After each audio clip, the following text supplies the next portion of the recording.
We held the line, though it was a close call. But it looks like they're preparing for another attack. Has something happened? They've breached our defenses in the south. The Jinn are pouring in. We're moving the villagers to the north as we speak. We're hemmed in. This is getting precarious. Our margin for error just got a lot smaller. That's why we wanted to confirm your status. We need to consider our next move carefully. Bad news! Another line of defense has been breached. Kale, go with them and assess the situation. Dory and I will hold the line here. But Master! Even with 3 of us, we barely managed to. This is not a discussion, Kale. Don't worry about us. She clearly still has plenty of tricks left up her sleeve. Wait, you can't pin all your hopes on me! Oh, great. I've almost run out of the things I brought with me, and the rest is back at the caravan. I should be able to hold out for a little longer. Master! Need any help? Huh? What is it, Kale? If things continue like this, it won't be long before Aru village is overrun by Jinn, and the sandstorms are sure to follow in their wake. I do have a plan, but I can't guarantee it will work. I don't care. Whoever you are, please just help us. The only one who can help is you. I am merely here to guide you along the correct path. I am a spirit created at the beginning. I am a flickering illusion. I am the shimmering light that flows from the eyes of the Creator. What do you mean? It doesn't matter. You don't need to understand it. Just repeat after me, one line at a time. Watch out! Jinn incoming! I am a spirit created at the beginning.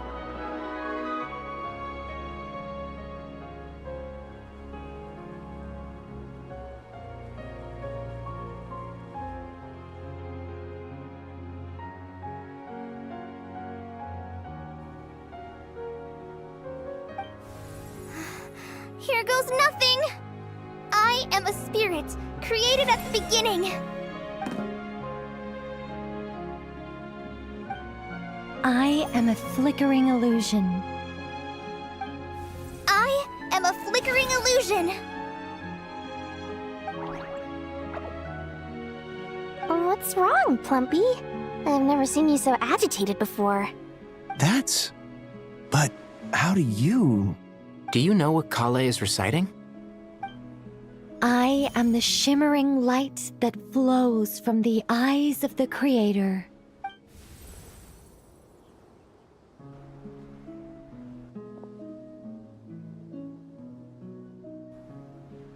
I am the shimmering light that flows from the eyes of the Creator!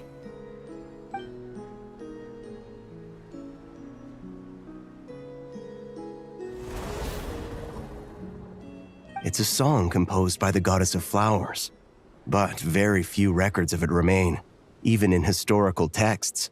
All we have is a few fragments. Is Kale an avid historian? Not to my knowledge. The Jinn have actually quieted down. Although... no, it's more than that. It looks like they're showing... submission. Clearly the songs left by the goddess of flowers have a soothing effect on them. At the very least, they're much calmer now. Really? Let me try. I am a spirit created at the beginning.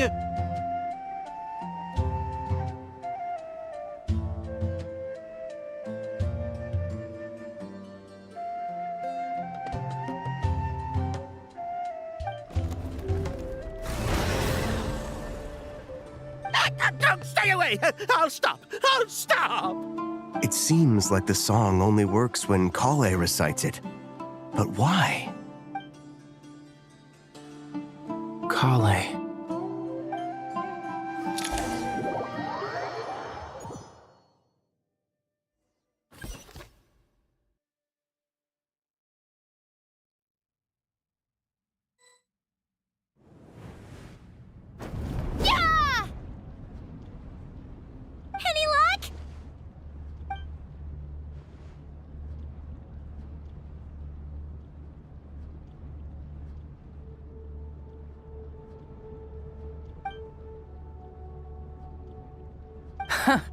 When I heard that loud rumbling in the distance, I thought the shifting sands had bust open the gates to some ancient treasure vault.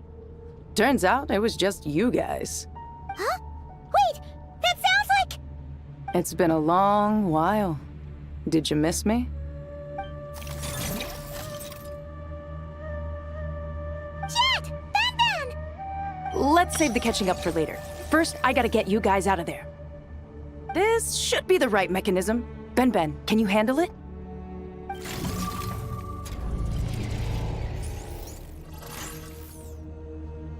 There we go.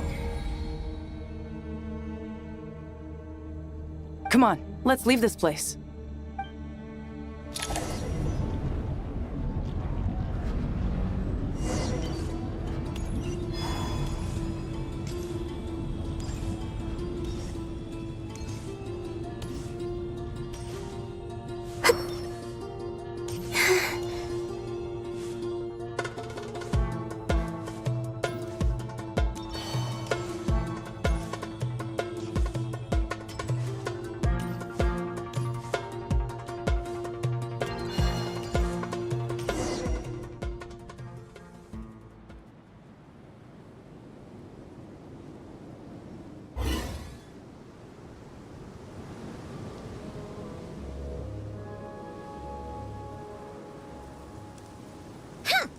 Fatui sure made themselves scarce. It's like they were never here. The Fatui? They came to the desert again? Yep. No idea what they're planning this time. They were being very coy about it. How have you been, Jet? Well, since we last met, I've started my own band of mercs. We've actually made quite a name for ourselves. Oh, yeah. On a slightly different note, I have some good news. I finally took care of Masaira. Not much to write home about. It was just another day. Found his hideout. Dragged him out of his cozy little bed. He tried to talk me into seeing his point of view, as usual. But I'm way past that by now. There was nothing he could say to save his life. What about you guys? Bet you've forgotten all about me and Ben, huh? Of course not!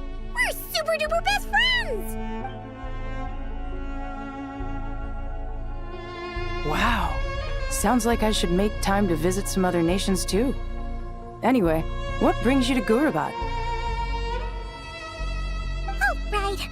I almost forgot. We're here to look for Lilupar. That bottle? Seriously? Yeah! We need her power to calm the Jinn and stop the sandstorms.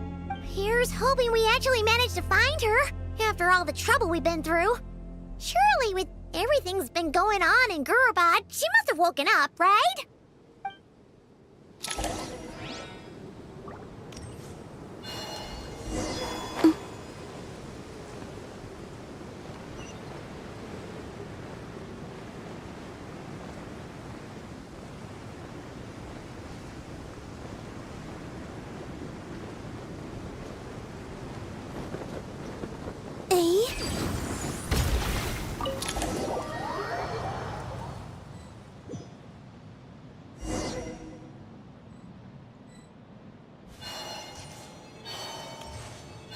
Let's see. She should be... Aha! Found her!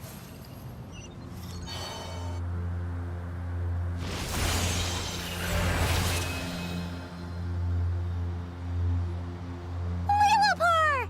What a long dream that was.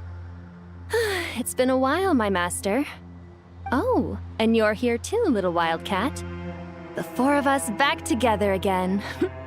Imagine that. In truth, it was at first. I was none too pleased when those miscreants barged in.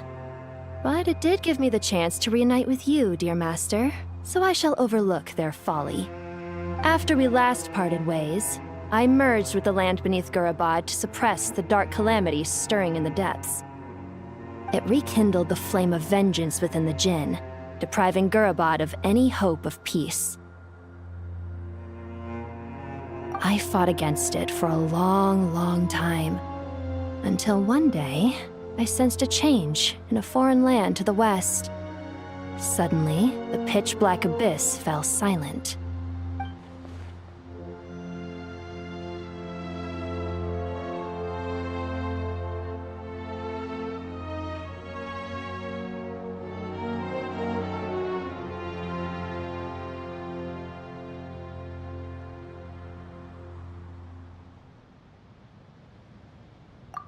Once satisfied that that dark power could no longer bewitch the Jinn, I too fell into a deep slumber, from which I have only now awoken. Why have you returned to Gurabad, my master? And why is my sand-swept homeland in disarray once more? Well, basically, Sumeru's in danger and a lot of our friends are affected. Some bad guys messed around with Irminsul and now they've released the Jinn in here. We managed to chase off the culprits, but we have no idea how to seal this place back up and stop the sandstorms. Child's play. I shall quell the Jinn and scatter the storms. Thank you, Lilupar. No need to thank me, my master. I have granted many wishes in my time, and this was the most trivial of them all.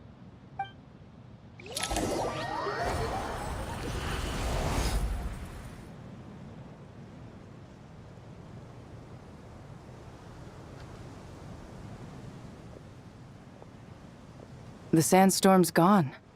The sun shines bright again. When I said that we'd meet again under a lovelier sun, this was exactly how I imagined it.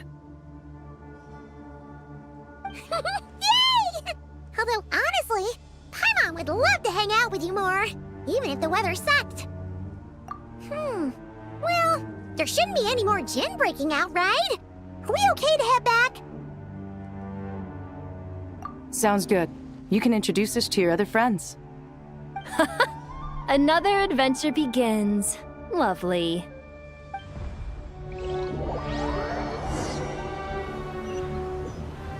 The storms have stopped! We should be able to get to the Temple of Silence without any problems now. Time to regroup!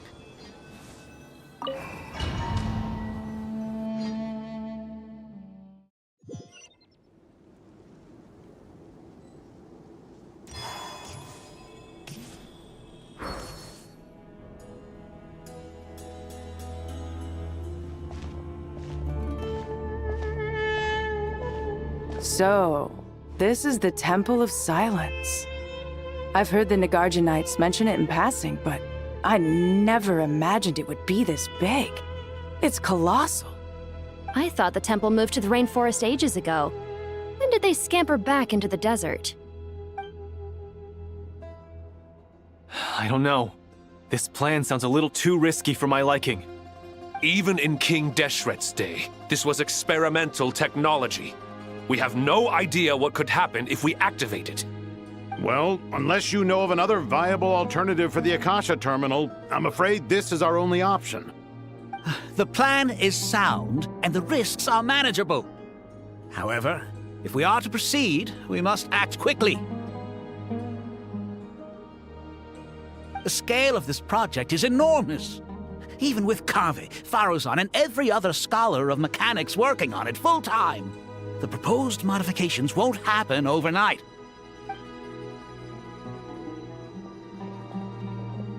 You're back. Everything all right? And who are they? Friends of yours? Pretty much everyone in the Temple of Silence is. This guy's Kave, and the one next to him is Alhaitham. Hello, I'm Jet, and this is Lilupar. Oh, a famous name from the history books. Pleased to meet you. A friend of a friend is a friend of mine, as they say. Who's they? Huh? Do people not say that? Not in the desert. Friends you can trust, but friends of friends? Gotta keep an eye on them. Still, I do trust the Traveler's judgment. I'm sure you're good people. The sandstorms have calmed down. I take it the Gurabad problem is resolved? What did you find?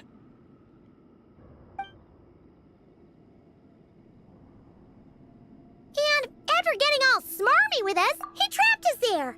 Luckily, Jet used the mechanism outside to free us, and then we got Lilupar to put a stop to the chaos.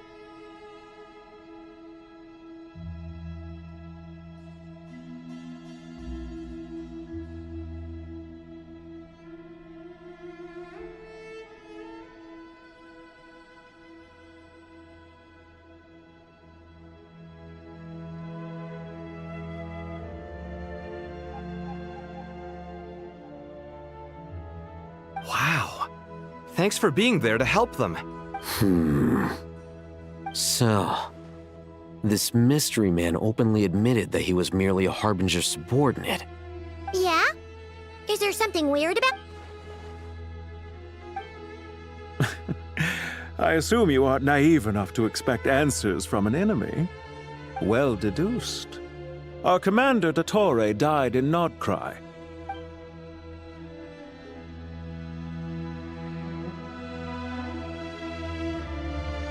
Are you wondering about his true identity? Or do you think there's a big conspiracy behind all this? I wouldn't go as far as to call it a conspiracy. Just the simple fact that having someone to shift the blame on tends to prove useful should trouble come knocking later. The most important thing for now is to solve the immediate problem. Perhaps that man knew you wouldn't have the resources to investigate his background and so didn't put much effort into disguising himself.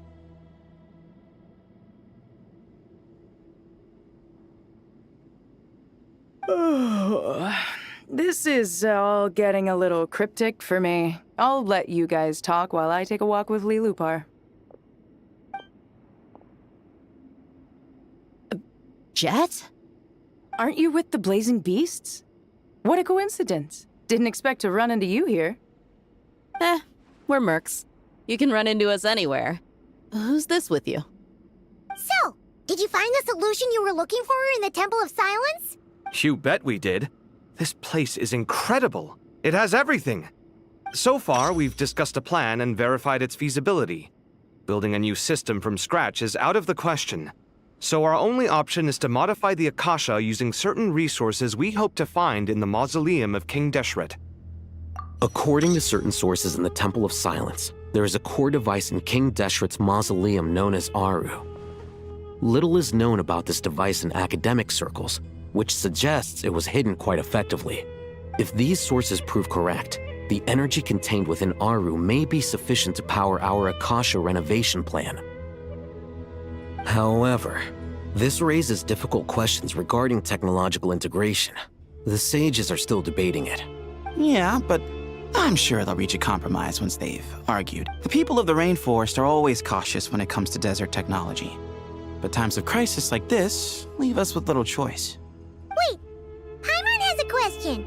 Is this the same Aru we've heard of before? It's sealed off, right? Some sort of prison where the Goat King, Ibis King, and Crocodile King are locked up. Well remembered.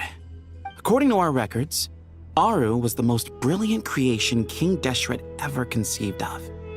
Built by divine and mortal artisans working together.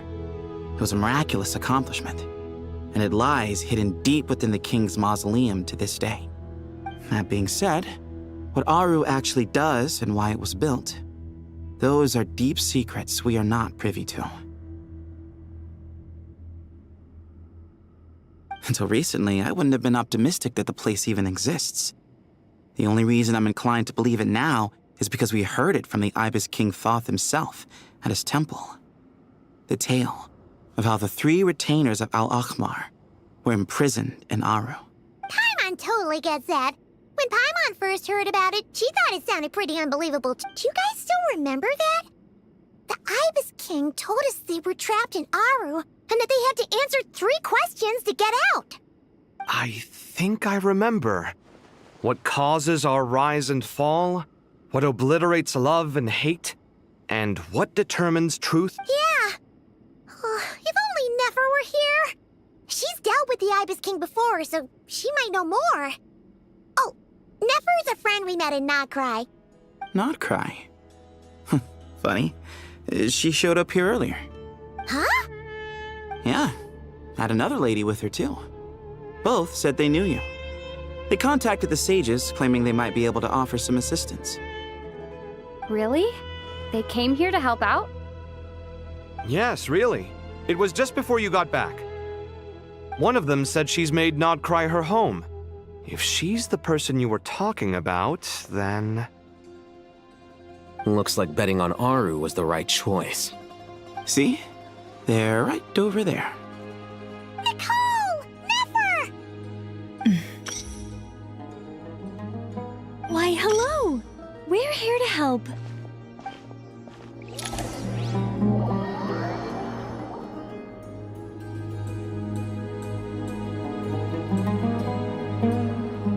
It's a good thing we left early. We almost got locked out. Locked out? What do you mean? Oh, you haven't heard? An invisible barrier has appeared around Sumeru's borders, cutting off all travel in and out. No one can leave and no one can enter. Sumeru has become a lonely island. Are the Fatui behind this too? Actually, no. This has nothing to do with them. I suspect it's a defense mechanism within Irminsul itself. Irminsul is the source of Tevat's ley lines, after all, and Sumeru is the nation closest to it. I imagine this function was put in place to seal the entire region off in the event of serious damage, preventing the disaster from spreading to the rest of Tevat. It may have been implemented long ago. But doesn't that mean that the people here won't be able to escape to other nations if the anomaly keeps spreading? Currently, that does appear to be the case, which is precisely why I am here. This is a critical moment for the world, and Sumeru is the eye of the storm. Paimon's surprised you managed to convince her to come back to Sumeru. Indeed. Even for someone of my wisdom and eloquence, this tested my skills to the limit. And why should it concern me that Sumeru's in trouble? Surely you don't think I still have feelings for that place? Judging by your tone, I suppose you don't.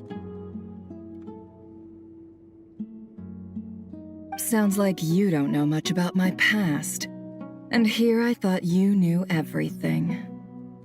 All I know is that the Ibis King is the source of your power.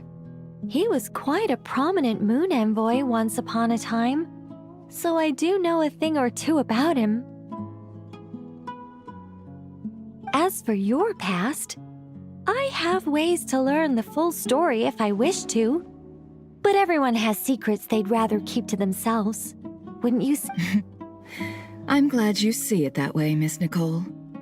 I've chosen to call Nodcry home, which is why I did my part in its hour of need. That doesn't mean world savings become a habit with me. I have no particular desire to play hero in Sumeru, thank you. I understand. Human emotions do not appear and disappear without cause. There is always a reason to be found behind both salvation and still. If time has taught me anything, it's that human emotions are often complex and in conflict. That's why people change their minds about things all the time. But that's where we angels come in. Our duty ultimately is to guide people towards their deepest, truest desires and help bring them to fruition. So I wish to hear about your past, because I do not believe you are motivated by hatred alone. And if we still arrive at different conclusions in the end, that's okay. I refuse. Wait, what? But I set the atmosphere and everything. Isn't this supposed to be the moment when we finally open up to one another? Is it? Maybe I'm not so good at reading the atmosphere. You're right, Nicole. There's more to me than just hatred. Had it consumed me, I'd be left stuck in the past forever, never living in the present. But I don't think that your guidance can change my mind. The all-consuming sands, the bloodshed, both deserved and undeserved. Those old emotions cling to me like a shadow. Do you wish to shake them off? No. I hope to remember them forever. Those emotions and memories shaped me into the person I am today. They'll always be a part of me. In that case, would you like to hear my perspective? Sure. It's not every day you get to hear an angel's opinion. A long, long time ago, when the angels still walked freely upon the earth, I found life tedious. Monotonous work, lukewarm relationships. Things weren't nearly as interesting as they are now. And yet, since the angels' demise, I have found myself missing those days on more than one occasion. Human emotions are often attached to a person, a place, or an object. When those things are gone, the memories quickly fade, and the emotions slip away along with them. If Sumeru were destroyed, both rainforest and desert would be no more. With the object of your hatred wiped from existence, it would not take long for the memories buried deep in your heart to slowly fade. Both love and hate are intense emotions, but they are nothing compared to the void left behind when they disappear. Most sophisticated, Miss Nicole. But anyone focused on the future could only ever applaud the destruction of the things they hate. Still, I'm a special case. Someone once told me that human memory is more selective than a Mora-hungry merchant choosing between customers. We all need a reality check once in a while, so we don't forget the truth. As much as I dislike Sumeru, this is no way for it to perish. All right, you win. I'll help you out a little, but I won't work for free. How much will you need? You're not gonna melt this for all it's worth, are you? What do you think? I'll be upfront with you. I don't have much more on me. If that's what you need, I could borrow some from Alice. Or perhaps I could pay in sculptures. The ones I carve are actually worth quite a lot. Just cover my travel expenses. Huh? Is that all? That's all. Given all the people I owe favors to, I can just about justify a trip to Sumeru.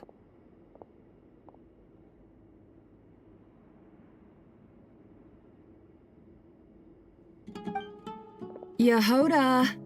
Here, boss! What do you need? I'm going back to Sumeru for a while. While I'm away, you'll be in charge of the curatorium. Me? I'm in charge? Whoa! Don't worry, boss. You can count on me! And that was how the ingenious Angel Nicole brought you the perfect person for the job in your hour of need. Hip hip hooray! That was far more detailed than necessary. Not lacking in embellishment either. I never thought I'd return. Especially not the desert. But life doesn't always go as planned, I suppose. What's Candace up to? I don't think I've seen her yet. She is still taking care of things in our village. Should be joining us before too long.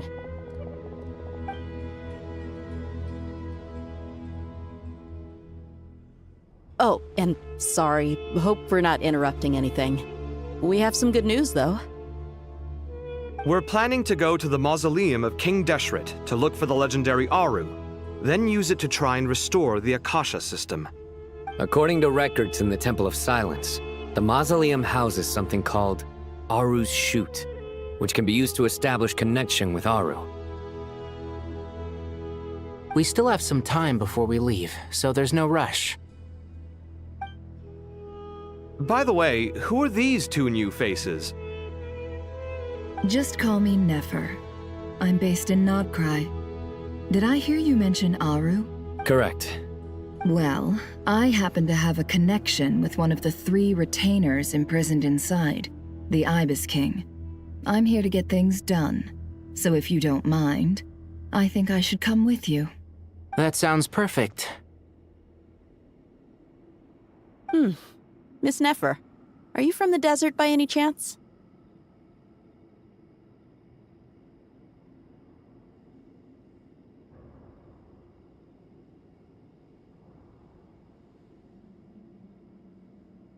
Why do you ask?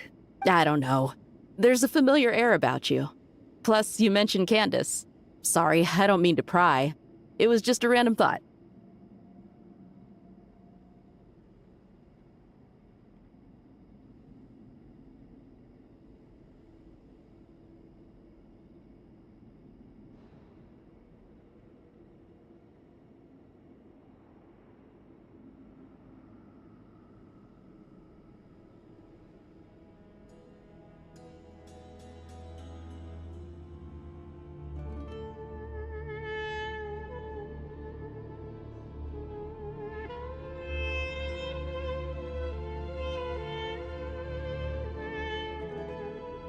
I'm Dia, an Eremite mercenary. My work usually keeps me out in the desert. I'm on good terms with Dory, and she's mentioned you all before. It's nice to finally put faces to the names.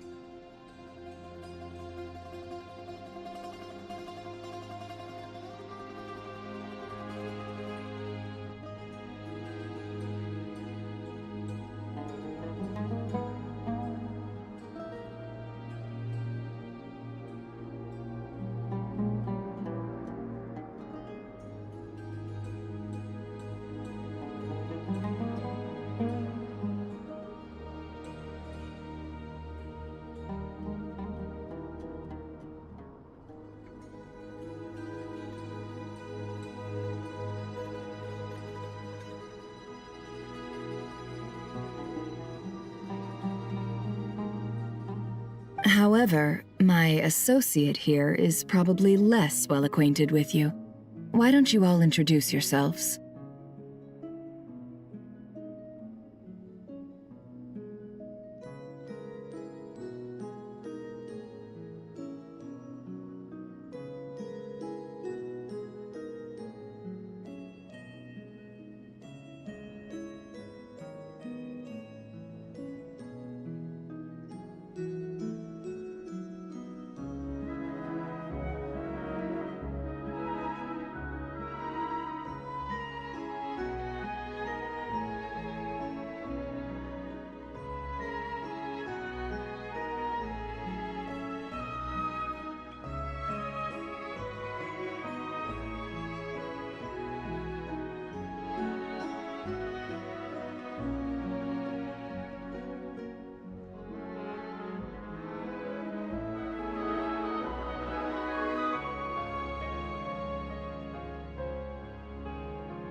Actually, I'm a little better acquainted than you might think.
Huh?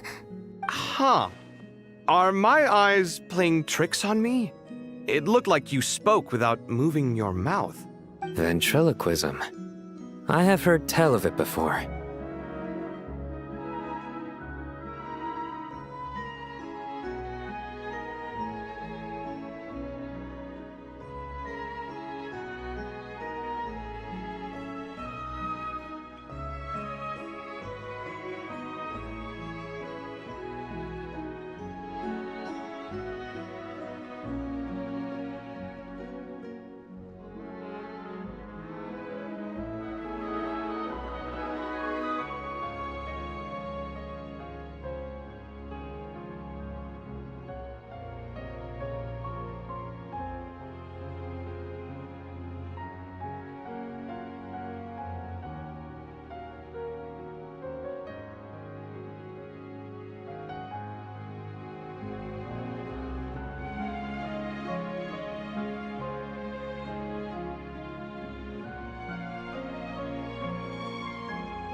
What is it, Kale?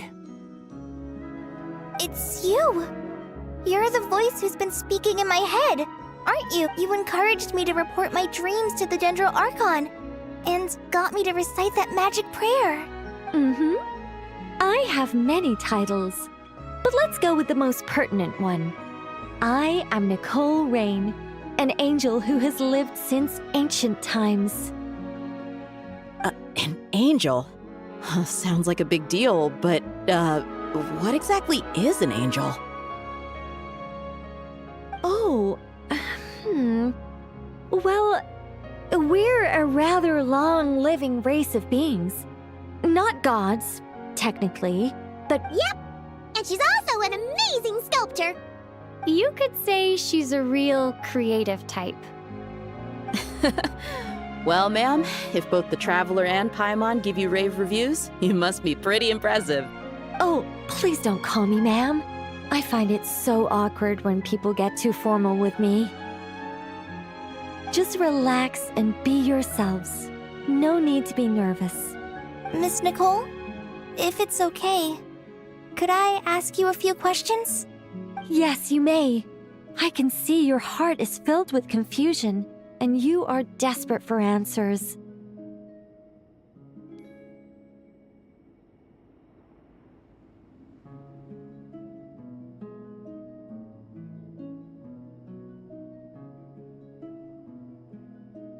I also know which questions you want to ask me. Why did you dream of Sumeru City in disarray? Why did those verses soothe the Jinn only when recited by you?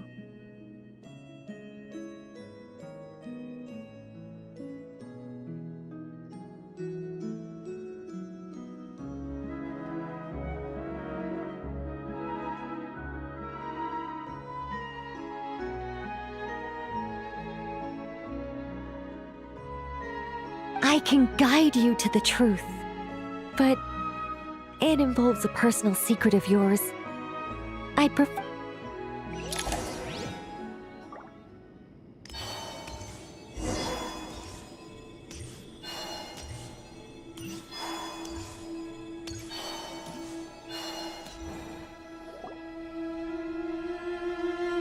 I thought we were going to speak alone. This is a lot more people than I was expecting. What's wrong with it? Even the doctors at Dar al-Shifa allow patients to be accompanied by family member. Well, if Kale doesn't mind her secret being revealed, I have no problem with it. Thanks for being so considerate, Miss Nicole. I don't know what secret you mean, but whatever it is, there's no need for me to hide it from my closest friends. Closest friends? It's so nice to hear that. All right. In that case, I'll get right to it. Kale, are you aware that there are god remains inside your body? I am. When I was young, I got sick with Elazar. Nothing could cure it. The Fatui convinced my mom and dad that they could help, and I was sent to an unfamiliar place. There were a lot of other kids just like me there. This creepy guy injected us with some strange medicine, which I heard contained god remains.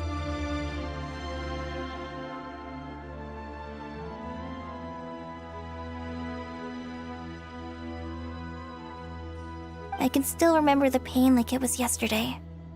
But thanks to the friends who've stuck by me all this time, I've gradually been able to overcome those memories. Anyway, so you're saying that what happened to me has something to do with the god remains they injected me with? Yes.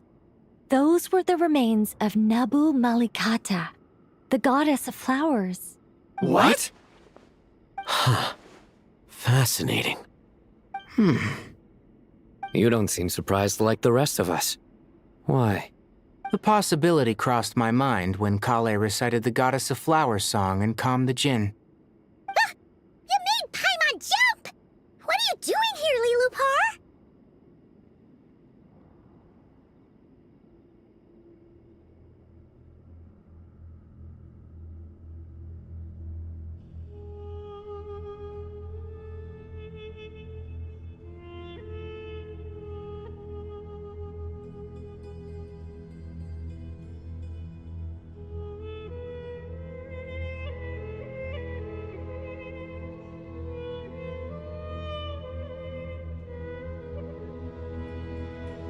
I was merely passing through when I heard the name of the Goddess of Flowers. Be assured that I share your surprise.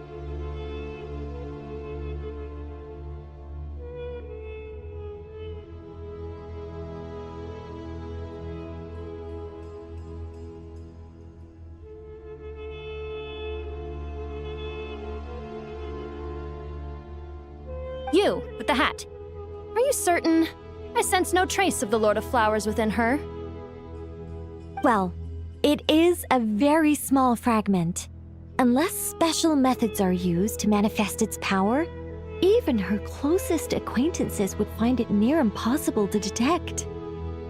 After the goddess passed away, her remains were scattered across the desert. King Deshret gathered all the pieces he could find and buried them in the eternal oasis. But some fragments remained unaccounted for.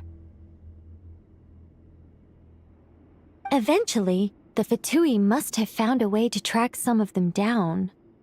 Presumably for use in some experiment. It's not an uncommon occurrence. You're more shaken than I thought. In one sense, you've been extraordinarily lucky. So many people who yearn for this kind of power never attain it, yet you have coexisted with her all this time without even realizing it. I don't know what to say. I'm glad that I could help everyone with this power, really. But knowing that a fragment of the Goddess of Flowers is inside my body is... it's a strange feeling. Well, people value their autonomy very highly. Even a well-intentioned intruder can shake one's sense of self. I understand how you feel, Kale. But once you get used to it, you'll find it's nothing to be concerned about. Huh. I guess you, of all people, have a good reason to speak on this. 2 good reasons, in fact. Incidentally, 3 is the maximum number of Hermanubis's Ba fragments that I could bear. Let me guess. Because 2's company, but 3's a crowd? Thanks for helping to explain the joke, Tainari. Not my intention. Goddess preserve me. I should take my leave. This boy in his wolf's head hat speaks much too differently from the Hermanubis I remember. Kale, all I'm trying to say is, no matter how many Hermanubis fragments there are within me, you wouldn't think of me as Hermanubis. In the same way, you are simply you. Yeah, I know what you mean. So about that dream I had, was it a warning from the Goddess of Flowers? Yes. Just like me, she was an angel created by the primordial humans, born with the instinct to guide living beings.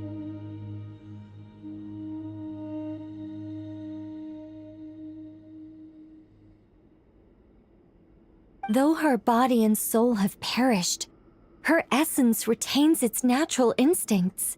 Even her smallest remaining fragments would do their utmost to send you that warning. The Mother of Dreams? Lord of Flowers and Oases?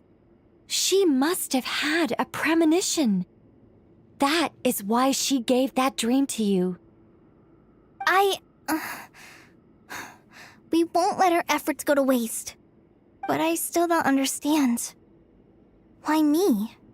Yes. Why indeed? You weren't the only one injected with god remains, but only in you have her fragments persisted. I suspect it may be because of the firm will you showed in the face of suffering. She was likely assimilated by that will. Of course, this doesn't mean you have to shoulder any extra responsibility. As this young man said, you are who you are, and that will not change. All right, any further questions from the family members of the patient? If not, we should head to the mausoleum of King Deshret. Let's move out. Time to put our plan into action. We all hope it'll work. But will we really be able to open Aru? And even if all 7 pillars of King Deshret agree to let us proceed, the scale of the work to follow is daunting, to say the least.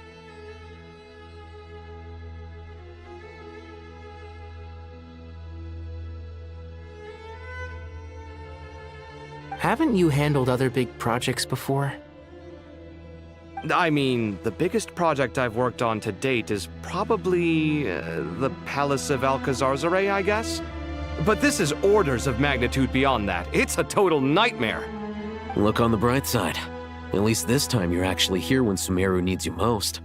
You won't have to come asking me for details after the fact. Mock me all you want.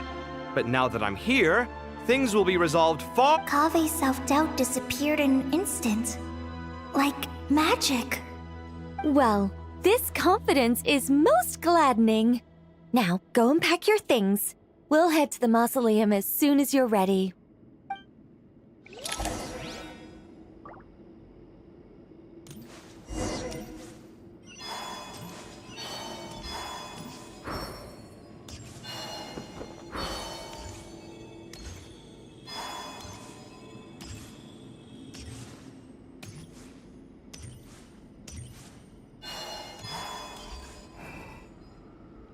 Oh, Miss Nicole. I heard you're a very talented sculptor. Is that true?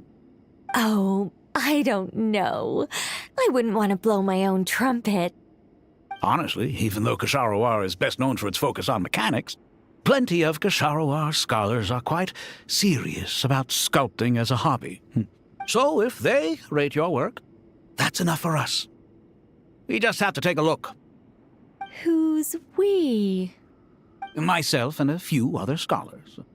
Kashif, Daneshvar. Oh, well, if you insist, I suppose there's no harm in showing you.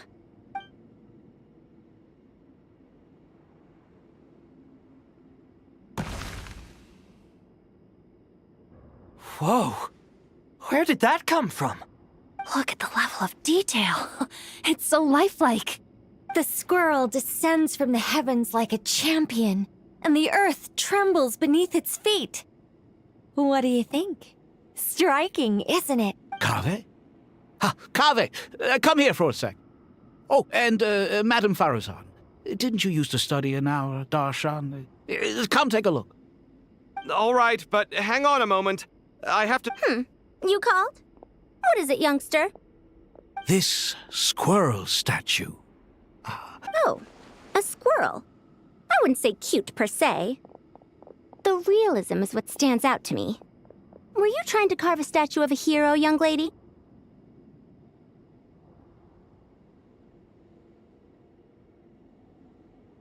Oh, a hero? I suppose so. Actually, I didn't really have a specific theme in mind. I just started working on it, and this is how it turned out. I see. Well, do you tend to read novels about heroes in your spare time? As a matter of fact, I do quite enjoy those. Everyone loves a good tale of daring do, right? Then perhaps this statue represents the heroic tale you long to see deep down inside. Also on the subject of heroism, I feel that if the subject posed with a finger raised towards the heavens, it would lend a greater gravitas to the overall image. I'm sure some would call it cliché or old-fashioned, but not me. I think it would be a perfect fit. It has a certain classical beauty about it. Kave! Sorry, Madame Faruzan, I'm a little busy right now. Don't wait up for me. What a pity. That young man has excellent aesthetic tastes. I was hoping to ask him for his opinion. What a genius idea! Why didn't I think of that? Classical beauty is a great direction to explore. That's it. Once I get back, I'm going to sculpt a heroic squirrel pointing its finger towards the sky. Precisely. A declaration of victory. You understand my vision. Then place the two statues face to face. Yes! That's exactly what I was thinking.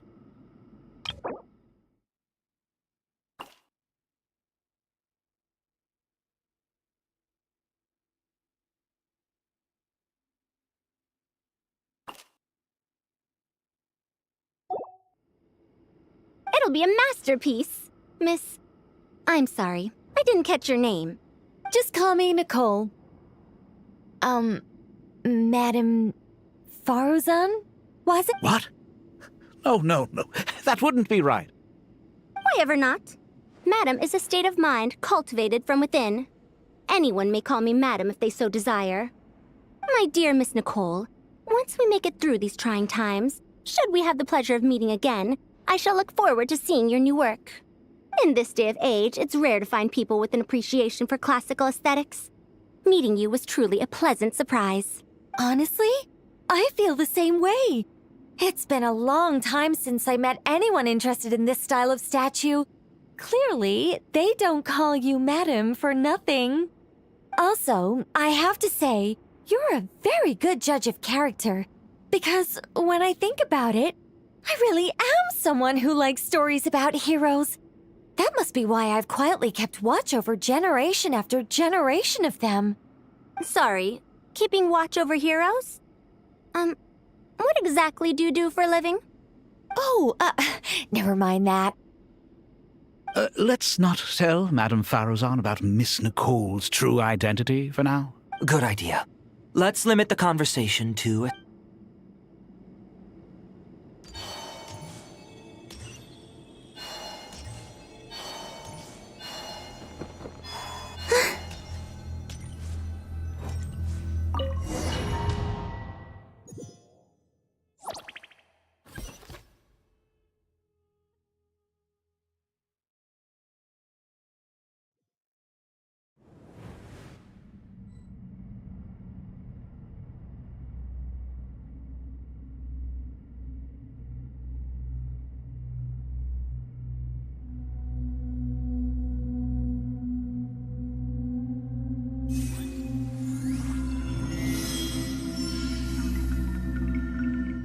I hope everyone's ready.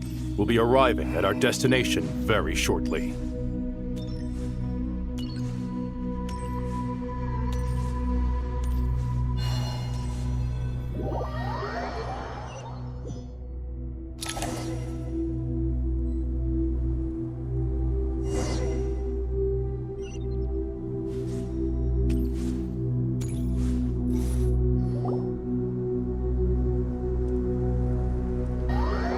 Not seen so many visitors ever, really.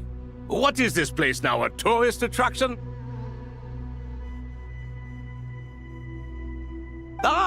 Closer inspection reveals many familiar faces. To what do we dusty old fellows owe the honor? Surely you're not just here to chat. You surmise correctly. We are here to carry out a rather enormous project. Ho, enormous, you say? How large, then? Larger than the gaping void in our lives? Why, you've even put a smile on Goatee and Crocco's faces. All this activity is making for quite the special day. I know that laugh. Lilipar? What on earth are you doing here? Oh, this is hilarious. Turns out good things really do come to those who wait. As long as you stay alive long enough. When did you three get locked up in here?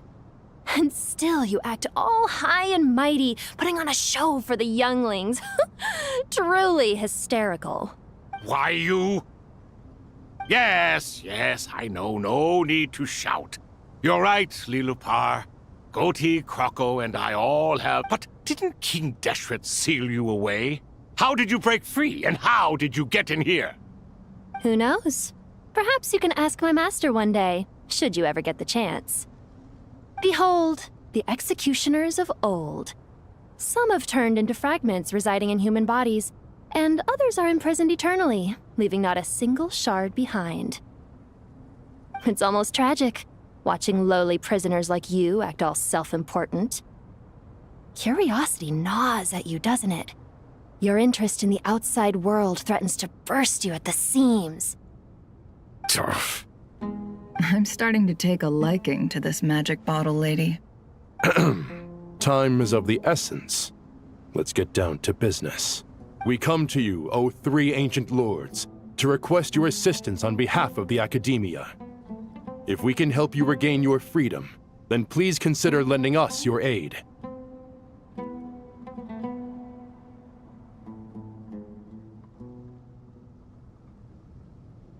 As for precisely what we need your help with, it's a long story. So, to demonstrate our sincerity, we are prepared to first resolve the problems that plague the three of you. All right, stop arguing, Crocco. And Goatee, don't you start. What's the harm in letting her speak? It's not worth getting so angry about. Forget about her. The 3 questions are the crucial thing here. But do you really have a way to answer them? You once answered the final question, Nefer, but the seal did not open. Unless, with the passage of time, you have found a new answer? You could say so. When you first asked me what determines truth and falsehood, my answer was a liar's soul. Liars are the best at seeing through the falsehoods of the world. But if you want them to tell you the truth, you have to reach their soul. I think that makes sense. I found it quite compelling myself, and I told Nefer so. Unfortunately, it brought us no closer to liberation. Well, that's simply because it was my answer, not the one King Deshret was looking for. Can you guess which answer Al-Ahmar wanted then? Time. And that's not only the answer to the final question, it's the answer to all 3 of them. All things wax and wane with the passage of time. Love and hate eventually fade into nothing. Current affairs are always fraught with conflict and controversy. Only time can distinguish between right and wrong. You once described King Deshret as a proud man. I'd say that the prouder someone is, the more inclined they are to believe that only time is qualified to be their judge. Time. Well. Indeed. Perhaps in building Aru, our king was in fact attempting to reverse time, to bring love and hate, right and wrong, the rise and fall of all things back to...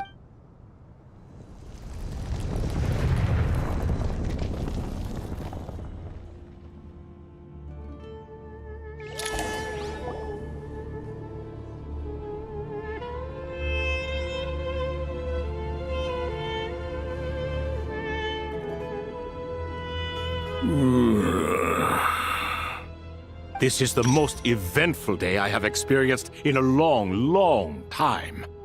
You have my sincere gratitude. Are those 3 of the 7 pillars?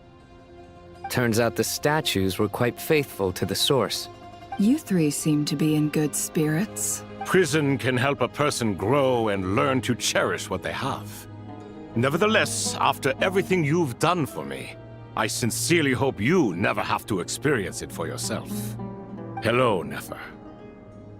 It's good to see you, Thoth the Ibis King. Nice. Definitely puts my mind at ease. Should we maybe introduce ourselves, or... Sure. I'm Sethos, the current leader of the Temple of Silence. This is General Mahamatra Sino. And this is the former Spantamat sage, Cyrus. But I'm guessing none of that means a whole lot to you. Everything is equally new to us, in truth. We've been gone from this mortal world for longer than you can imagine. Let's hold off on the introductions for now. We can always ask Nefer about you later. It'll give me something to talk about with my chosen disciple.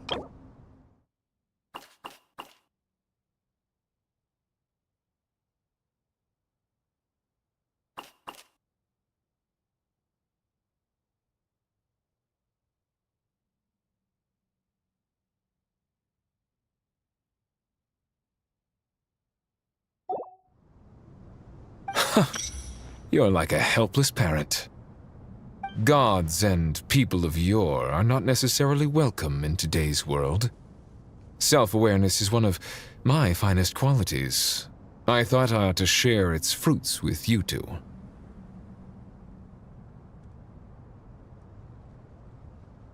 Is that so? Well, I think we'll take it in stride, just as we did with the 3 questions. Let's not forget, it was my persistence that won you both your freedom. Fair point. I have to applaud your persistence. And I must praise you for your wisdom. Now, state your wishes, young ones.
I'm sorry?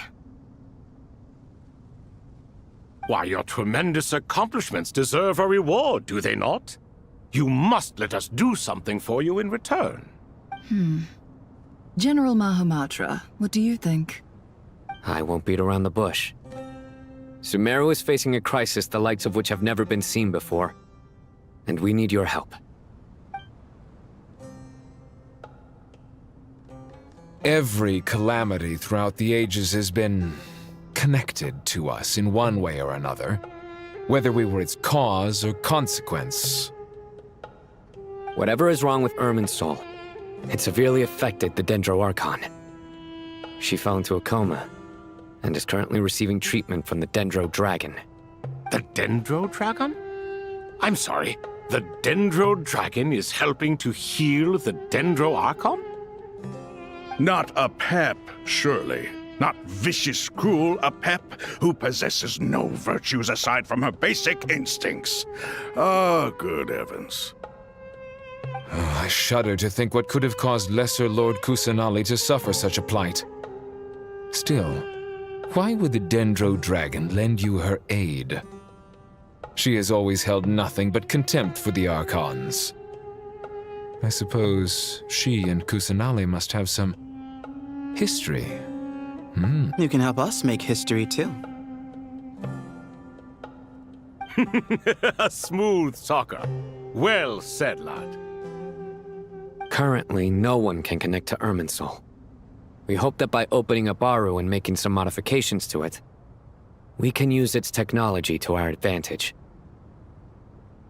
Unfortunately, Aru is an imperfect creation. King Deshret never managed to realize his full vision before his death. Much remains to be done if it is to be pitted against Irminsul itself. Besides, I hear your reasons, but to give Aru up over such would be... The archaeological records clearly indicate that although Aru's construction took a long time, it was not beyond human means to achieve. Modern technology should solve the efficiency issues. We have no choice but to go all in on this. This is by no means a threat. But the only reason we helped you escape from Aru was to gain the necessary leverage to negotiate with you.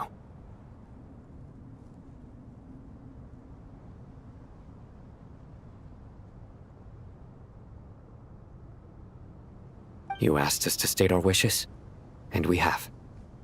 Each one of us here needs your help, as do all the thousands of people living in Sumeru. They need you, and they need Aru. What do we think, my fellow old fogies? Shall we lend our support or not? Since you ask so nicely, naturally. Naturally what? Are you for or against? I simply mean we shall do what comes naturally. You claim that you wish to open Aru. Know you then that the golden slumber created by King Deshret is preserved within?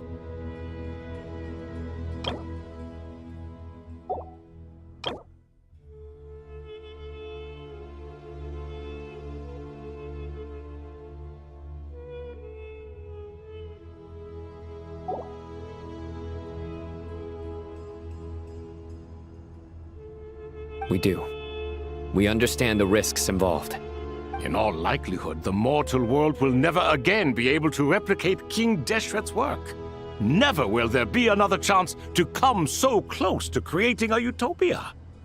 Knowing this, are you sure of your decision? We are sure. Before people can dream, they must first live.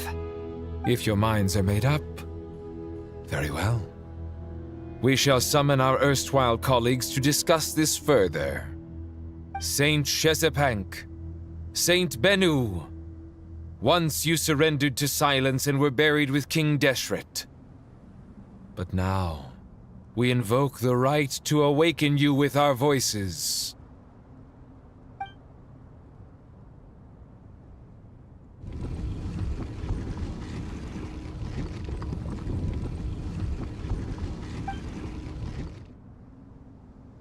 Saint Bennu, responding to your call. 3 kings detected. Initiating autonomous will. Saint Shezbank, responding to your call.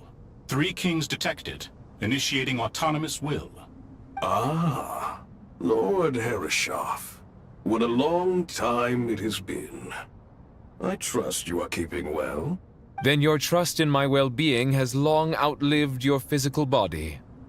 You have always opened with that same phrase, in life, death, and now even beyond. Al-Akmar is long gone. What is the reason for this meeting? You're awake? Good. We are voting on whether to give the people of present-day Sumeru access to Aru and permit them to perform technological renovations. You have the right to support or oppose the motion. Aru is the pride of Al-Ahmar. Opening Aru requires the unanimous consent of the 7 pillars. I hope you have a convincing reason to present to us. Sumeru is currently in the midst of a major calamity. Let us not forget that while Al-Ahmar was a stern ruler, he was also a teacher of wisdom. A god without his people shall cease to exist, and King Deshret's greatest wish was to provide protection for his people. Let us then honor our God King's wishes as we consider our decision. I do not mean to mock these proceedings, but what is the point of a unanimous vote when we know that the last of the 7 pillars, the Dendro Dragon Apep, will never communicate with us? This will no doubt surprise your mechanical mind, and I have no intention of trying to persuade you it is true. But Apep is, in fact, healing the Dendro Archon as we speak. Huh? Can someone attest to this? Do we have any proof? I ask the 3 kings, can any of you vouch for the truth of this claim? Naturally, the Ibis King, Thoth. What? It was Thoth's disciples who revealed the truth to us. We need not debate its veracity. Simply let Thoth bear accountability. That way the rest of us may have a clear conscience. Herreshoff, you diabolical fiend! I awakened our former colleagues for you, supported your opinion, and backed your decision. What sort of fiend would do that? I miss the days when Hermanubis was still around. At times like this, he would offer to take accountability. What are you trying to say? Is my word worth less to you than Hermanubis's? Hypocrite though you are, Lord Thoth, you are humorous in equal measure. How could we bear not to associate with a character such as you? I, Saint Shezbank, approve the Goat King's proposal. Since King Deshret is no more, we shall receive no reprimand for acting beyond our remit. Nevertheless, I sincerely hope that those before us understand the significance of what they intend to do. Remember, the moment that Aru is liberated, the myriad souls residing within the Golden Slumber will return to the ley lines. And once the ley lines flow again, these souls shall in turn be received by Irminsul. To take this step is to bring the perfect afterlife created by our king to a permanent end. We understand that well, and we have decided to proceed regardless. Furthermore, the contemporary human perspective would contend that confining souls in this way is no act of benevolence. King Deshret's creation is clearly a place of rest and peace. It is just that many do not see it this way. But no matter. Saint Binu approves. Hermanubis' representative and the Dendro Dragon Apep made their choice ahead of time, while the Goat King, Ibis King, and Crocodile King have also granted permission to liberate Aru. By the grace of His Majesty, guided by his wisdom and will, let the gates of Aru be reopened.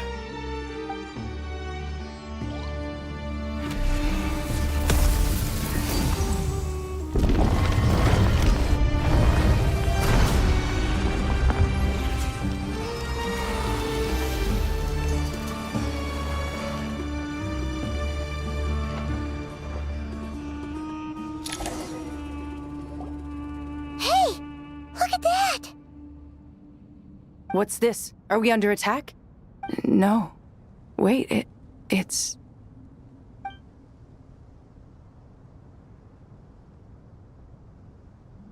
Here you are. Through the sands of time. I see you. Father. Father, is it really you? It's Jet's father, Jibriel! That's right! He entered the golden slumber, didn't he? I smell blood and sand on you. You've grown. Strong as a wild beast, and without shedding a tear. You have to leave, don't you? Please, just answer me this. What should I do for you? This meeting is a blessing from the gods. My soul, once imprisoned along with that of Semail, is finally free. I am truly grateful for the chance to see you again. That the dead should meet the living is itself a miracle. One brief, precious moment is enough. Enough to set my heart at ease. Do not weep for me, Jet. I know you will accomplish many great things in your life. You will go further and climb higher than I ever did. All I ask is that you take good care of yourself.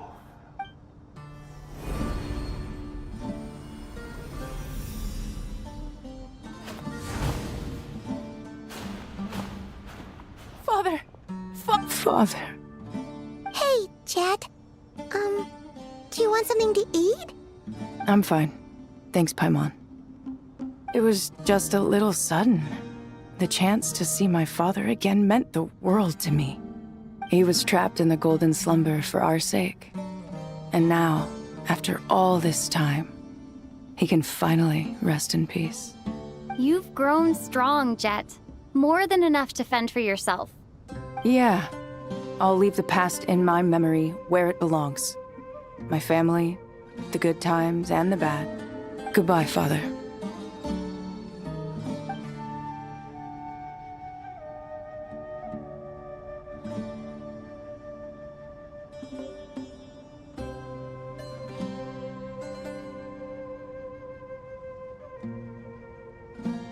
Ah, me, what a touching reunion that was.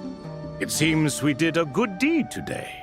We three retainers, once imprisoned for our iniquity, are surely the least qualified to judge whether this deed is good or bad. Either way, Aru is open. Now you have your opportunity, and with it, whatever trouble may ensue.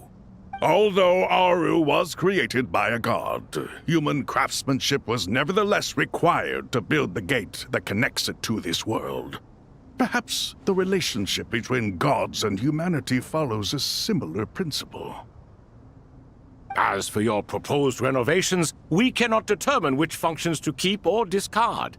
Proceed as you see fit, but please entrust the task to your most accomplished scholars, or... It matters not. The Ibis King shall be accountable if any problems arise. Ibis, you chose to take on disciples, and so it follows that you must accept the risks of associating with humans. If I'd known you'd be like this, I would have locked all of you away in Aru, never to leave again for all eternity. All of us? What does this have to do with me? Vilify me no further. Scholars, since you have liberated Aru, allow me to present you with a gift.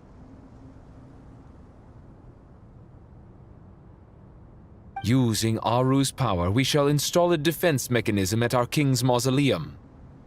You must be guarded even against Irminsul itself. This shall afford you some convenience.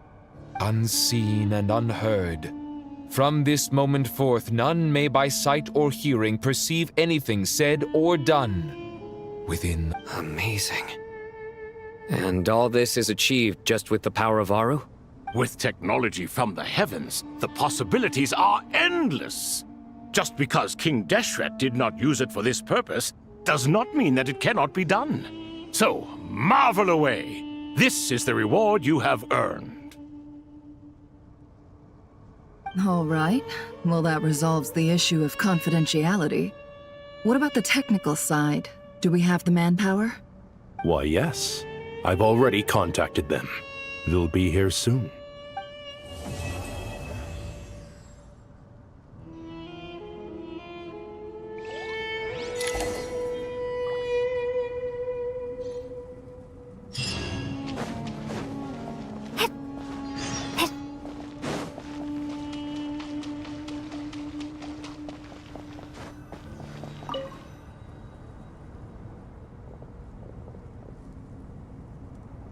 You must be the ones tasked by the Academia with renovating Aru?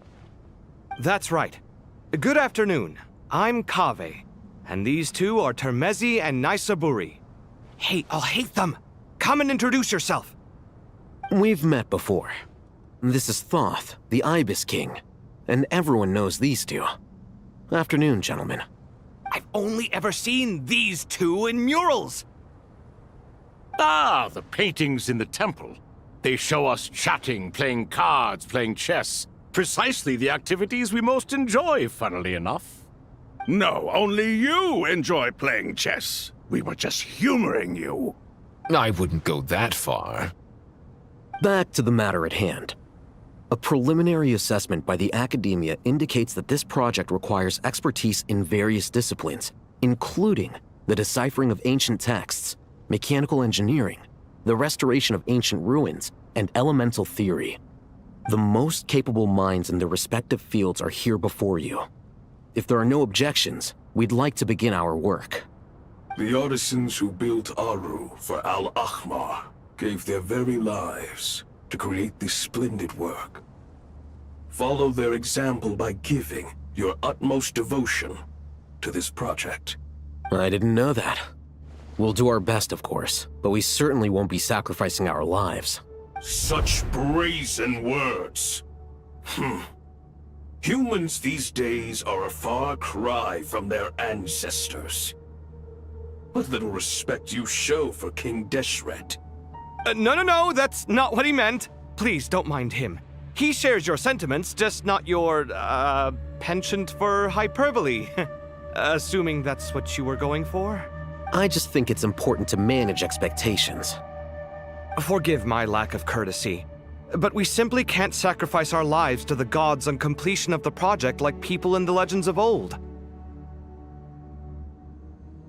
Here's a first draft of the project proposal for your perusal. Please let us know if you have any requests. Normally, I'd have made it look a lot more visually appealing, but we were really pressed for time on this occasion. I hope you'll forgive me if it's a little rough around the edges. Naturally. If my fellow ministers deem this meager display of respect sufficient, I suppose I can consider agreeing to their proposal. Why are you so preoccupied with the ostentatious displays of respect to Al-Ahmar? We should be trying to make things easy for them. You never know. We might have to rely on these young people to look after us in our old age. Exactly. This is Aru's mainframe. Be reminded to use it with great caution. We certainly will. Thank you for your assistance. You may attempt to lay out punishment should you so desire, though I'm afraid it would be futile. You and I both know that certain components of Aru can only be operated by humans. King Deshret always believed in humanity.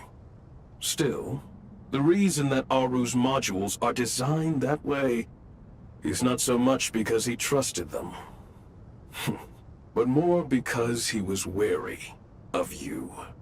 Is that true? No wonder human artisans helped to build Aru then. He actually required human assistance to create his greatest work. Naturally. Have you noticed that the Goat King keeps giving superficial responses? It's like he's just going through the motions and leaving the real debate to his colleagues. He understands the art of perfunctory speech. That's what earned him his position as the Minister of Ministers. It seems the rumors about King Deshret being a poor judge of character are baseless after all. Excuse me for being blunt, but it sounds suspiciously like you're putting yourself on a pedestal and mocking me. You're mistaken. And while there's nothing strictly wrong with making every conversation about yourself, it's not exactly a positive tendency either. You? Whatever. I knew it'd be like this working with you. All right, let me past. I need to look at this console. It's your job to activate it after all. Let's begin. Everyone, please proceed with the external checks and preparations as per the procedures outlined in the engineering plan.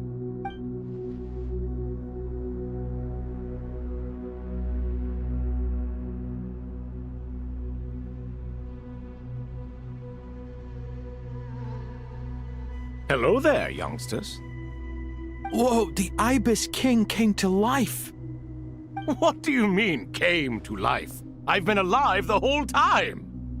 You did say we could start our research, right? Are you having second thoughts now? I've reviewed the proposal. The work you're planning to carry out on this grand device is ambitious in its scope. You have ample confidence in your abilities, I take it? I wouldn't say I'm feeling hugely confident. But given how bad things are, I'd rather at least try something than sit around waiting to die. You are the top scholars of your day. I trust you are aware that there are countless links between Aru and the Akasha? Aru and the Akasha? But I thought the Akasha was the Academia's greatest technological accomplishment, created years ago by the Dendro Archon to help her people access knowledge. And you too? Do you not know either? You've read the instruction manual, right? You tell them. An instruction manual?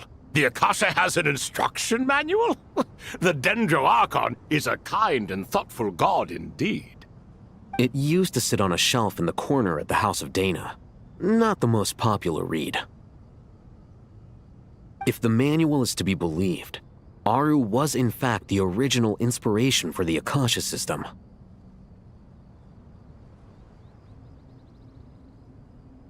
What? But there are so few records about Aru anywhere. And practically none of the scientific expeditions into the desert had anything to do with it. Ah, but this is something you could not possibly have known. You may have heard many stories about the desert, but what is the most important aspect of history? I'm from Vahumana. It's, well, veracity. Precisely. And a large part of veracity is the chronological order in which events occur. I may as well tell you. In the beginning, Nabu Malikata, the goddess of flowers, descended upon Sumeru. The glory of the heaven was within her. She brought life, oases, and knowledge to this land. Then she created the Jinn, enlightened them, and ordered them to serve her. Two other gods also walked upon this land where wisdom flowed in abundance, and the three met beneath the great green trees. It was the first and greatest alliance. We should speak with reverence of this covenant between the three, which transcended both time and life. For they promised that in Sumeru, wisdom would be shared with all. All the great changes in Sumeru's history began with the goddess of flowers. For King Deshret's sake, she pried into the secrets of Celestia, and for this was burned to ashes by the flames of wrath.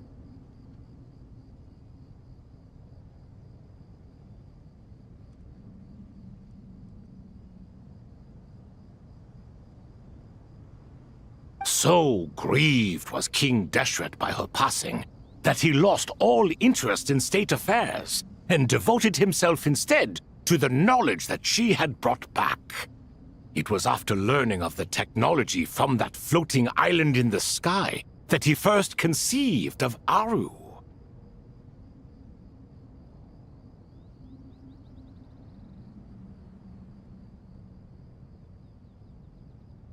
And so, the Akasha was inspired by Aru, while the basis for Aru itself came from Celestia's technology. Well, if the two share a common technological origin, then connecting one system to the other is an entirely feasible idea. Unbelievable. Have you no reverence at all for celestial technology? No, I do, but there's no time for that. The schedule is too tight. Blame it on the deadline. Perhaps you could try coming up with our cutoff dates. You know what it's like having to turn around 5 different drafts in one day? I wouldn't wish it on my worst enemy. Yeah, also, Sir Ibis, King, you don't plan on getting directly involved at all, do you? Yes, well, you strike us more as having come to give a popular science lecture. Or, wait, does this count as more of a first-hand witness statement? Neither. Anyway, this sounds like far too much work for me. Still, if Aru is so powerful, why didn't King Deshret use it for more ambitious ends? Because it was never fully completed. King Deshret had grand plans, but he perished before they could come to fruition. In the beginning, his wish was to create something that could rival the very world itself. The Lord of Flowers sacrificed everything for that ambition. What he desired, she bestowed, and thus was knowledge brought into the world. Her courage and sacrifice had to be honored with the most splendid of monuments, or King Deshret would surely have deemed it a grave injustice. And that monument, built from knowledge and technology, etched with a sacrificial and courageous love, even in its unfinished form, it deserves to be treasured. At that time, King Deshret said the following to the Lord of Dendro. Since we share an eternal covenant, I shall never be your enemy. Hence, the fruit of wisdom from the heavens is not to be devoured. Remember, it is not that I lack the power to become the enemy of wisdom. Yet you and she have taught me much and shown me kindness. For this, I cherish you both.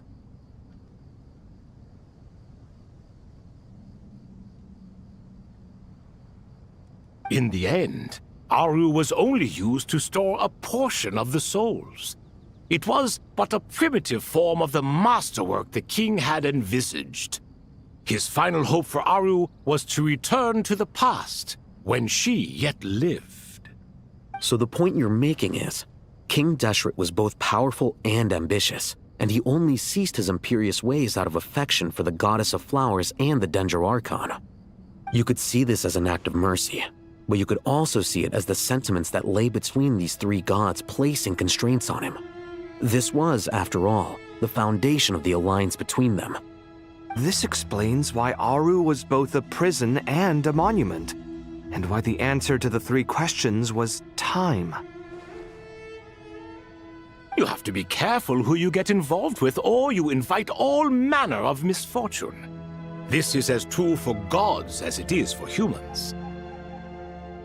Love is the same. It is both a prison and a monument.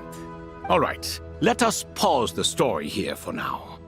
Seeing as you've been so diligent, I'll offer a little help. Who's in charge again? Is it you two? Ah, yes, me and him. Now then, close your eyes. Wisdom hides in the space between the tangible and the intangible. It is to convey the incommunicable through the simplest of mediums. By the power of King Deshret, I shall grant you a glimpse into the unseen secrets that lie at the threshold of existence.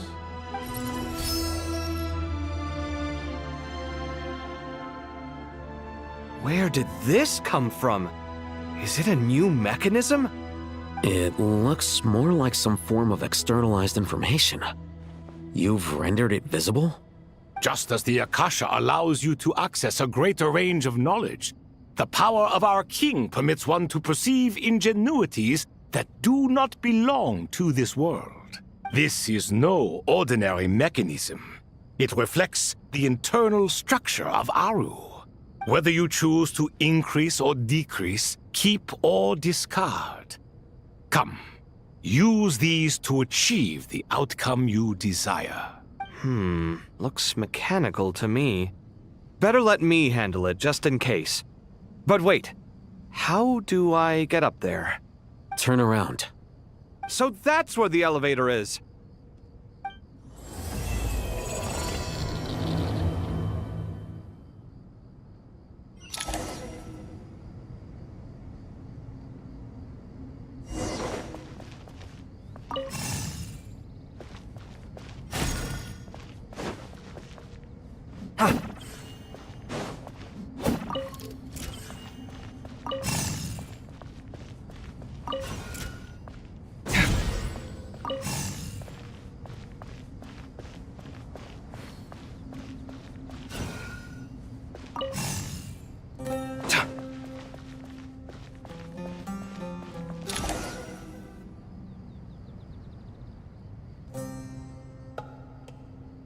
Obelisks were used to record important information in the ancient desert civilization.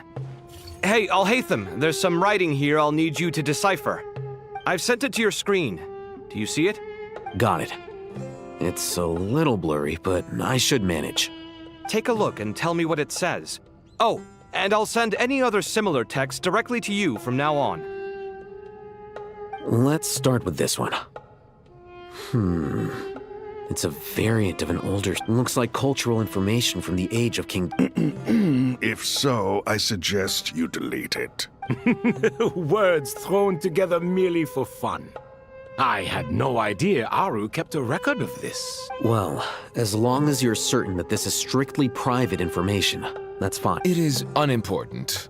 All right, well, I guess I'll start now.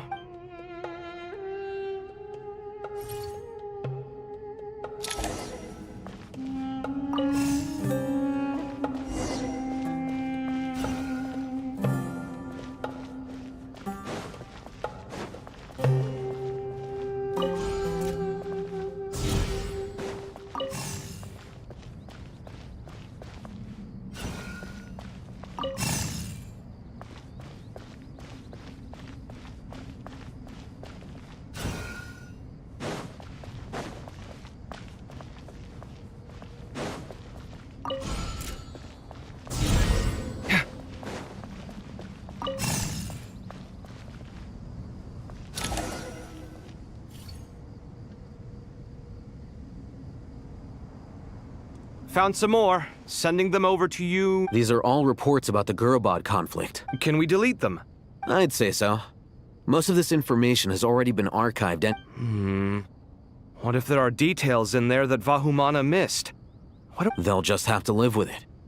If we don't resolve these issues now, there won't even be an academia in the future, let alone a Vahumana... Yeah, you're right. There's some other similar monuments nearby. I'll check them out.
Another monument.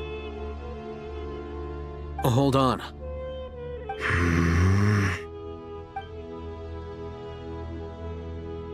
You're still reading it? How long is it? It records the development and governance of the Oasis civilization. Most of it concerns the Jinn, but it also contains record. Is it important? Some of it. There was no way for me to read the whole thing in its entirety, so I had to rely on my intuition to pick the parts. What about the artisans' records? What do they... They're speculations, mostly. For instance, they were wondering how to protect themselves if King Deshret decided to silence them after the construction of Aru was complete. Sounds like pure mythology to me. The records do emphasize that this was merely their conjecture based on various myths. Still, the artisans did leave details of their plans. Even that got recorded? Okay, well, Is that truly necessary? You won't be needing those. No, the blueprints are important. I want to keep them as a memento.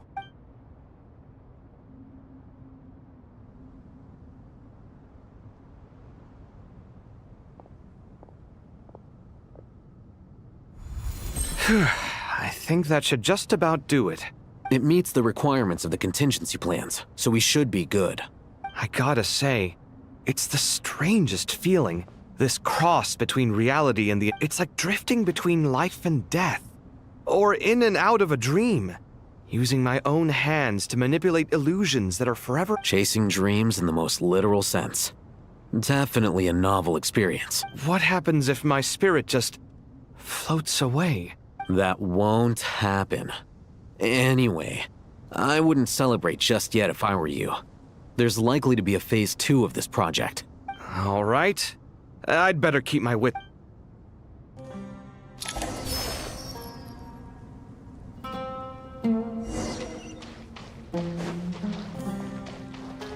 Tuh! Tuh! Huh!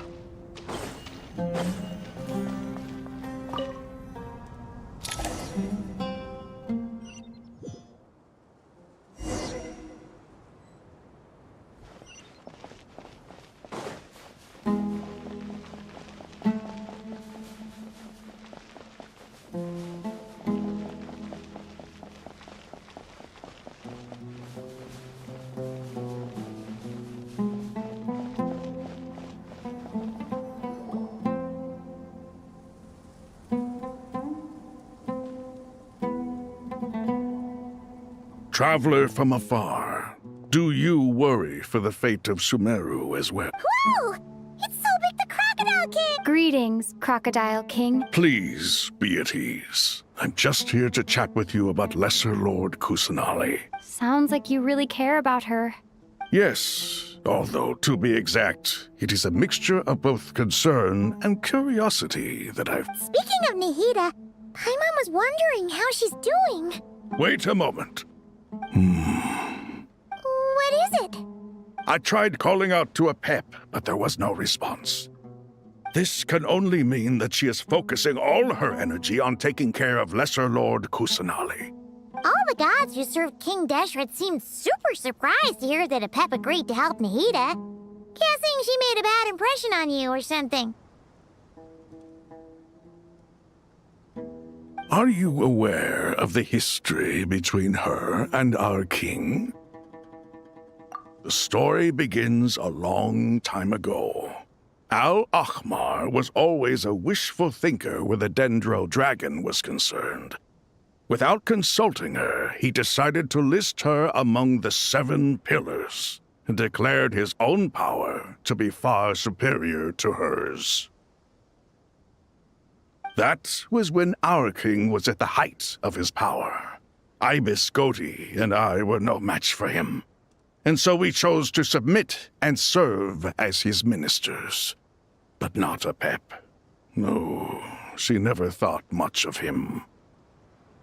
To a pep, Al-Ahmar's pride and sense of superiority were nothing but ignorance and hubris. In fact, they fought numerous times, but usually the battle ended in a draw.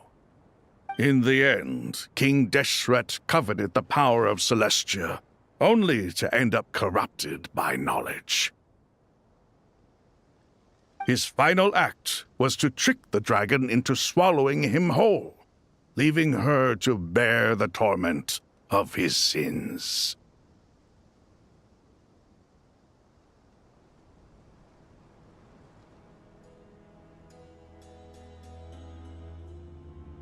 The Dendro Dragon stands for the glory of a bygone era.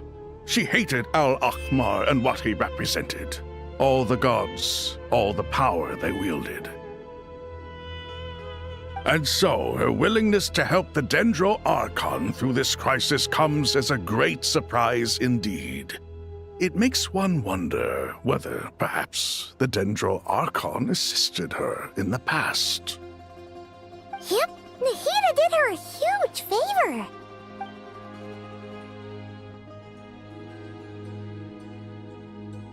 So Lesser Lord Kusanali put an end to the Dendro Dragon's many long years of torment. As much as she loathes the Seven, a pet knows kindness when she sees it.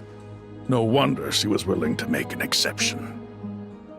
Yeah, that's the sense we got from dealing with her too. She is not incapable of coexisting with other living things. Rather, she actively chooses to avoid coexistence. And this despite the fact that she symbolizes life itself. How ironic.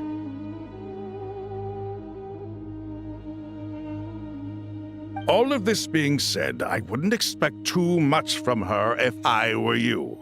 Nothing will change her hatred towards humanity and gods. We'll keep that in mind.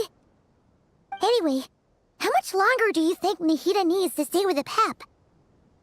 For all we know, the Fatui might still be in the desert. Just to be on the safe side, why don't we grab anyone who isn't busy right now and go— I'm alright, Paimon. Huh? Was that Nahida's voice? It seems the treatment was effective. Since when do my deeds require your evaluation?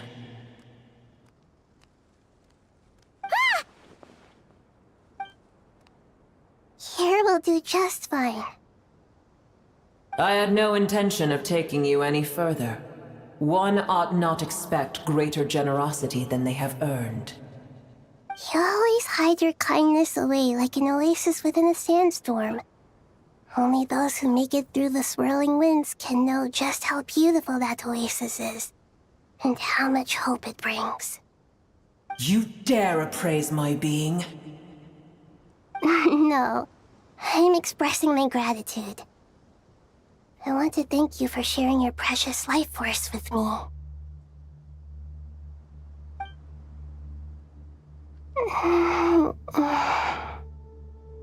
Awake already? You are more resilient than I thought. Pep. I feel much better. Thank you. Gods and their gratitude mean little to me. I would rather you give me your assurance that the situation with Irminsul and Sumeru's ley lines will be competently managed. If I suffer any ill effects from the ley lines, you, as the god of this land, will be held responsible. And you would not enjoy being held to account by me. I understand what you require, but I would assume this task even if you did not demand it. Sumeru is my responsibility.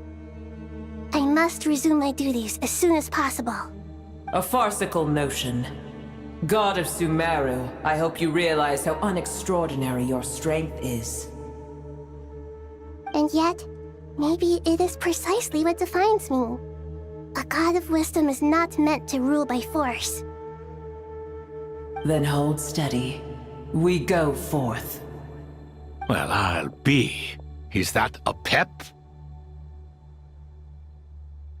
Do my eyes deceive me? Of all places, the Dendro Dragon has decided to visit the mausoleum of King Deshret?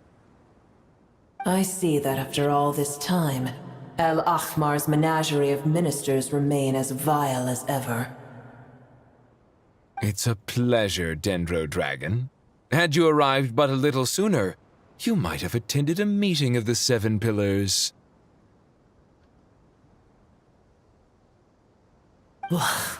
What a nauseating thought. You are not the first insects I have had the displeasure of dealing with today. A swarm of them tugged on my tail on my way over. Goodness knows what hovels they crawled from. Why do all the creatures of this world remain so lonely after all this time? What did you do with them? I cast them away. What would you have me do? Keep them as trinkets? Boer, this is where we shall part ways. To be clear, I do not wish to see you or anyone else here ever again, unless absolutely necessary. Then I wish you peace as you return to your dwelling place. It matters not to me. Simply refrain from bothering me again.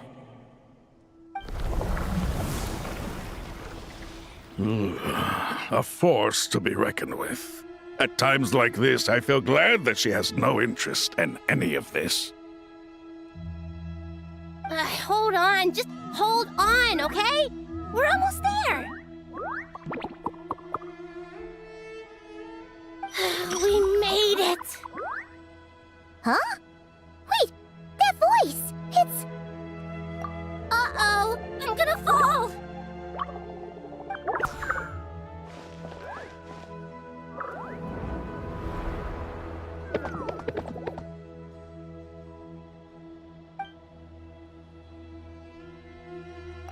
Well, that's a relief. A pair of safe hands indeed. The Dendro Archon's familiars. They are the last thing I expected to see here. Huh? Wait, what are the Aranara doing here? Don't you guys hate the desert? Obviously I was worried about the Dendro Archon. I've been supporting them with my Pari powers the whole way here. Oh, they seem pretty nervous. Is it because there are too many people around? Not just people. It's all these non-human beings, too. It's hard on them. I can't believe you made such a long and dangerous journey just for my sake. I appreciate your support so much. Thank you all. I'll have to ask everyone to wait while I help our new arrival settle in. Once I'm done, I'll gather everyone to discuss our next steps. Traveler, Paimon, shall we find a place for our friends to stay? Awesome! Let's go! Well, first I have some questions. Okay, I think that covers everything. Thank you. We can get going now.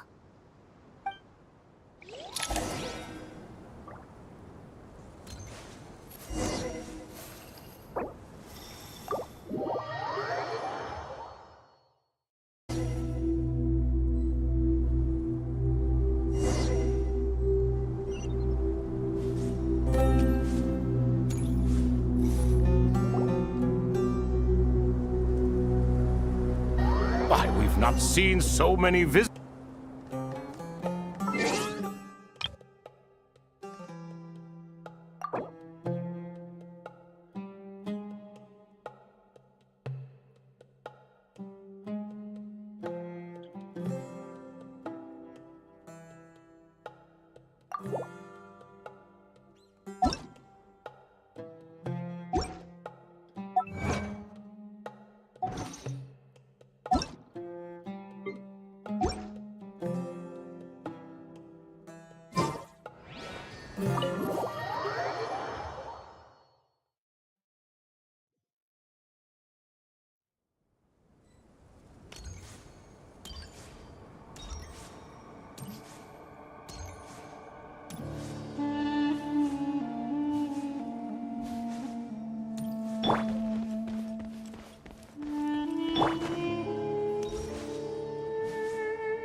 everyone. It's only us.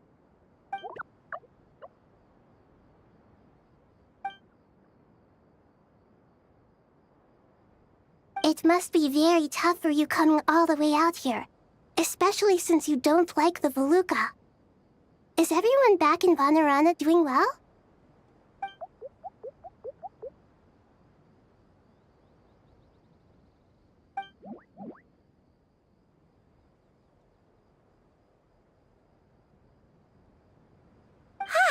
Everyone's here. Good. Are you okay? You look like you were about to pass out back there. Waktu penggunaan paket Anda tersisa 20 menit. Underestimate me.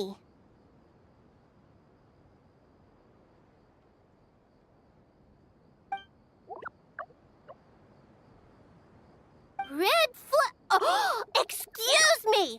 Are you comparing me to Paimon? I suppose everyone is gathered here because of me. As we can see, the situation is critical, and everyone is very busy with their various tasks, so...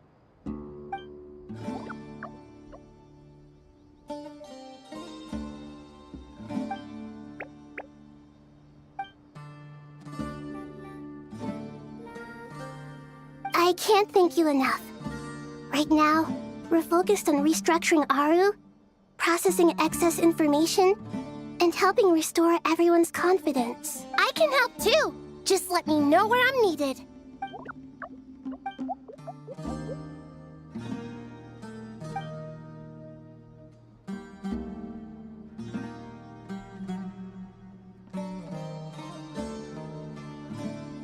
Up to no good?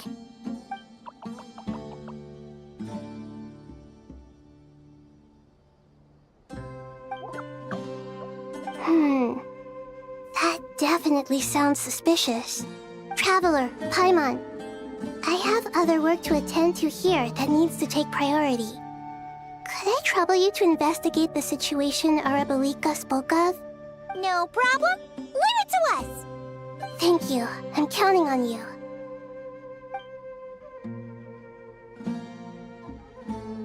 There's one other thing.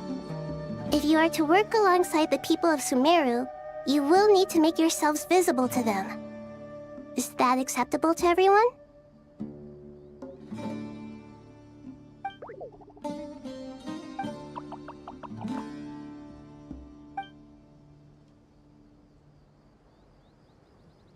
There's nothing to fear.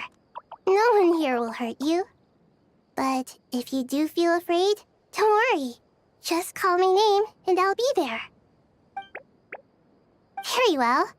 Now, I shall bestow a small blessing upon you all. Whenever people see you and interact with you, from the moment their gaze meets yours, they will experience the most beautiful of dreams.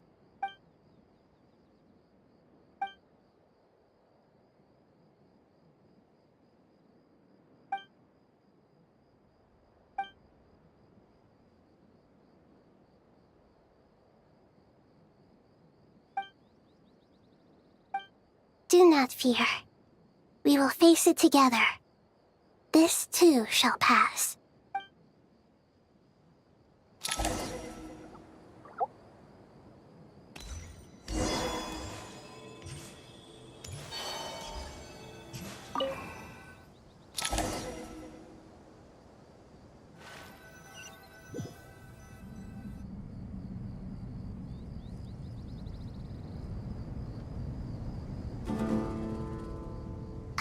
Everyone's here. Wonderful. Dendro Archon, you're back. Are you recovering all right? You mustn't push yourself too hard. I'm doing very well. Thank you for your concern. I see. Using the power of Aru to reboot the Akasha and gain access to Irminsul. It's a sound plan, although I regret to be the bearer of bad news. But with the state that Irminsul is currently in, it's impossible to access via traditional means. Alas, we had feared this may be the case. And what about non-traditional means? Non-traditional means? Are you saying... Desperate times call for new measures.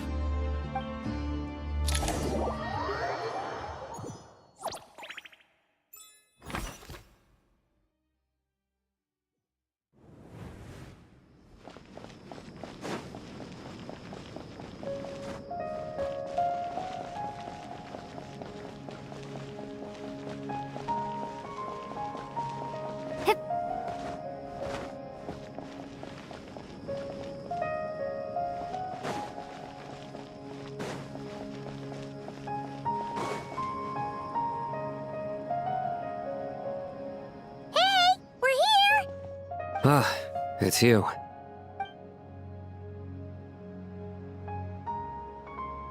The Aranara have good intuition when it comes to people.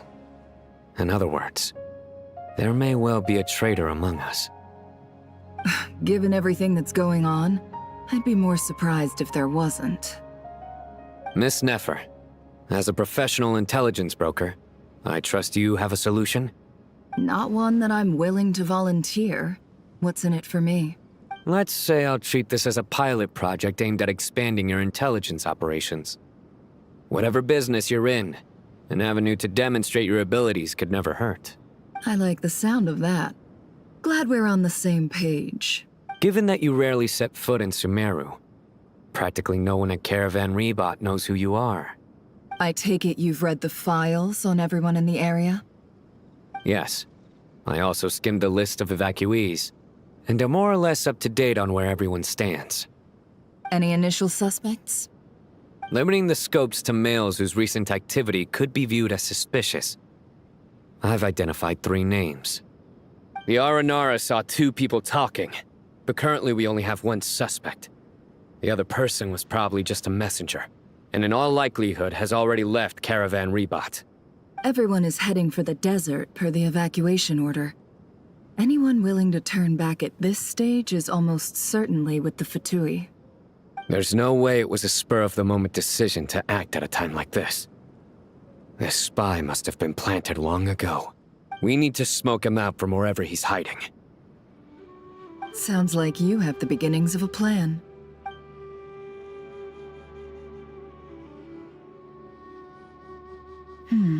I see. Your suspicions are well-founded. I'd be watching him too if I were you. So far, we still lack solid evidence that he's been bribed. He hasn't made any recent purchases that would indicate he came into some cash. Then let's get closer to him to confirm before we make our move. I can handle it. I'm not based in Sumeru, so barely anyone at Caravan Rebot. And you're certain you've never encountered this person in Nodcry? I'm certain. Besides, it's extremely rare for me to have had any direct contact with Sumeru mercenaries besides Jet. There's no way he could have seen my face before. Sino, stay out of sight and wait for my signal. If he raises any red flags, I'll bring him toward the main road. Understood. I'll take it from there. Excellent.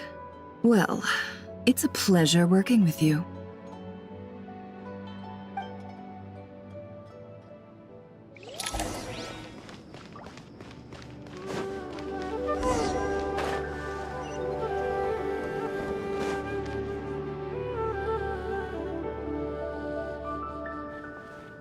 Darker skin, scars, frequents the desert and has ample combat experience.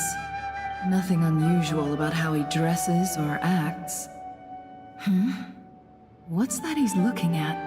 A coin. Interesting. Could that be how his contact paid him? Conveniently discreet for someone trying to hide any unexplained income. And yet it could be highly valuable. Sorry to bother you. Has everyone here already left? I don't suppose you happen to see a lady wearing a hat? Ma'am, what are you doing in Caravan Rebot all by yourself? The main group evacuated some time ago. Didn't you pass them on the road? My friend and I lost some of our cargo along the way. I didn't want to miss out on potential business, so I told her to go on ahead and meet the client while I retraced our steps. I didn't think it would be so late by the time I found it. And then there was a terrible sandstorm. I guess I must have taken a wrong turn, because I didn't see any large groups on my way here. Forgive me for asking, but just to be on the safe side, could you describe this friend of yours? Sure. She has blonde hair, and she was wearing a hat and a white dress. You'd definitely know if you'd seen her. Yes, I think that does ring a bell. Ah, my apologies. During this exceptional time, the Core of 30 are under orders to be extra cautious when dealing with unknown people, whoever they might be. I understand. Well, sir, is there anything else you need to know? If not, I'd better try and catch up with them. Hey, wait! They left a good while ago now. You'll never catch up with them on your own. Why don't I give you a ride? I'm here to collect the last few people anyway. We have plenty of carts, so one more won't be a problem. That would be amazing. Traveling with a group will be much safer. I'll have to pay you for your trouble. Hey, let's not worry about the money for now. Wait here a moment. Once I'm done packing up, I'll take you to join the rest of the group. All right, thanks. Let me know if you need a hand carrying anything.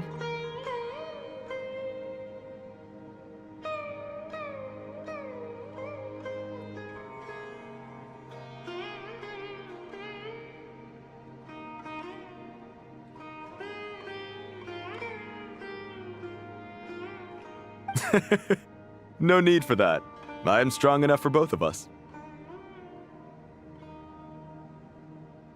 Okay. Well, I wish there was some way I could repay you. Guess it's my lucky day, running into someone who knows what they're doing here. You're not wrong there. I mean, what kind of cargo is so important that it's worth risking your life to get back? I hope for your sake that it's priceless. Actually, I suppose I can tell you, since you've been such a big help. But be sure to keep it to yourself, or we could both be in big trouble. Oh, really? Sounds mysterious. We're in the antiques business. You understand? Some of our goods aren't acquired through the most legitimate means. We have to be very discreet when we're selling them. That's why I had to go looking for the missing cargo alone. Ah, no wonder. Well, ma'am, in that case, it turns out that maybe there is something you could do for me.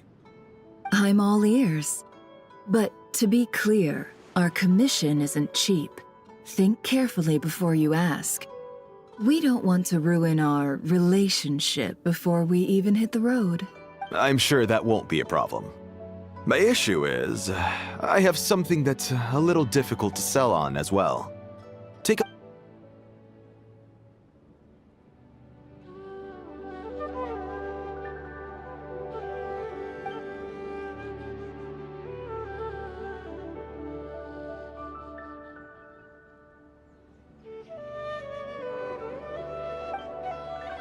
Pure gold. That's quite something. How'd you come across it? Dig it out of some ancient tomb? If you look hard enough, there are many treasures to be found in the mausoleum of King Deshret. It has no distinct Snezhnayan markings. That'll be why he's going with that story. And he clearly doesn't want to arouse suspicion, so he's on the lookout for an opportunity to make a quiet trade. Surely you have an existing business partner. Won't they take it off your hands? I hope I won't be attracting the wrath of my competitors by helping you sell this. The shop I used to work with is having cash flow issues at the moment after losing some money. I'm under enough pressure as it is without having to deal with them. On the off chance anything went wrong, I'd never get my money back. I understand. Gold is the last thing that traders with cash flow problems want to see. Well, in that case, I think we can work something out. As it happens, I'm just about done packing. Sure. Let's walk in. This evacuation was a huge operation. They needed a few people to stay behind and tie up loose ends. And I ended up being one of them. You're lucky you ran into us in time. I certainly am. I don't know how this happened. One...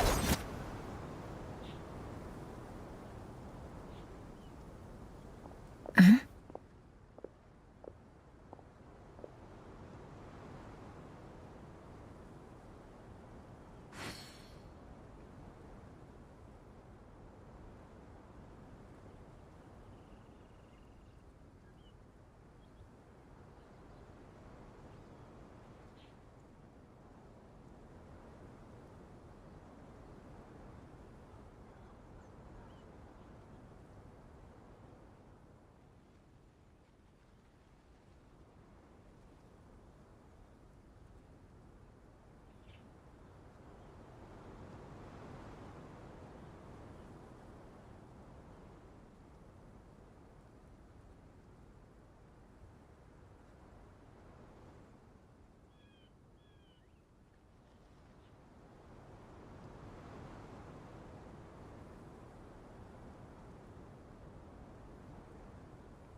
Hands where I can see them.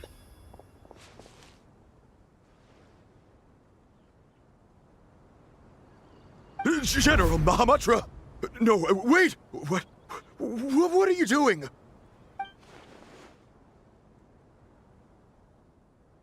This is the coin? Good. Sadly, you won't have the chance to spend it. Nicely done. Looks like Sumeru's Matra are a well-oiled machine nowadays. Unmarked gold coins are quite difficult to trace. Thanks to you, we have secured the evidence. Here's what's gonna happen.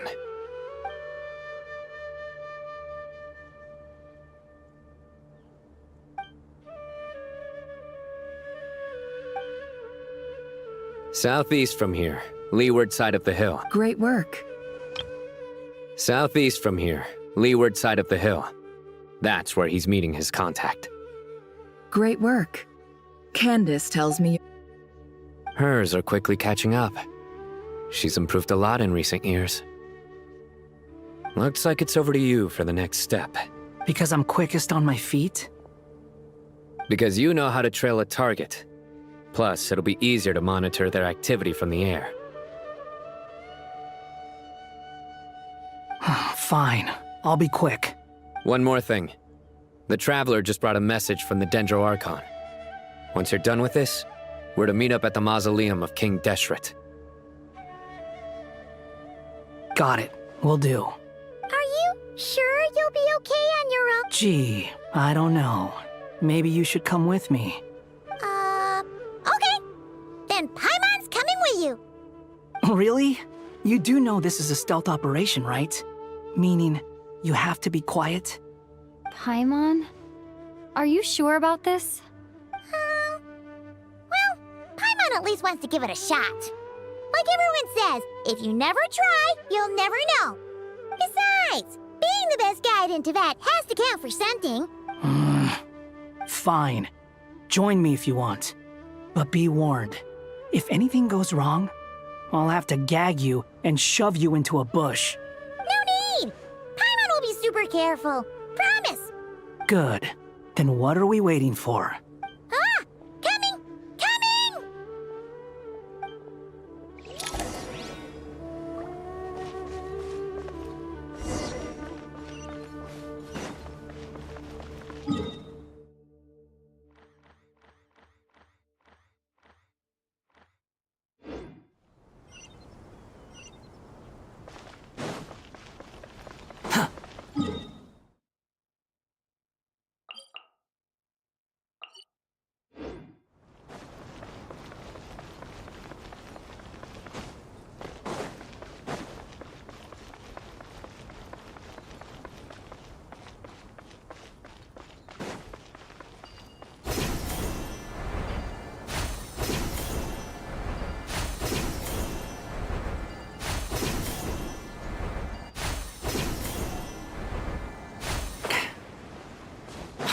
Follow me.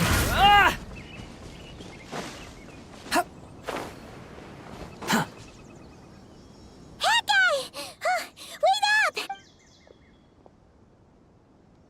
We're here. Now we wait. Okay, yeah, cool. What's on your mind, Paimon? Huh? Oh, nothing? I thought all you cared about besides being a guide was food and sleep. Why the sudden urge to go on a dangerous mission? What's that supposed to mean? Paimon's been on plenty of dangerous missions before. But never on your own. You hardly ever leave the traveler's side. Just saying. I'm kind of at loose ends right now. So if you did want to share, I suppose I'd have to listen. If not, suit yourself. Hat guy? Do you think Paimon is useless? What? Where's that coming from? When we were in Notcry, Paimon suddenly realized something. Even though Paimon's with a traveler every single day, whenever we think Paimon doesn't get like this very often. She just got really scared when the traveler got kidnapped that time. What if she never came back? What would Paimon do then? And the more Paimon thought about it, the more useless she felt. But Paimon doesn't want to be a burden.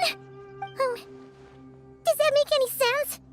You know, that feeling of just being completely useless and... You asked the right person. Boy, do I know that feeling.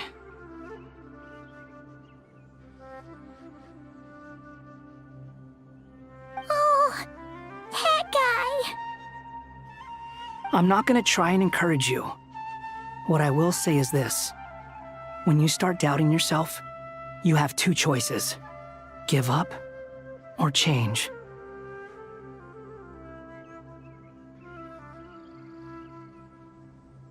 You have to make the decision to move forward.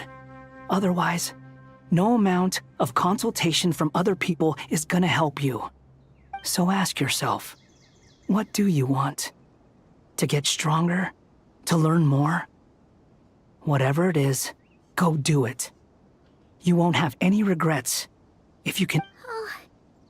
Alright. Something's not right. Shouldn't they be here by now? Paimon, is it just me? Or is it a little too quiet around here? Should Paimon take a look? We'll give it another hour. If nothing happens, we head back. Okay.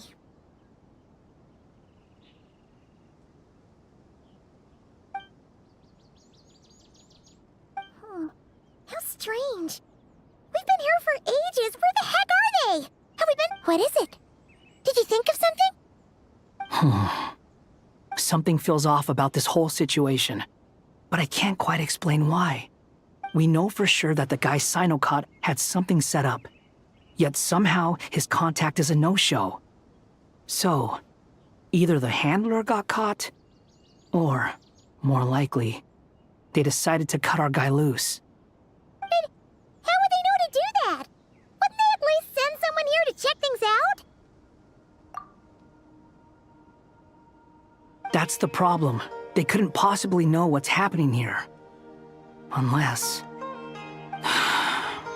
This feels all too familiar.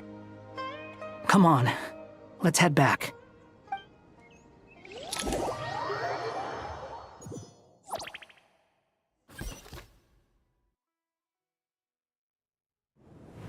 Even though this isn't a formal meeting, I'd still like to start by saying how grateful I am to each and every one of you. Thank you all for coming here and standing by our side. Shesipank and Bennu are currently assisting the scholars with the maintenance of Aru. Please forgive their absence. As for Hermanubis, may he rest in peace. We remember him with great fondness. There have been times when I imagined what it might be like to meet you all. Now that it's really happening, I feel quite emotional. Time has taken many things away, but that which remains is all the more resilient. I must say, there is one thing that rather surprises me. You appear to be in good spirits, Lesser Lord Kusanali. But even so, I can sense that the life force given to you by the Dendral Dragon has far from fully resolved the problem of your vitality. Oh no! So even a pet's power didn't work? Don't worry, Paimon. It worked very well indeed. The issue is how closely I'm tied to Irminsul. Until the problem with it is resolved, there is no way I can fully recover. Sumeru has undergone tremendous changes during her absence. When gods pass away, inevitably, people's faith in them grows weaker. You must have sensed it already. Regrettably, this is true. I too have grown weaker due to the effects of Irminsul. Right now, we're all in quite a sorry state. Then what do you suggest? We take all the help we can get. Sumeru is our shared home. You and I, gods and humans alike. We must unite all our strength in this moment. Though Al-Ahmar is no longer with us, the alliance between the three gods remains in force. Regardless, as subjects of our king, we have a responsibility to support Sumeru through this catastrophe. Not to mention that it was the people of Sumeru who released us from this prison of Aru. Times have changed, and the people of today possess greater wisdom than those of the past. You really know how to give a rousing speech, Goti. Now then, let us learn more about your plan. The brightest minds of the Sumeru Academia are busy opening and renovating Aru. They claim it has something to do with Irminsul?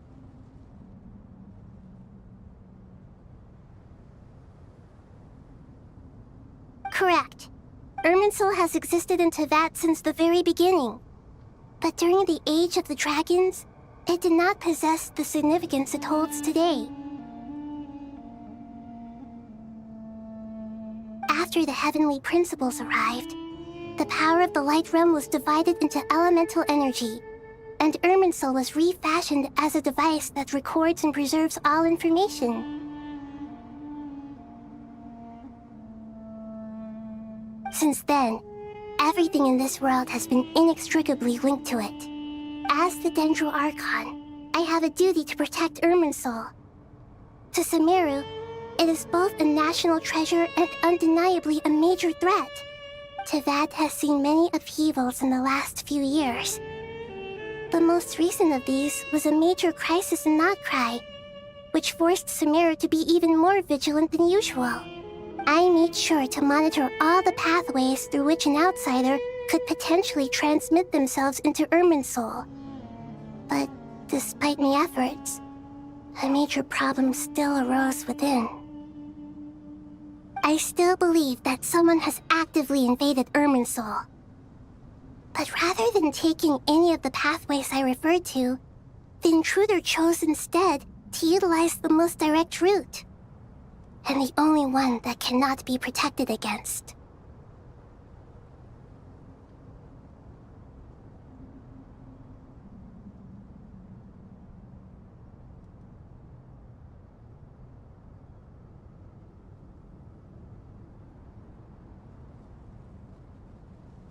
By entering Irminsul through death.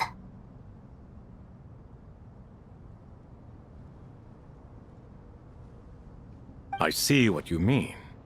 You cannot simply stop all deceased souls from returning to the ley lines because of a potential invasion that could occur at any time. That's right. As important as it is to guard against external threats, I couldn't allow myself to stop the souls of the departed from finding peace. Please, understand how difficult this predicament was for the Dendral Archon. Defense has never been an easy task. After Irminsul was invaded, my authority was quickly restricted. Soon after that, the tree began denying access to any connections.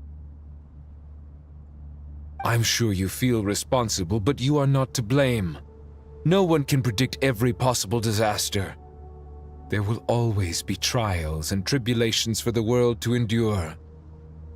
But the people of Sumeru should not have to endure this. We must find a way to break through the lockdown and connect to Irminsul.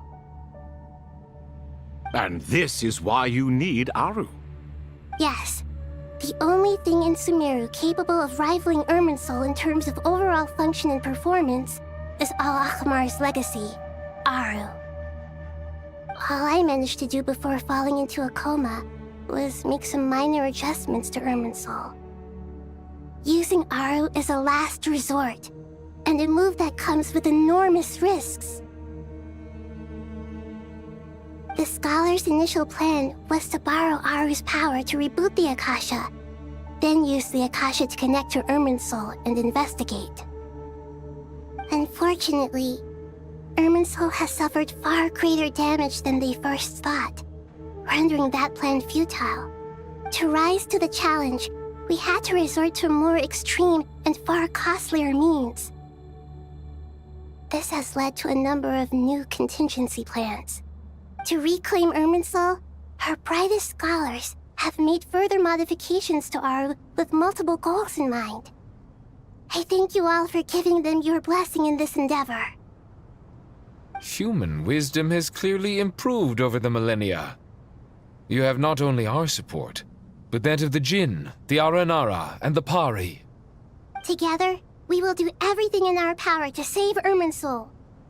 By the way, when you spoke earlier of an intruder, it almost sounded as if you knew who you were dealing with and what they were capable of. Well, since you ask.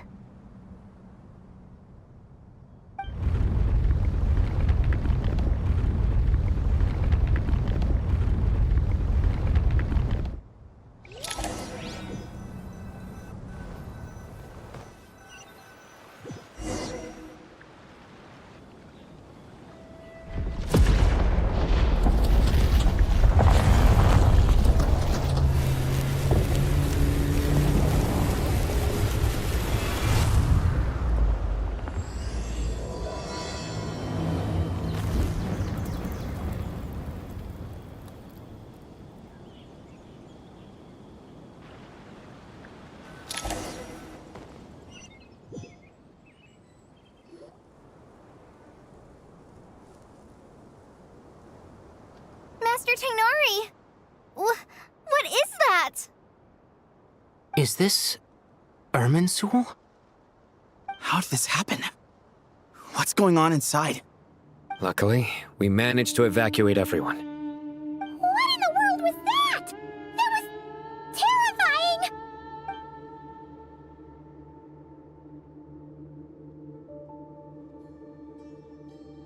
Oh my. I understand now, Dendro Archon. You make yourself quite clear indeed. Not once over the millennia has Irminsul been so terribly afflicted as this. Please continue, Dendro Archon. Irminsul's root system is what comprises the ley lines. In the past, it has always been hidden away, going unseen by the general populace. But now, an evil intruder is making it reveal itself. It has become a tree of unbridled greed. A clear sign that a deranged experiment has advanced to a new stage.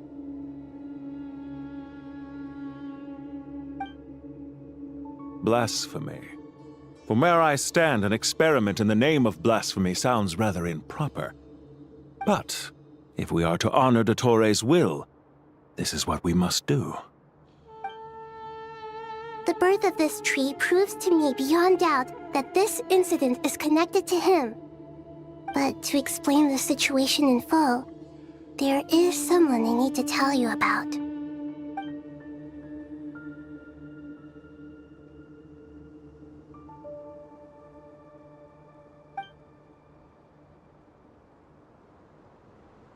Zandik. So it was him. I saw him in the desert once. A man of supreme arrogance. So this is where it has taken him. But didn't Dottore die and not cry? How is he still able to do all this? He must still have loyal followers amongst the Fatui. Even so, I'm still unclear as to how he has been able to wield such a profound influence over Irminsul. I can confirm that Fatui forces have arrived in Sumeru City. Furthermore, Irminsul seems to be undergoing some kind of mutation. Evil branches are beginning to grow. Things that do not belong to this world are slowly but surely materializing. Sorry, I couldn't think of any other word to describe it. They don't seem to be fully formed physical entities yet, after all, but they are gradually becoming real. A baleful tree climbing up into the heavens. Speaking of Dottore, I have some information on that front as well.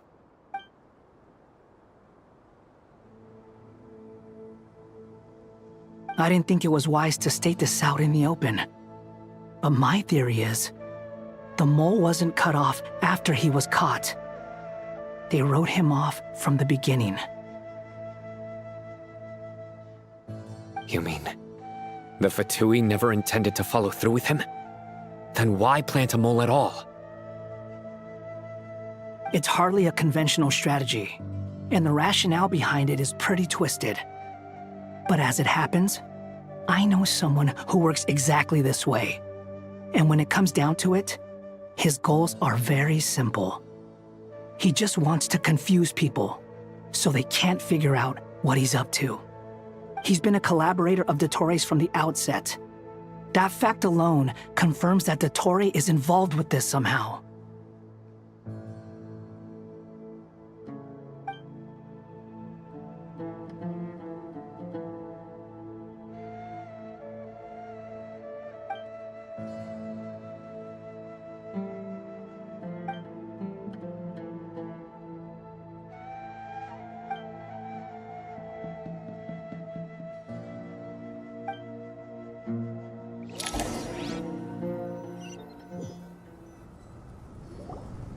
There is still much to be done. Everyone, please remember our core strategy. As per the discussions, the following groups must act immediately. Mr. Alhaitham and Mr. Kave, the next phase of the Aru renovation project must begin right away. Godspeed to you both. We'll give it everything we've got. The plan looks feasible, but the implementation will require certain resources. General Mahamatra Sino and his team will help to procure the materials required for modifying the terminal. No problem. I've already spoken with Sethos and Hack Guy, and they've agreed to assist me. This kind of thing is best left to the fleet-footed. If it's efficiency you're after, we're the right people for the job. This kind of thing is best left to the fleet-footed. Right? Hat? Following up on the elemental energy amplifier we discussed. If it's efficiency you're after? One most familiar with the status of this project. Aside from the Dendro Archon, of course. Yep, that's right. Leave it to Lord Sangama Bay. Got it. Well, I'd like Madame Farazan, Kale, and Nicole to support Dory on the technical side. You can count on us. Will do. Rest assured, I'll take good care of Kale. Dia, Candace, and Nefer, you'll be in charge of negotiating between the various parties. I trust you remember our goal. You bet. We can handle it. Good. I believe that covers everything. Tainari will provide ad hoc support as needed, if that's okay. Poor Tainari. Must be tough being Nephis' student. Getting bossed around all day, every day. Hey, don't try and drive a wedge between us, you old rascal.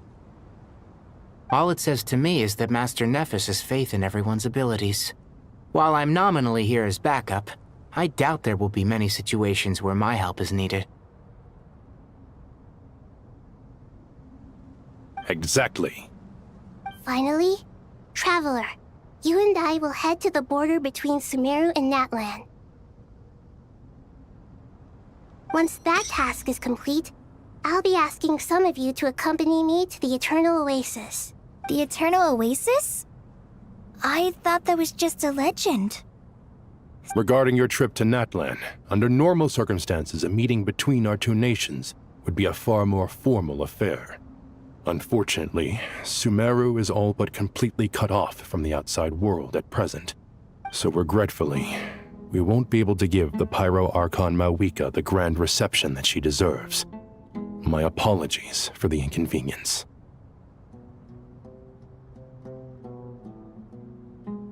No point putting too much pressure on yourselves. That goes for everyone. Right. Especially you, Dendro Archon. I'm sure you're still feeling quite weak. Don't worry about me. The Dendro Dragon's life force will sustain me. Plus, we'll be there every step of the way. Nahida will be just fine. Yes. I believe in myself. And I believe in every one of you. Well, time to get going.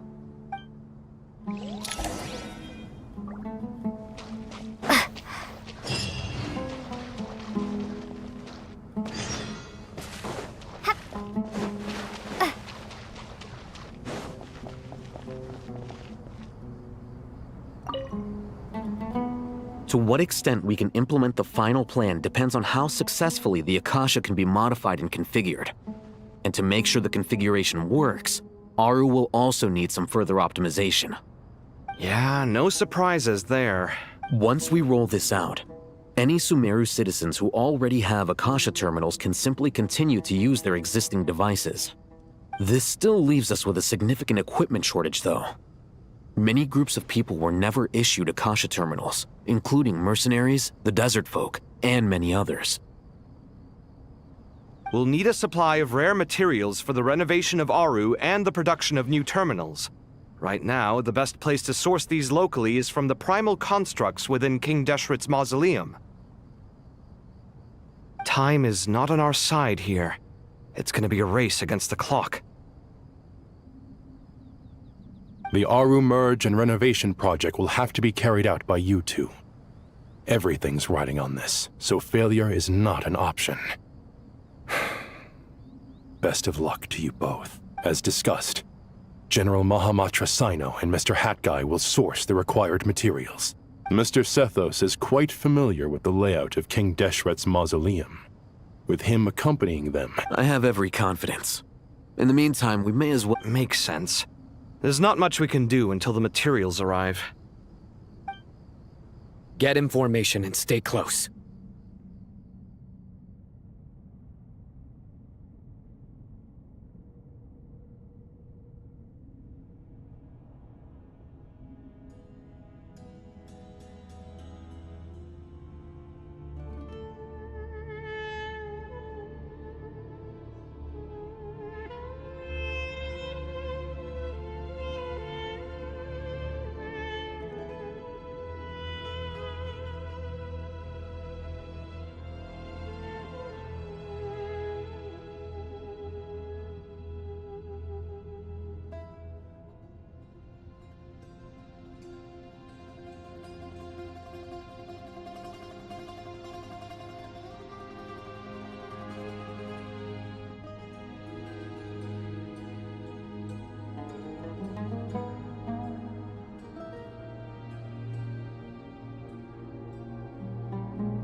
What is this, boot camp? Knock it off. It's just Sino being Sino. It's just Sino being Sino. What is it? Get information and stay. Everyone clear on our mission objective. Look at the excess primal constructs, dismantle them, and extract the required materials. And King Deshret's 7 pillars agreed to this? If they're just sitting there doing nothing, we might as well put them to use. Thoth's words, not mine.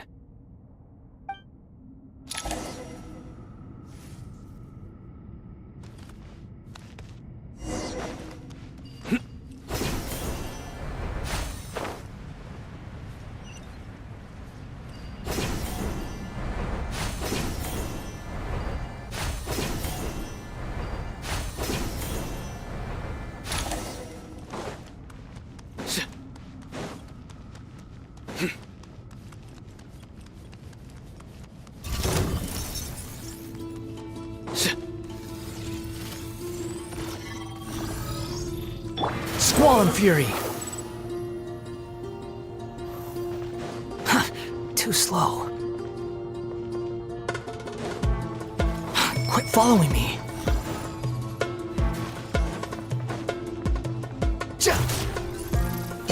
Wretched vermin! The wind rises.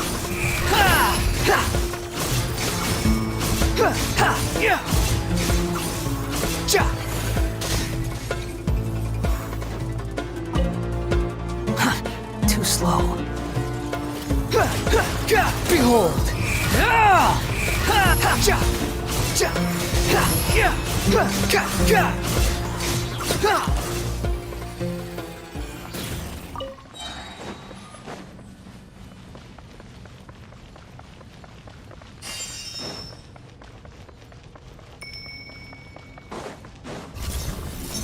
Unsightly insects! Excuse me? Move or be moved!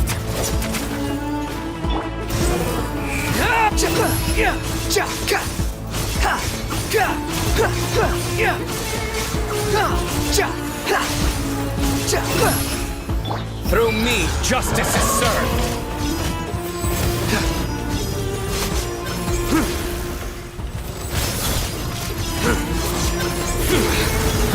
Guilty! Wretched vermin!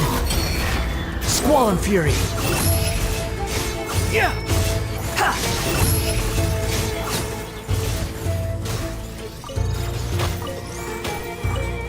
Quit following me! The wind rises! Search for it! Futile! Move to Al Akbar! Way ahead of you!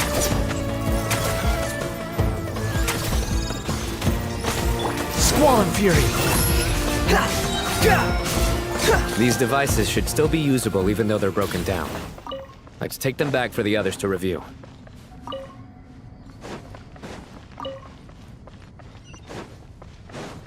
Behold!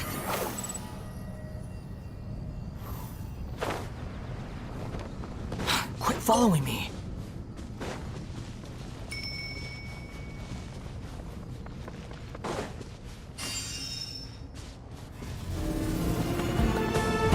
Squall and Fury!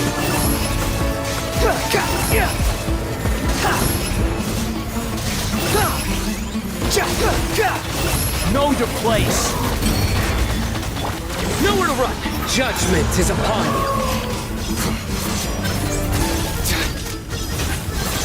Their penance is due! Guilty! How many do we need? Enough to make an Akasha terminal. How many do we need again?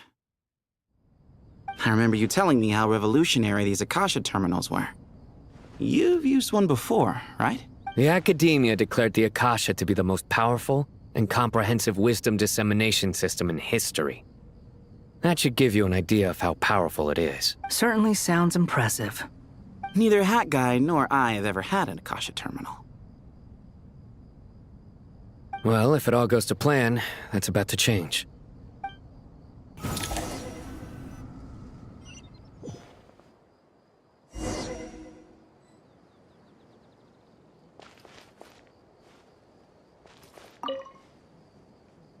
Oh, goody! Hey, thank you so much for handling the delivery. What a long way it was. You've really outdone yourselves. I'm well aware what a bumpy, dangerous journey it must have been.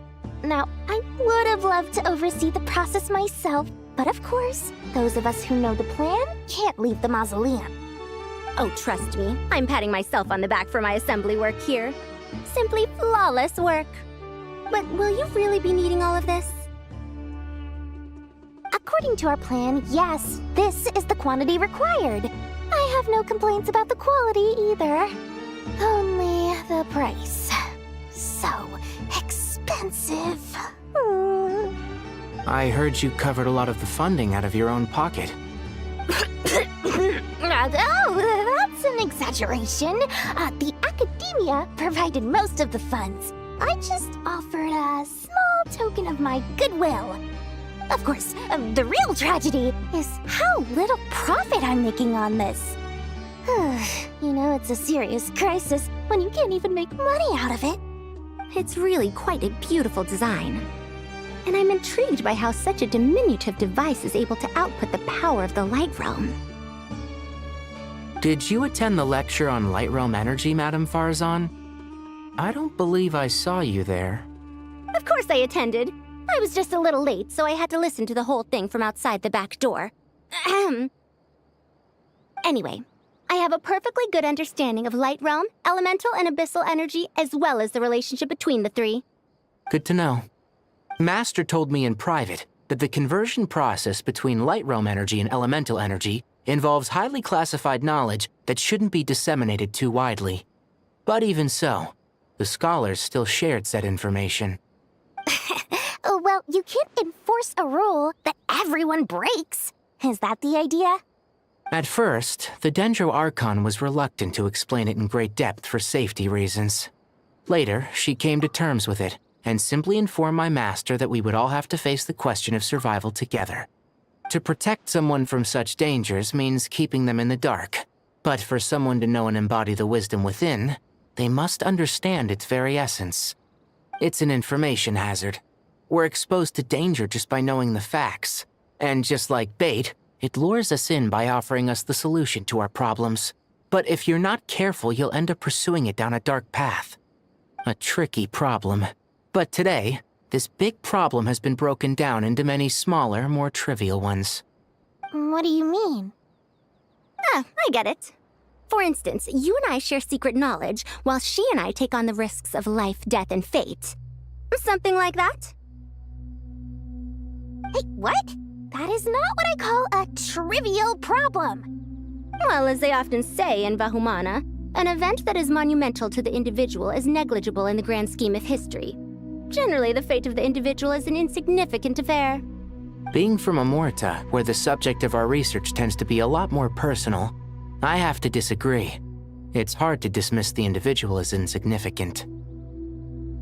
In other words, the big problem of survival has been broken down into many small, interconnected factors, and each one of us represents one of those factors. When the same secret is shared with a group of people, the same fate binds them together. Most people would find this unimaginable, but to us scholars, this is the path that has always beckoned to us. Sharing knowledge is a good way to fight against fate. I will always believe in that.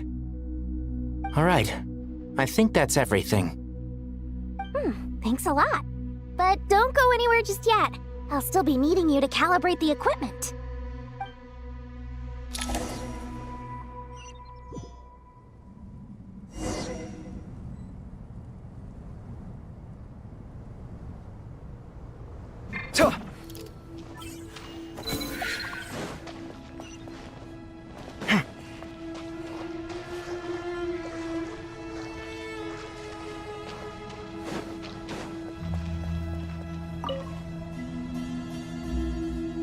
Okay, the materials are ready. We can... Al-Haytham, how are you getting Most of the information in Aru is written in ancient desert scripts. Some of this is written in a tribal language, while other parts seem to be a variant of an Oasis script, based on the glyph forms. Oh, Not lost to history, I hope. Some are.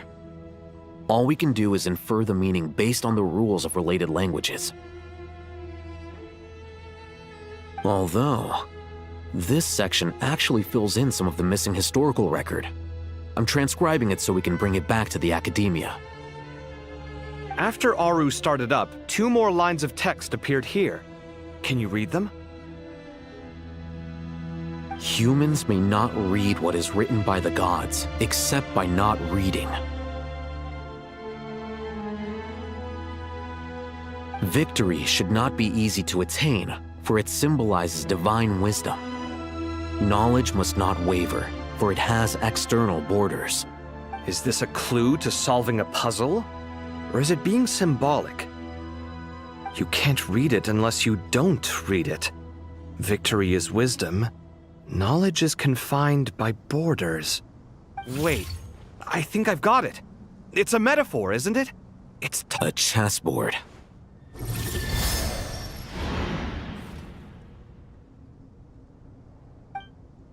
You were right. The youth of today are skilled at solving riddles. Have the secrets buried in the desert not been unearthed over the years all the same? Since Aru is a place reachable through wisdom, this day was bound to come sooner or later. Oh, I've always been against overly cryptic sentences. Don't you get tired of reading and... Ah, it's you 3. Just in time. We've been delving deep into Aru, and now this board has appeared. I've heard this was how you'd while away your free hours. You must be quite the experts by now. It is true. King Deshret's chess games are some of the most well-loved of all his wonderful creations. If you have ever been to Safhe Shatranj, you may well be familiar. Is this chessboard? It is true. King Deshret's chess... Then? Naturally. Visitors, everything is ready. Only by completing the challenge on the board in accordance with the rules will you be permitted to overwrite Aru. 1 second. It's not dangerous, is it? Dangerous? Why, yes, of course. I should be the one to go, then. Wait for me here. Sounds like the self-confidence of our present company has rubbed off on you. Don't be ridiculous. I'm your upperclassman, and that means I have to look out for you. I appreciate the sentiment, but a game of chess typically requires 2 players. Besides, I'm sure they won't let things get out of hand. Keeping things relatively safe is in your best interest too, isn't it? Fair enough. I mean, you guys are controlling the difficulty, so please don't go too hard on us, all right? Ah, but Bennu said he wanted to put some respect into these whippersnappers. All right. Thank you. Obviously, we'll still try to be careful. This doesn't seem like ordinary chess. Is the goal to defeat the opponent? No, you must enter the board and pass the trial. Ready? Let's do it. No, you must enter the board and pass the trials we have placed there.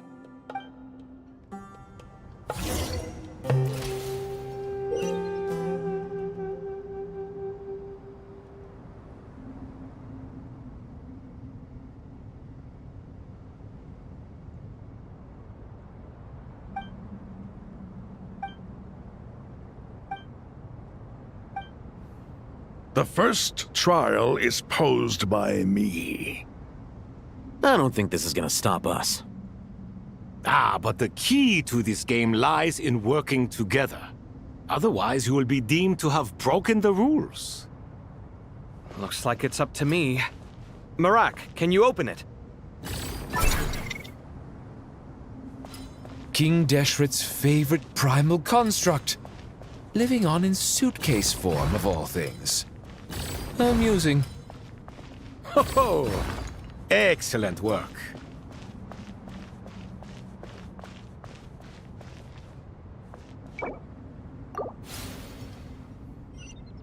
The first trial is posed by me. I don't think this is gonna stop us. Ah, but the key to this game lies in working together. Otherwise, you will be deemed to have broken the rules. Looks like it's up to me. Marak, can you open it? King Deshret's favorite primal construct, living on in... The first trial is posed by me. I don't think this is gonna stop us. But the key to this game lies in working together. Otherwise, you will be deemed to have broken the rules. Looks like it's up to me. Marak, can you open it?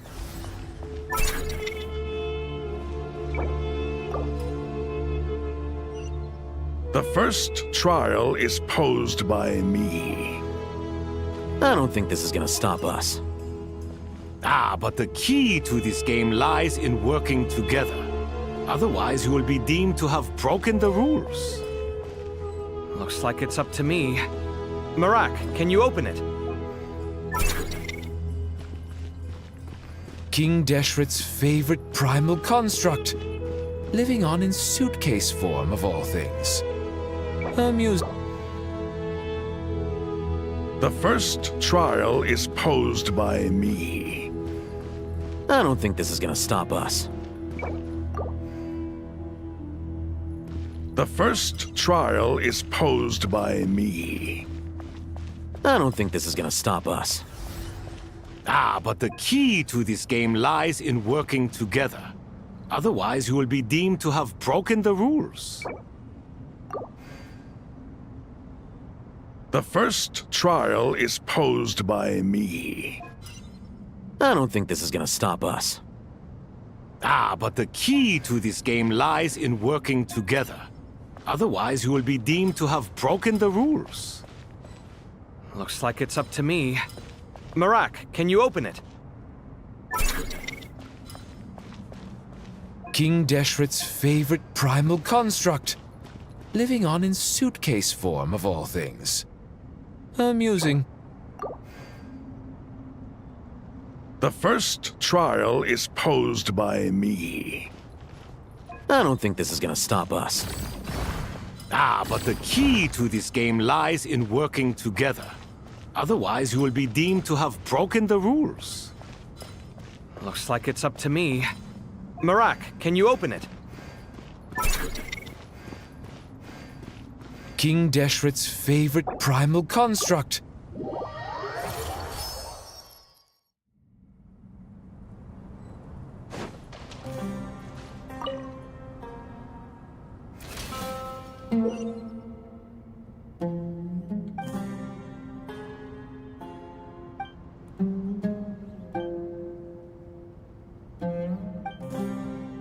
The first trial is posed by me. I don't think this is gonna stop us. But the key to this game lies in working together. Otherwise, you will be deemed to have broken the rules. Looks like it's up to me. Marak, can you open it? King Deshret's favorite primal construct, living on in suitcase form of all things. Amusing. Ho-ho! Excellent work.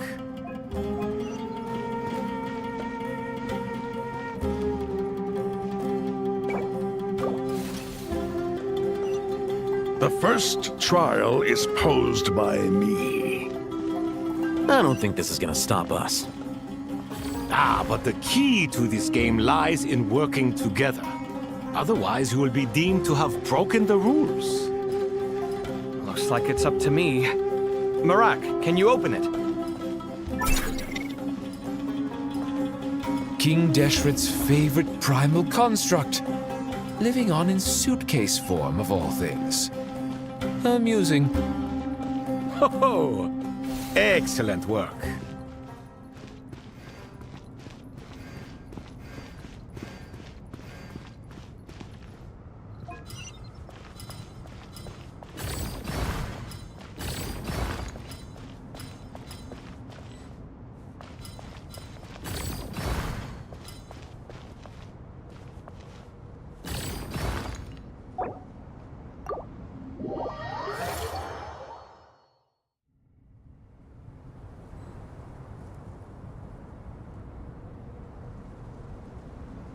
time to show off my skill.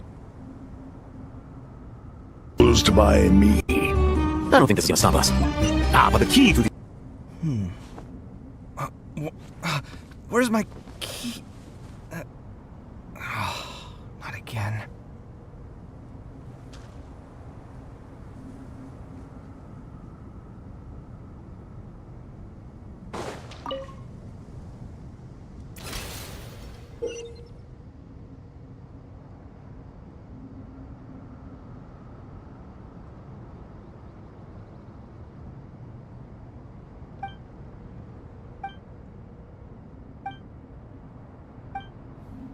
The first trial is posed by me. I don't think this is gonna stop us. But the key to this game lies in working together. Otherwise, you will be deemed to have broken the rules. Looks like it's up to me. Marak, can you open it? King Deshret's favorite primal construct. Living on in suitcase form, of all things. Amusing. Ho-ho! Excellent work.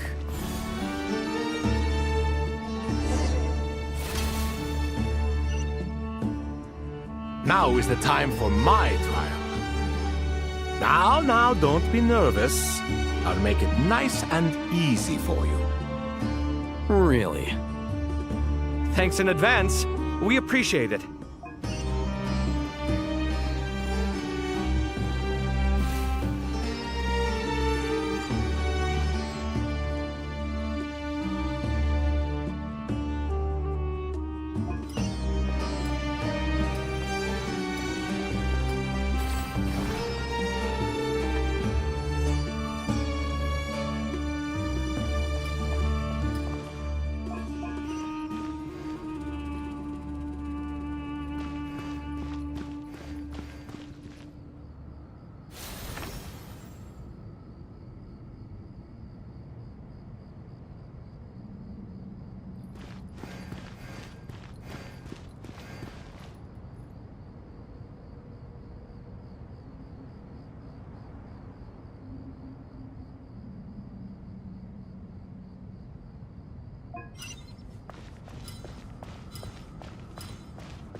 Ibis King, don't you think this all rather inappropriate? You may as well be handing them victory on a silver platter. Do not expect me to follow your lead. Ha! Suit yourself.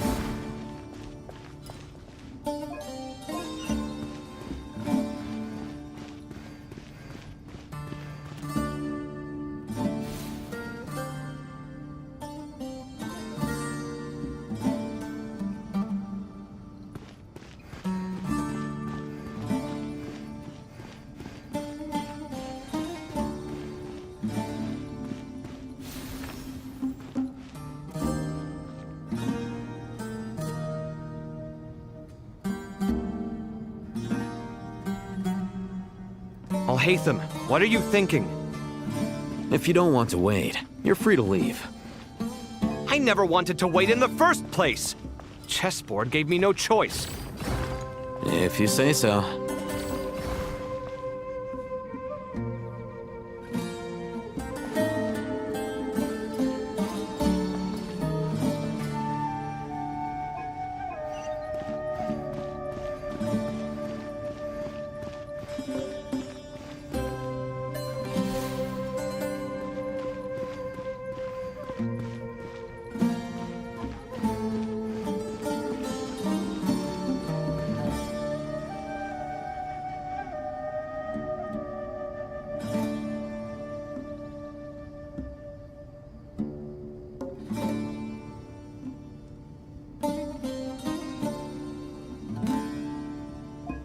Alhaitham, what are you thinking? If you don't want to wait, you're free to leave. I never wanted to wait in the first place! Chessboard gave me no choice. If you say so.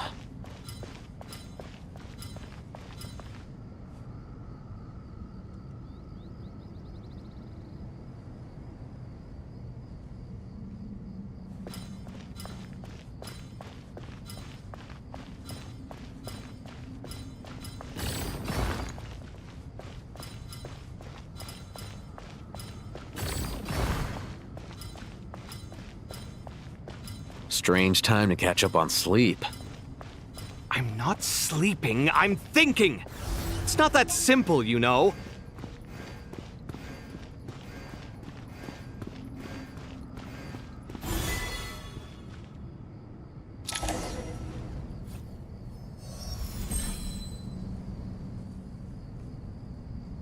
Done. Finally. But seriously, that was incredible! Standing on the chessboard felt completely different from standing on solid ground. And, oh, sorry. I'll save my thoughts for later. Thanks to the three of you for helping us out with this.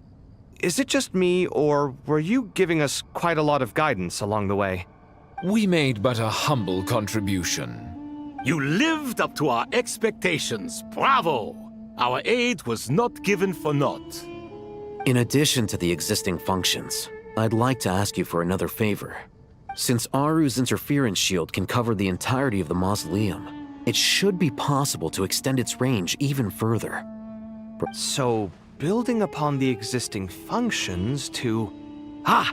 I'm with you! Imagine for a moment. What would the ideal outcome look like if this function were compatible with the devices? I agree. This is the best solution possible.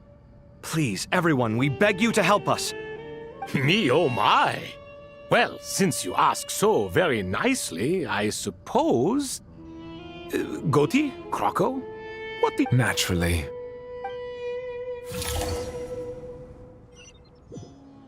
Time to go! Let's go find Nahida!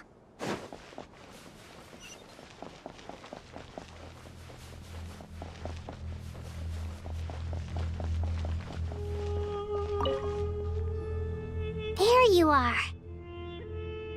Miss Nicole truly is an angel. She shows great wisdom in guiding others, and she has already sent word to Natlan on our behalf. She said that while the other members of the Hexen Circle are busy with important work, she is quite free, and she is more than willing to accompany the people of Sumeru for the entire journey. Oh, that's Nicole, all right. Always super patient and loves to help everyone out. She's the best. She is. So kind and enthusiastic. Well, time for us to get going. Let's head out.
This should be one of the closest places to Natlan in all of Sumeru. There's the barrier Nicole and Nefer mentioned. It completely cuts this nation off from the others. But why? Why separate you from the rest of the world now specifically? And if I'm not mistaken, Irminsul was polluted once before, wasn't it?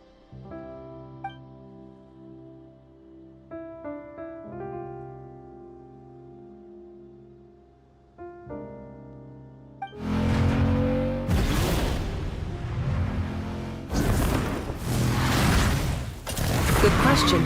I'm wondering the same thing myself. That voice. Moika, you got here pretty quickly. Hello, traveler. It's been a while. Hello there. Hello, Dendro Archon. Moika, I apologize for asking you to meet at the border on such short notice. I also apologize for not being able to greet you in person. The form in which you see me now is one carried by the Traveler. The real me is inside the mausoleum of King Deshret, and I am reaching out to you with my mind from here. Irminsul has been infiltrated by the Doctor. We must be on our guard, as he can spy on information in the world from within the tree. Fortunately, there is no record of the Traveler in Irminsul, and you are still within Natlan's borders.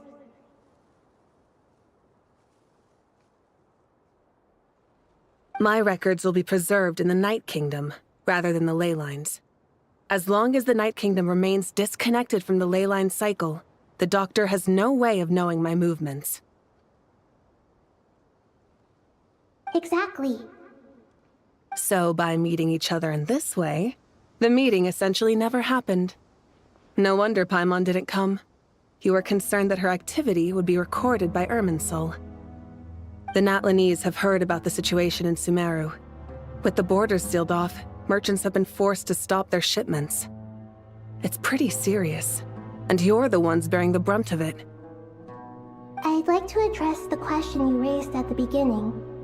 I can offer a brief explanation, although it will sound rather cruel. I don't reach this conclusion gladly, but Irminsul predates the Heavenly Principles. It existed long ago, when the dragons of Natlan were at the height of their power. So even when the people of Sumeru became ill because of pollution, it was not a critical issue from the perspective of Irminsul itself. As long as it continues to function normally, the barrier will not be activated. But this time, the Doctor's invasion has directly affected the tree. That is what caused the barrier to deploy. The Heavenly Principles established a rule that when Irminsul is plunged into grave danger, a portion of power will be reserved to isolate Sumeru. That way, even if Sumeru is destroyed, the outside world at least has some time to catch its breath. We'd certainly need it. The Heavenly Principles created almost everything that exists in Teyvat today. To them, preserving the existence of the world and its inhabitants takes priority over protecting Sumeru. Meaning, protecting Sumeru now falls to you. Yes. My own power may be limited, especially compared to yours. But that doesn't mean that we're just gonna sit around and wait for the end. If necessary, I will utilize any and every means at my disposal. Nicole of the Hexen Circle didn't say exactly what this meeting was about. But after hearing everything you've said so far, I think I can guess where this is going. That's right. Nahida and I discussed it at length. We both know how presumptuous this is, but... You need the Pyronosis, don't you? Yes, you guessed correctly. Originally, I only intended to borrow it, but the situation is far graver than I foresaw. So instead, what I ask of you is to please give the Pyronosis to Sumeru. Why do you sound so nervous? There's no need to be shy. Surely a gnosis is pretty important to a god. I guess, but it's not as if losing it would suddenly render us powerless. But I'm sure you don't need me to tell you that. With all the nations you've traveled to, and all the gods you've met, you must have realized that by now. As far as I'm concerned, a gnosis is basically an elemental energy enhancer. But I don't usually use it. You know me. I like to think I'm pretty strong without it. Yeah. Not about to dispute that. So you see, you don't need to sweat it. Here, take the pyronosis. Just like that? Uh-huh, just like that. To tell the truth, I've always toyed with the idea of giving it to someone who needs it more than I do. I know you accompanied Nahida here to try and increase the chance of success.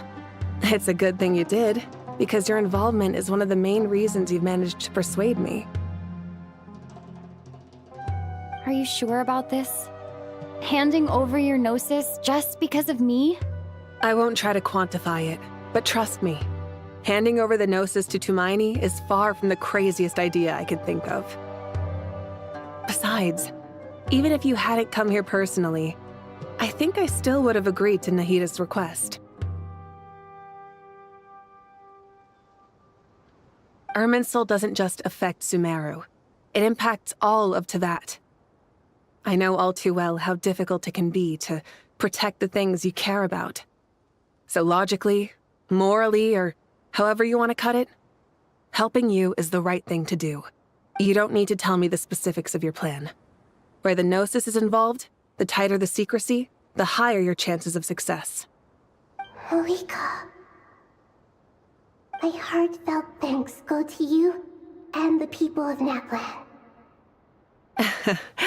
Don't mention it.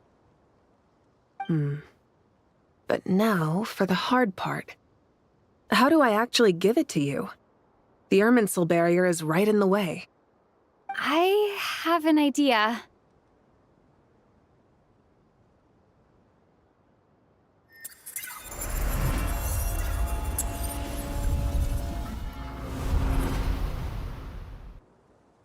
Just as I thought.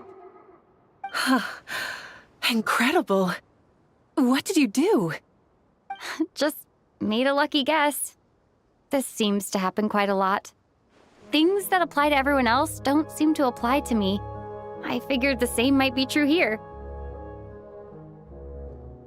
Irminsul usually produces effects based on the records it holds.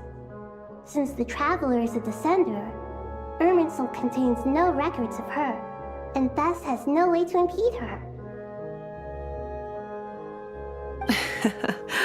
Is that right?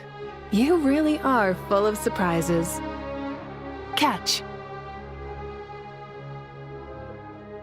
Whoa! Thank you, Moika. Thank you for trusting us with something so important. All right. No need to get so formal. It's not like we're strangers. Besides, there's still one problem. You might be able to pass through the barrier, but I don't know about the Gnosis. Any other surprises for us, Traveler? Let me try something. I have the Pyronosis in my hand. It feels strangely ordinary. Not particularly heavy. And yet, this tiny thing symbolizes the mighty authority of a god. I need to think hard about my memories of Pyro. My memories of journeying through Natlan. All those important experiences I've had. The Gnosis disappeared. Traveler, are you alright? I'm fine. The Pyronosis disappeared into my body, just like phlogiston. Maybe it resonates with you because you've mastered the power of phlogiston. You might not be recorded in the ley lines, but you're still our Tumaini. Whew.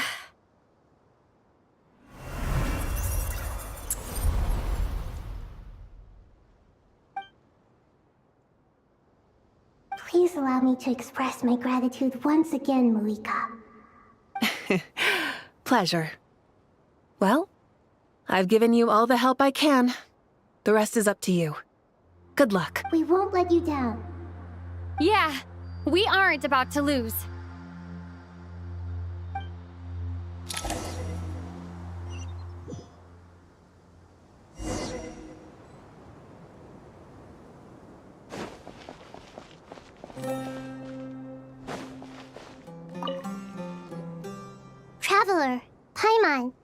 How are you feeling? Paimon's a teensy bit nervous, but only a teeny tiny bit. Seems like she's gotten way braver over the last few years, huh? Of course. After all the adventures you've had with the Traveler, I'm sure you've gained a lot of experience and grown as a person. I'm doing all right. What about you, Nahida? With the negative effects of Irminsul, I'm a bit like a piece of fruit that's been burrowed into by hungry insects and left to rot. I'd be lying if I said it was nothing, but please don't worry. We all know what we're getting into, and we've prepared as well as we can. I believe in everyone. I believe in you. And I believe in myself. Stoking the fire inside oneself is certainly one way to live, but knowing when to rely on one's companions is also a form of great wisdom. I've been quietly learning little things from everyone, like plucking tufts of fur from a sumpter beast. Me too. With the constant traveling, I'm always learning and growing. That's the journey of life. I think there's someone else here who would share that sentiment. Don't worry about what I think. I was just passing by and happened to overhear your conversation. What are you talking about, Hat Guy? This is the top floor. No one passes by the top floor. Says who? You can fly just like I can. I would have thought it makes sense to you of all people. I don't know why, but I feel a little more relaxed now. It shows that you feel comfortable laying down your burdens in our presence. It means that Sumeru is a place you can trust, where you know we have your back. And we feel exactly the same way around you. That's what it means to be friends.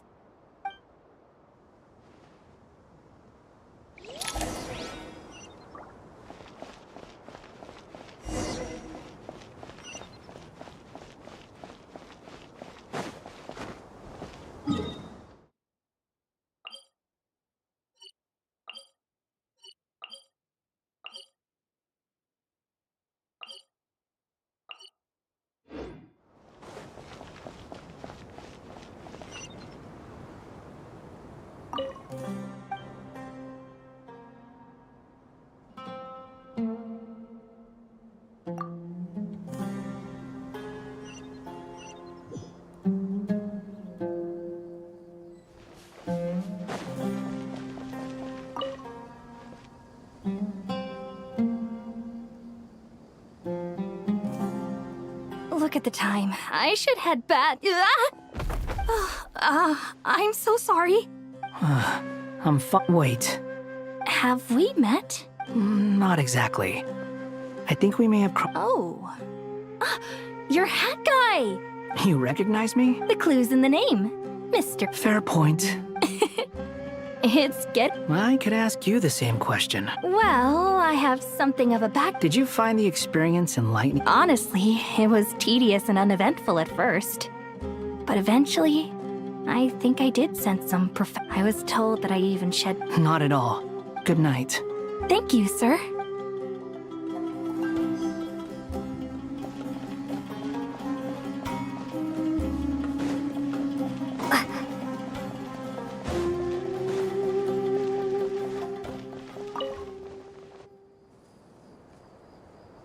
Too bad we've got a fight tomorrow. I could really do with a stiff drink. Let us pray instead. Prayer. How nostalgic. Lord Sangama Bay. Came to get some fresh air too, did ya? That's right. Actually, I was hoping I might run into you, Dia. I wanted to let you know that I've stocked up on that perfume you said you were so fond of. No, really? I'll take 2. Any chance of a friends and family discount? I knew you'd ask that. And I'm afraid to say that, surprise, it's free of charge. That's very generous of you, Lord Sangama Bay. Does this mean you've made a fortune in Nodcry? Nope. Turns out it's not that easy to turn a profit there. I even ran some assorted losses. But anyway, that has... Remember that merchant caravan you two rescued in the desert last month? No way! I had no idea that was your shipment. Explains the, Lord Sangama Bay's investment in the desert and generous stockpiling of goods has helped many people over the years. The shelters you funded especially have made life— Wait, how did you know about that? Oh, that pesky lady. Aren't intel brokers at least supposed to charge? She and Candace go way back. It's normal for close friends to share things you wouldn't tell to everyone else. Sure, but why did they have to be things about me? That's how Nefer shows that she cares. She wishes for all of us to know what a generous person you truly are. It must be hard trying to make a living far away from home. Just because we can tell what kind of person you are doesn't mean every— Well, maybe her intentions were partly good, but I don't think that's the full story. I'm sure she enjoyed knowing how much it would annoy me. Definitely. Does praying— Defending one's home is a just cause. Anger. Oh, my lady? What are you doing out here? Just taking a walk to clear my head. And look where I ended up. Were you praying just now? Yes, Miss Dunyarzad. Would you like to join us? Come on, it's fine. She won't mind who you pray to. Oh, then sure. I remember you, Miss Dunyarzad. You visited my shop before. If I recall correctly, the god you worship is the Dendro Archon, correct? That's right. She is such a gentle and kind god. But to me, she's more than just a god I worship. I see her more as a friend. And so do many others. She's not some almighty god who reigns on high, but a genuine friend. Agreed. She's a wise teacher and a good friend. I spoke with several people during the evacuation. Everyone's aware that tomorrow's battle is one that ordinary people can join too. A battle to fight for our friends and our homeland. Oh, it makes me glad. I can finally do something for those who protected me. You've grown so much since we first met. Oh, a compliment? Ooh, more please. Thank you. My lady, you've always been a remarkably strong and ambitious person. It's indisputable. And that's not just a compliment. What are you praying for? Our beliefs may not be entirely the same, but we both wish for the same thing. I pray that everyone will rise to the challenges ahead and return safe. I pray for the safe return of all my companions.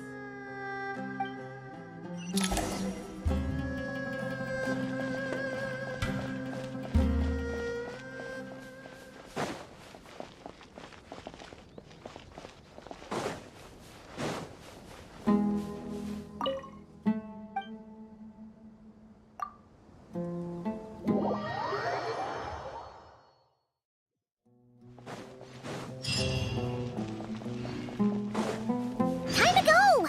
Let's meet the others at the mausoleum of King Deshret.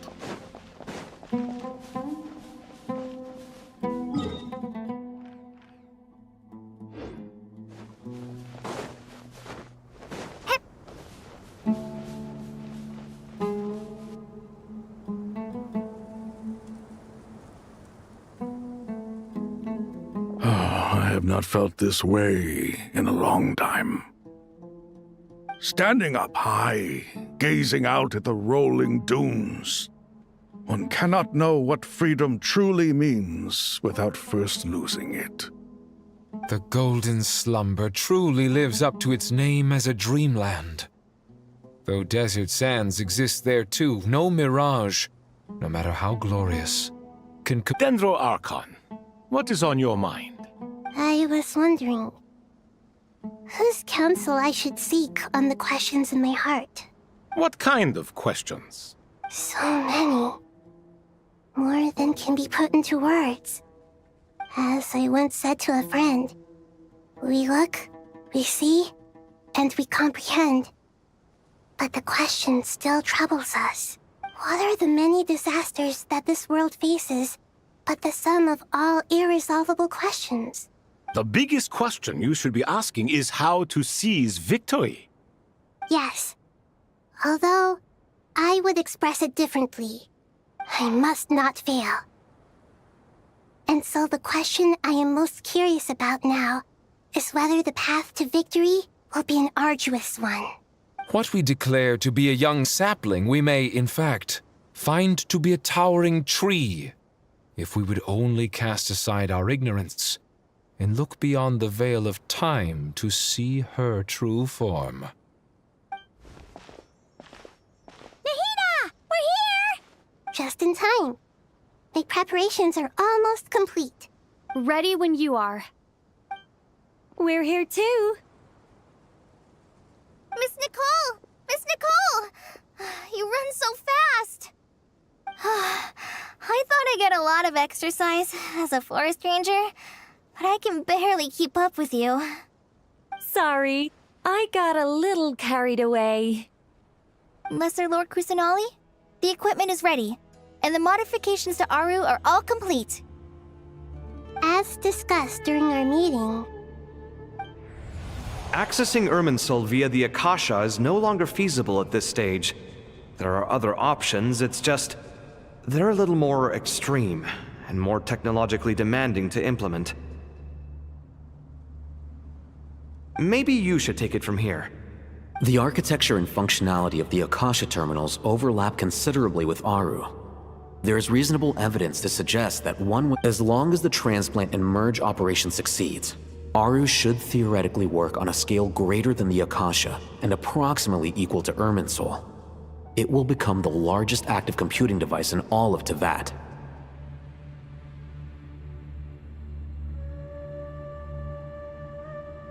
A system this powerful is capable of a lot of different things. In the past, the Akasha was primarily used for one-way information transmission, but I suspect it could also serve as a central bridging hub. In the pursuit of greater knowledge, some scholars have attempted to connect their consciousness to Irminsul through the use of terminals, incense, and meditation.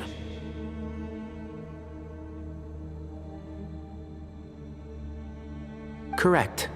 In academic language, scholars who reach that stage are said to have entered Satyavata life. Hypatia has performed this practice many times in the past, and she was once under my care for a... Right. And this at least proves that there is a zone within Irminsul that can be connected to. that's right.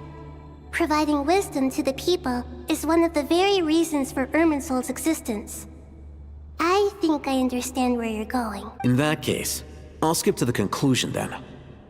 We need to further modify Aru, merge it with the Akasha, manufacture terminals, and distribute them to every single person we can reach. Every person? Even the desert folk? Yes, everyone. I've already calculated the amount of raw materials we need. So you mean we're going to get new Akasha terminals? Yes, but this time the people of Sumeru won't be using them to acquire knowledge, just to connect to Irminsul. That's the key. When we evacuated the city, we brought all the important assets from the House of Dana, in case we ended up needing them. Fortunately, this included the Akasha system's main terminal. We've checked all the relevant records, and one thing is certain. Nothing like this has ever been done on this scale before, so... Everyone in Sumeru is part of the plan. Whoever controls the people controls the situation. Since this function of Irminsul was introduced, it has only ever been made available to scholars, who don't constitute a particularly large group of people.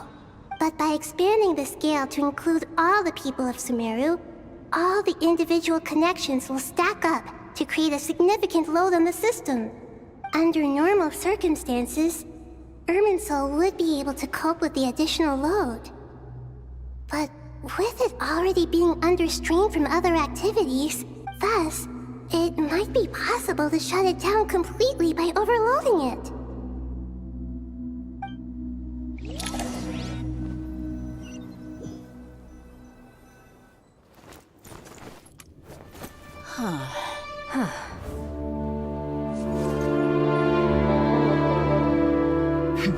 Counting down. 3, 2, 1. Are you ready? Ready!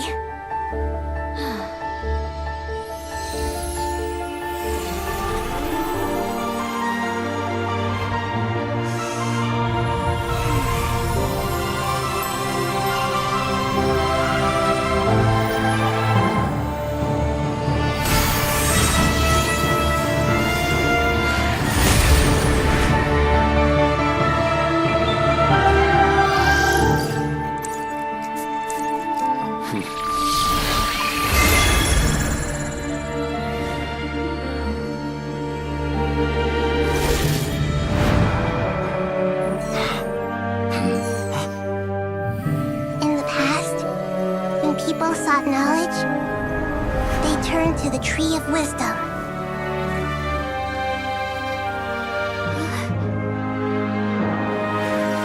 Today, we use it to save Sumeru and the whole world. These boughs that nurtured learning must not become tools for destroying the world.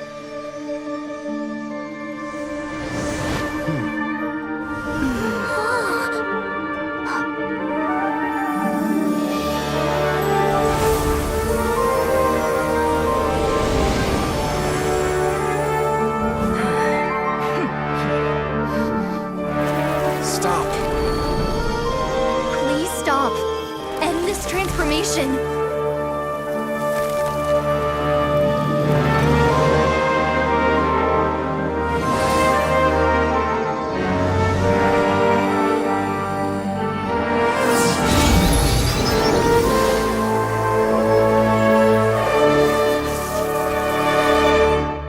You would shut down Irminsul just to stop me? You fools. I have all the time in the world.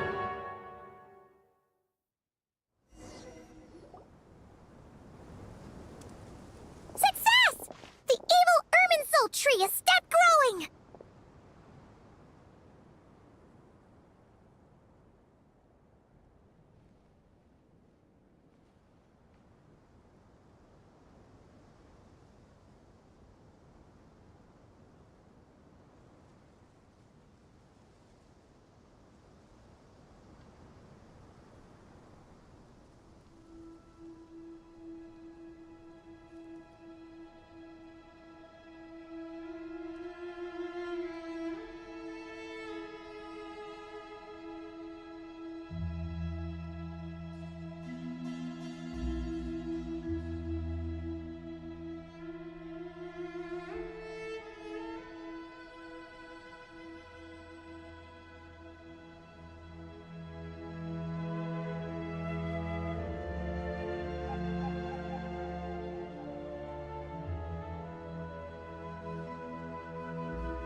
Great!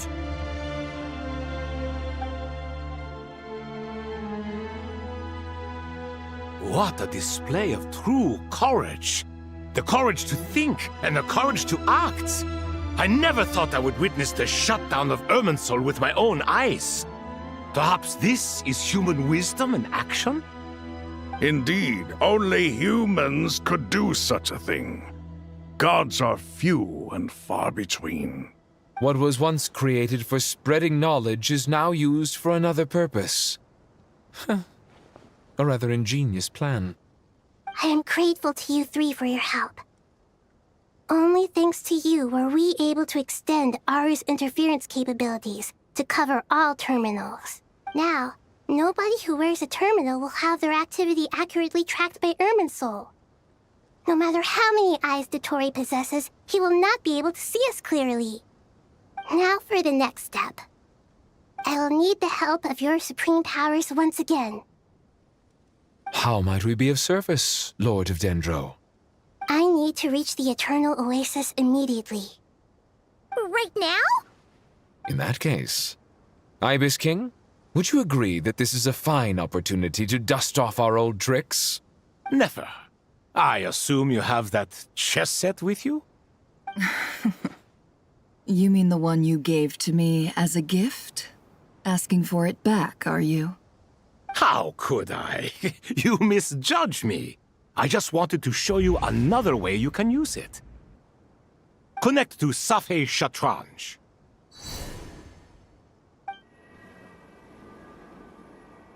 Safhe Shatranj?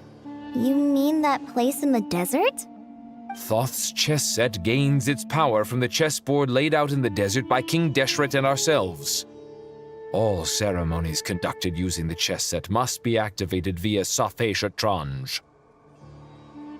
In other words, the chess set is an extension of the chessboard. In the past, moving a chess piece was a sacred and momentous act. Transfer initiated. Entering live combat mode.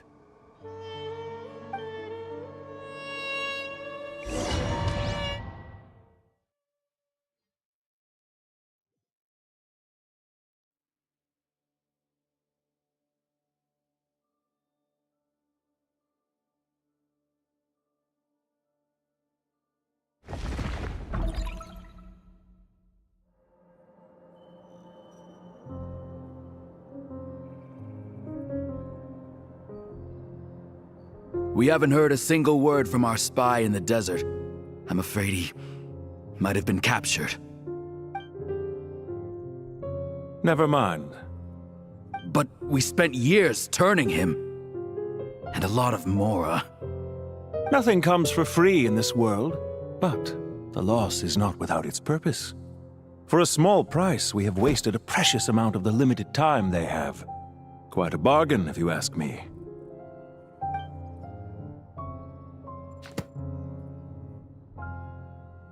Understood. Weighing profit against loss is a necessary part of life. But to tell the truth, I have been operating at a loss since this all began. Since many centuries ago, in fact. For instance, why would a banker act as the executor of a will? If you hadn't deposited your personal belongings at Northland Bank, I would have no reason to be here right now.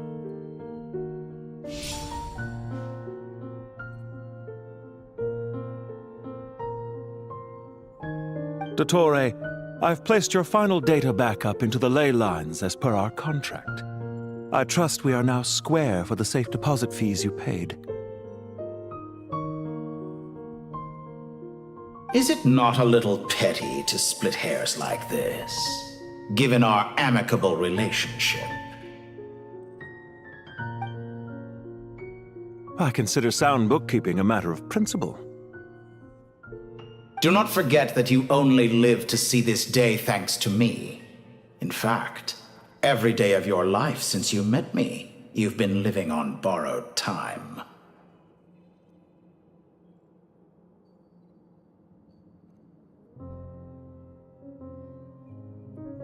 Why, that's hardly a fair assessment. I will concede that my survival was perhaps at your whim, but I became a harbinger on my own merits.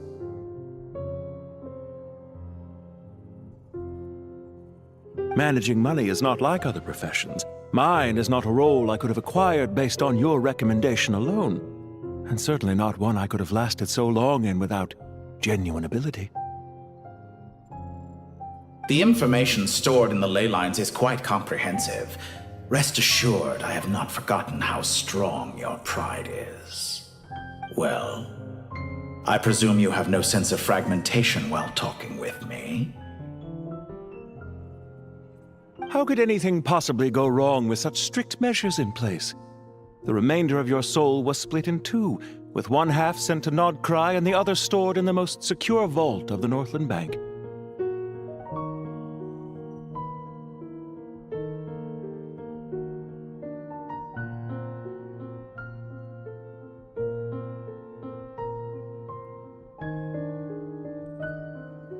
Though I must say, your disdain for the other segments is quite amusing. Zandik is you, and you are Zandik. Zandik created the segments, yet you, a segment yourself, reject him.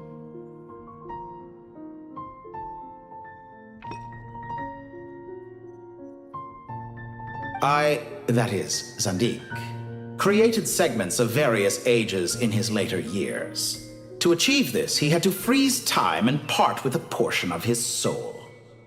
But as constructive as it sounds, it erases my uniqueness. If each segment is equally me, then by the same token, none of them are truly me.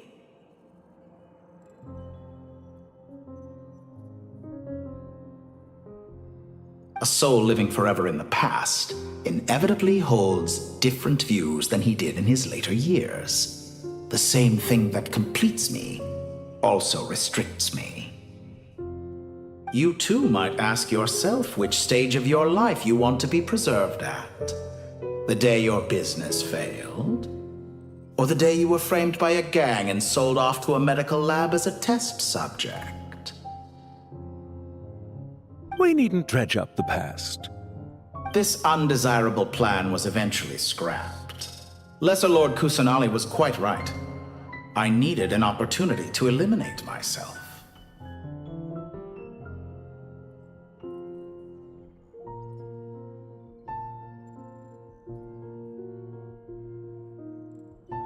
And after that, I concluded that there was no more effective plan than directly splitting the soul. Once the soul is transferred out, you will find that creating a physical body is far simpler than creating a puppet.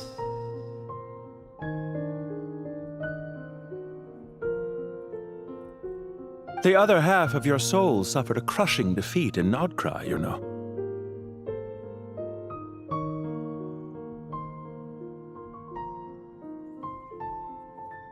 And yet in the process, I obtained the information I always wanted, did I not? Because now we finally know where the best testing ground truly lies. I once thought your ultimate goal was to ascend to godhood. But as it turns out, that was merely one of your experiments. Experiments take many forms. Most people are too eager for success, too fixated on the end goal. They forget that the experimental process itself is just as important. A suspiciously vacant seat, a new face. I trust you can put two and two together.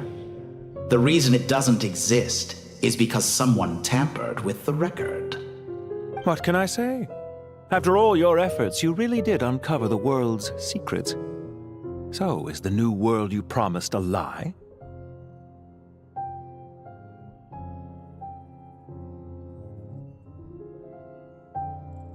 No, it never was. I am glad to be able to control Irmin's soul from within.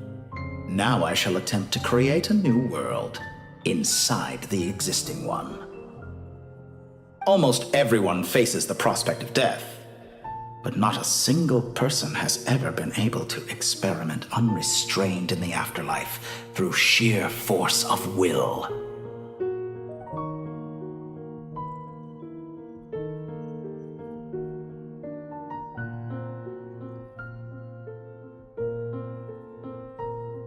I am the only one to have overcome this enormous challenge.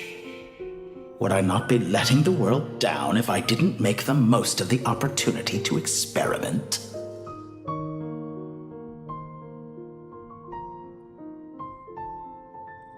Clearly, the dividing of your soul did not affect the magnitude of your ego.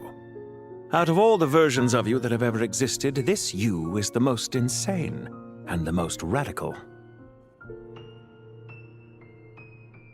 Is that why you chose to work with me? Which was it then? My insanity? Or my radicalism? Could I call myself a venture capitalist without a suitably ambitious plan to invest in? Yours happened to fit the bill quite perfectly. Well then, I must say, while I am surprised enough that you showed up at all, what surprises me more is that you chose to present yourself as my former subordinate and not as the banker Pantalone. Why make things harder than they need to be? Exposing my true identity in a situation like this would only serve to destroy diplomatic relations between Snezhnaya and Sumeru. I daren't imagine the consequences. Showing up in the name of the original antagonist gives you the recognition you rightly deserve, while also being sensitive to Snezhnaya's predicament. It was an easy win.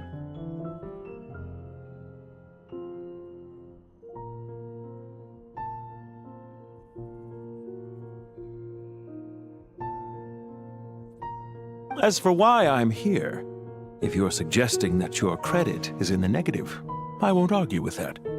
Many people say that about you.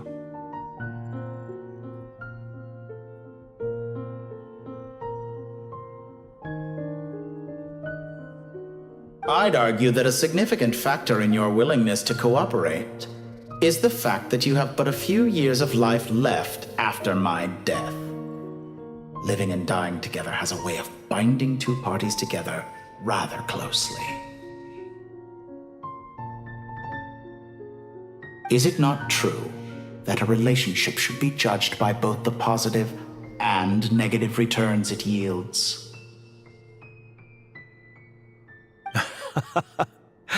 So some of what I said actually made it into your head after all. It's true that I hope you don't die too soon, but don't you find that a strange thing for me to say? After all, you've already had quite a long life. Especially for a human being. Let's not pretend that you're any more innocent than I am. Are we not the same in this regard? We both despise the existing laws of this world, and neither of us enjoy being under anyone else's control. Is it really so greedy to want the world to operate by a new set of rules? Of course not, my dear friend. And as I've said before, mutual interest is the foundation for the most reliable of relationships. You can attest to that.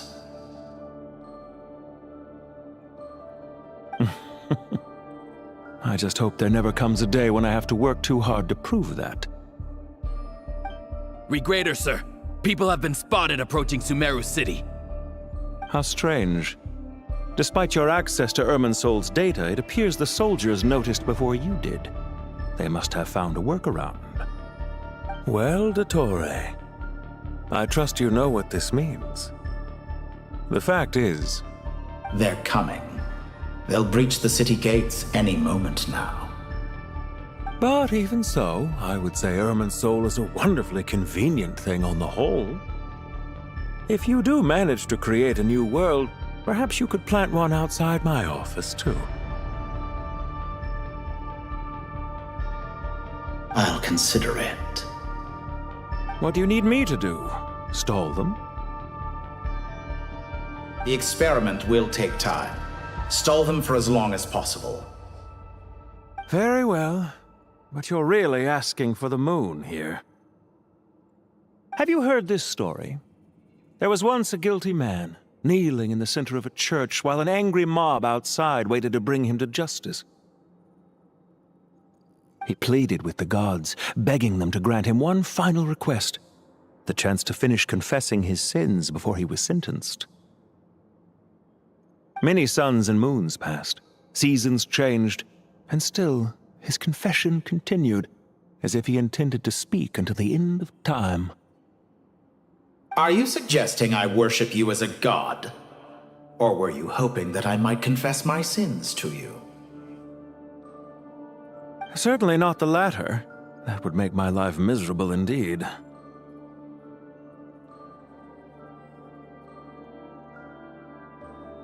For someone who despises them so, you never seem to have any objections to me creating or becoming one.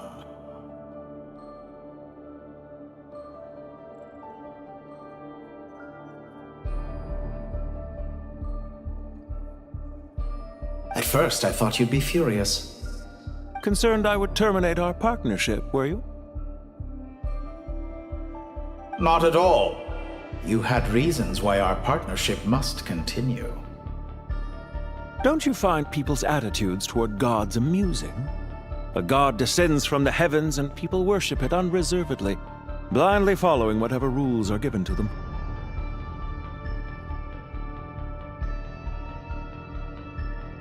And yet, when they see an ordinary person gain godlike levels of power by virtue of their own hard work, they treat him with nothing but suspicion, even if he is a compatriot.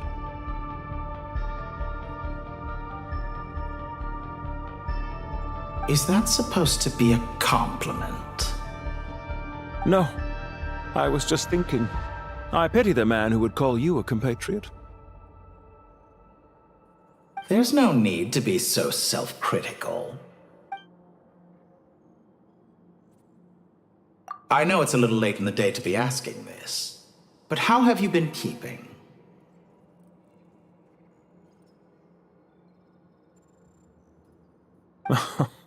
I'm flattered that you would take the time out of your busy schedule to consider my well-being, Doctor.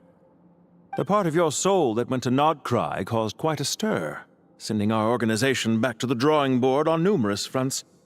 It was quite a headache for everyone involved. Dear me, I must have caused you no end of trouble. You certainly did.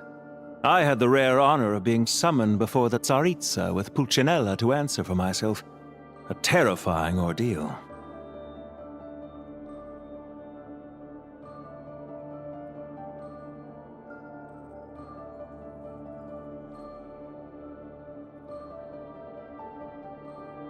Don't worry, I pulled through.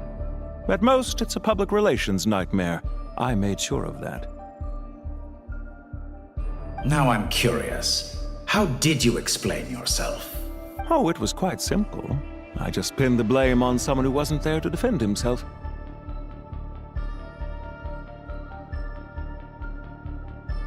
I could hardly be expected to defy the demands of someone as insistent as the Second Harbinger, now could I? How you slander me. You know full well that I am perfectly amenable to reason.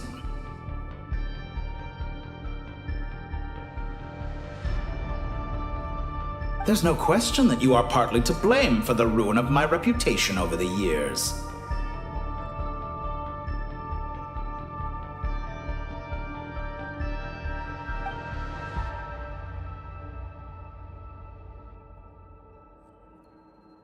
Do you have anything lined up for when this is all over?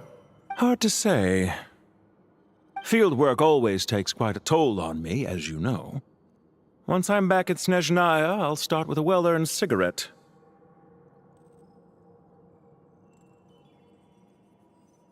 Why are you so eager to ruin your lungs after I went to the trouble of replacing them for you? If you have an issue with it, feel free to try to stop me. What's on your mind? The limits of humanity. It's a pity. Despite running countless calculations, I find there is simply no way to reduce any further the amount of one's soul required to sustain an individual.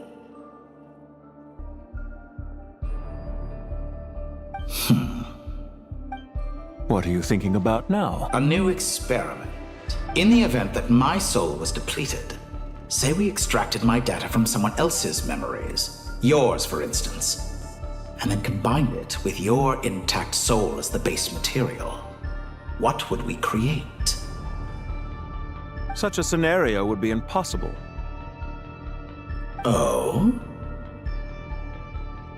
As long as your current soul survives, there will be no need to create a new individual.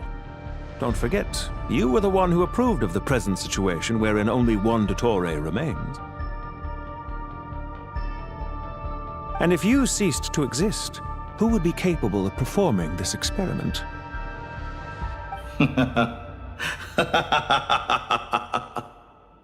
Since the day I met you, you've always excelled at talking your way out of a quandary. Isn't it a little too early to be saying goodbye? Not that I wish to keep you from your business, of course. Very well. Let's leave the conversation there for now.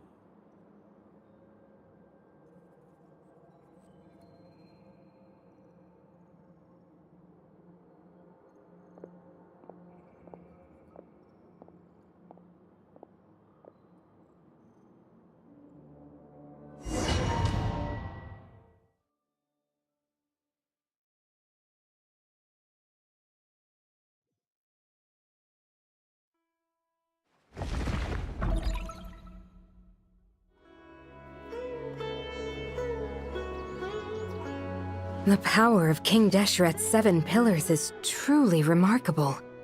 With just a chessboard, you can move an entire unit across the material plane. Yeah, sets us up for a much easier fight. Really makes my day. The last time we stormed the city, it involved a lot more running around. I wonder how many people can say they stormed a city twice in their lifetime. I was just thinking that. I've definitely had more than my fair share of unusual experiences in my life. This is my first time here, actually. We never usually leave Gandharvaville. I hope this will be my last time. Does everyone have to chime in? Can't we just fight?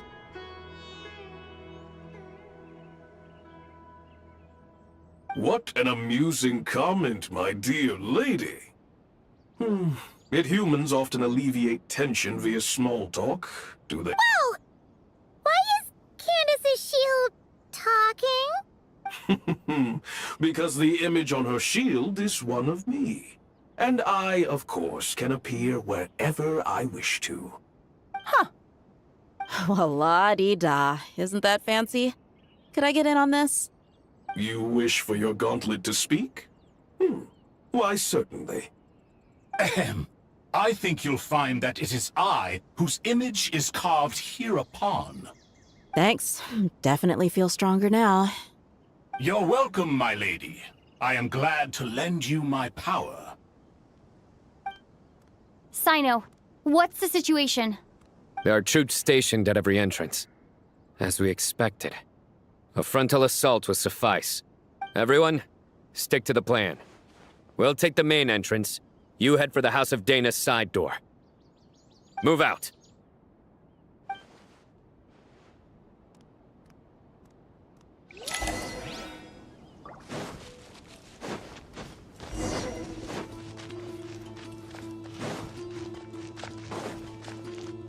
Out of my way! Take this! It's your turn. Watch out! Get lost. Whew. Thank you, Jet. You gotta be more careful. If you're not ready to put your life on the line, you can't be certain of defeating your opponent. She's right. Keep your wits about you, Rana. Let's get it on! Your sins weigh upon your soul. Your penance is due!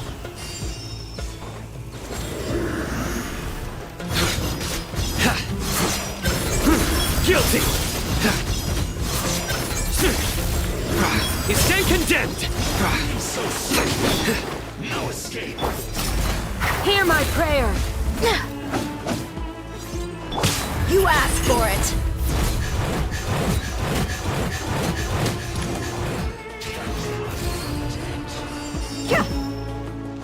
Take them out and secure the harbor. Reinforcements will arrive by water. Consider it done. Show no mercy.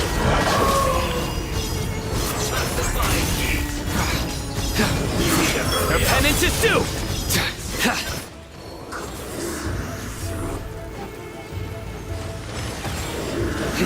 You stand condemned!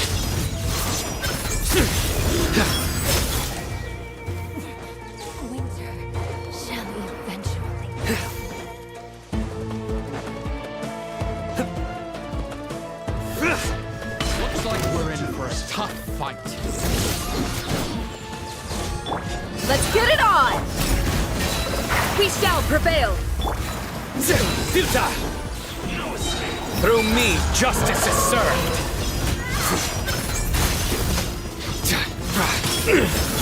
Come at me again. Guilty! Your penance is due! You stand condemned!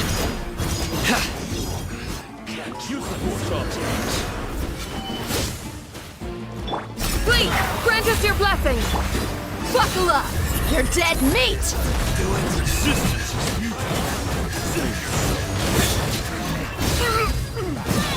Do your worst! Nowhere to run! Judgment is upon you!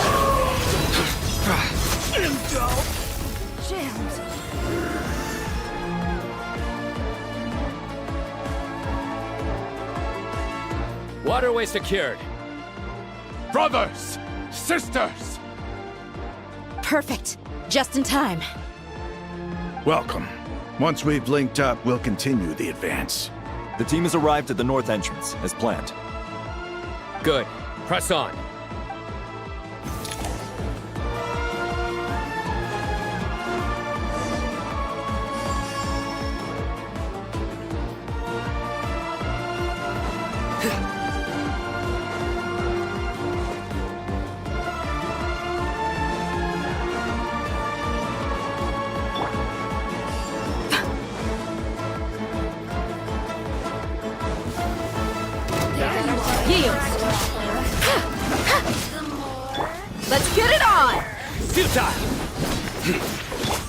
Hear my prayer! Flee! Surrender!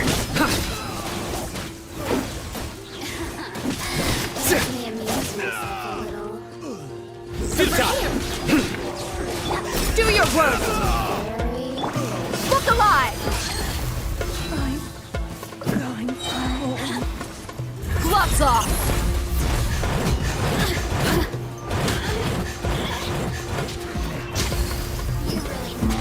Get me going. Nowhere to run! Yield!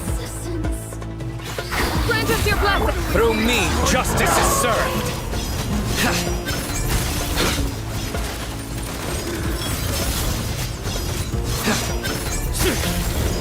Your penance is due! You stand condemned! I'm used to it. My judgment has failed. Futile! Take too long.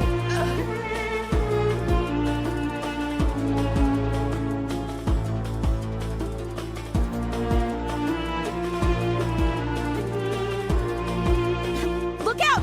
It's an ambush! Finally. We need to hurry. Take the middle road now. Mahamatra Sino, area clear. Don't relax just yet. More Fatui approaching from the right.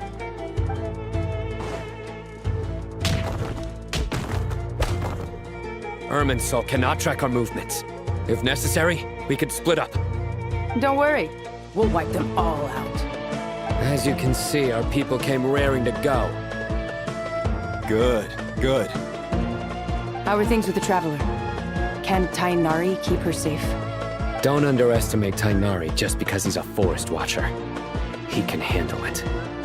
All right. You know that's not what I meant.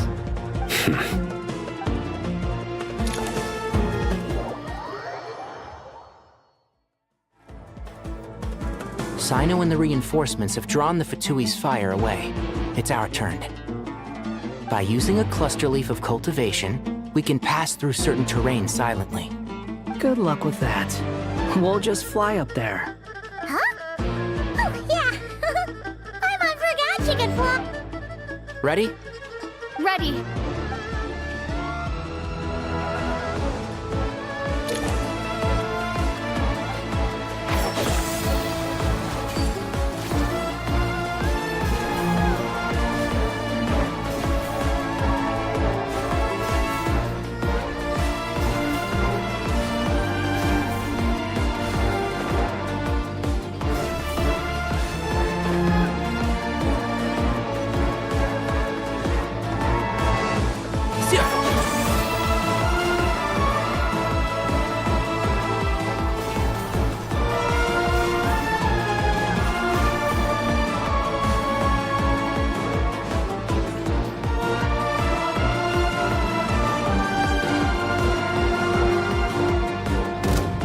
Keep up.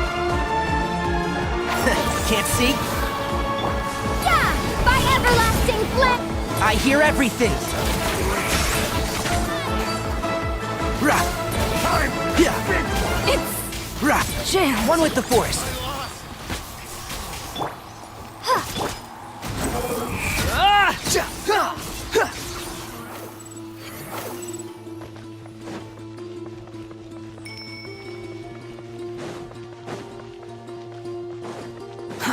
Too slow.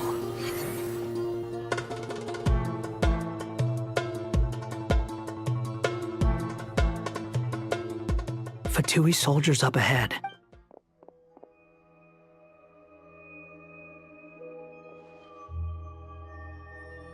Careful.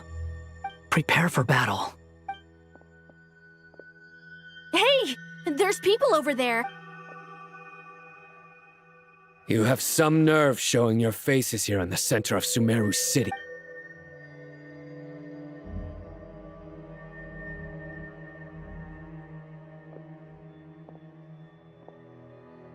You're right on schedule.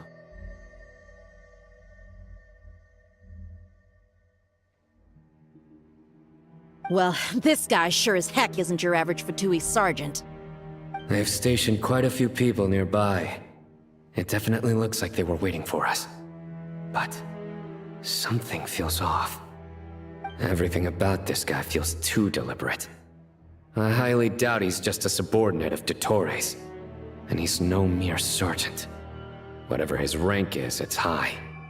Much higher than we thought. So you've been waiting for us. But it looks like you're geared up for a conversation, rather than a battle. Very clever, General Mahamatra Sino. I know you're the one in charge of this siege, and I look forward to making a deal with you. A siege? Sumeru City belongs to us! Historically, yes. But things can always change. We have quite a sizable force with us, you know. For instance... There's a Fatui ambush at the north gate. Can you handle him? We can for now. Yes, I'm quite sure both sides can hold their ground for the time being. The battle has not yet reached its climax. But what happens next? Do you enjoy watching bloodshed?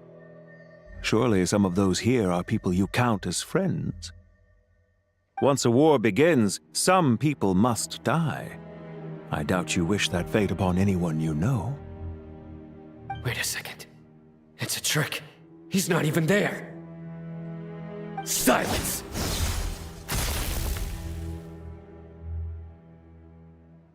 He disappeared. What was that? A ghost? Curses! He was never there to begin with. That was just a shadow projected there to lure us in. Enough talk! Attack! I apologize for being unable to accompany you at this crucial moment, but I am compelled to leave for reasons beyond my control. Please excuse me. Sumeru's General Mahamatra is quite ruthless. It's a good thing I wasn't there in person. Your illusion held them up for a time just fine. But now that they have seen through it, they will realize you were just a decoy. Decoy or not, what matters now is that they will be heading your way imminently. Not imminently. They are already here.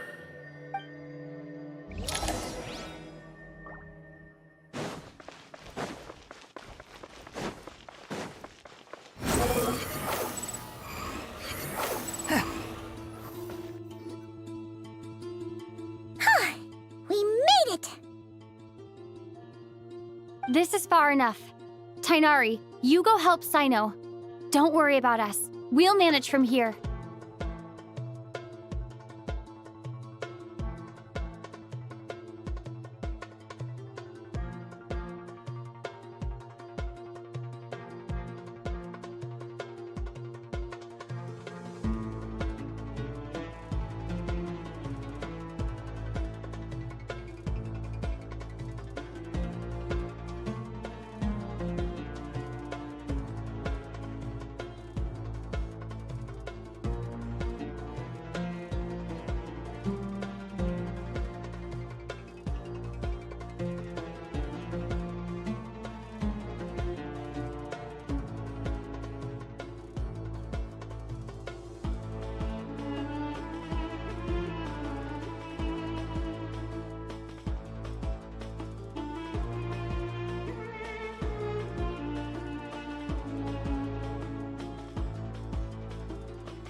Are you sure you don't need me to stand guard?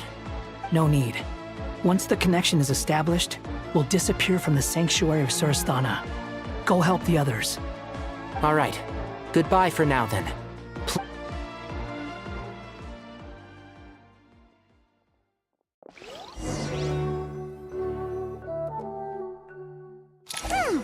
Now where's the interface Nahida mentioned? Come on, where's it hiding? Found it. It's over here.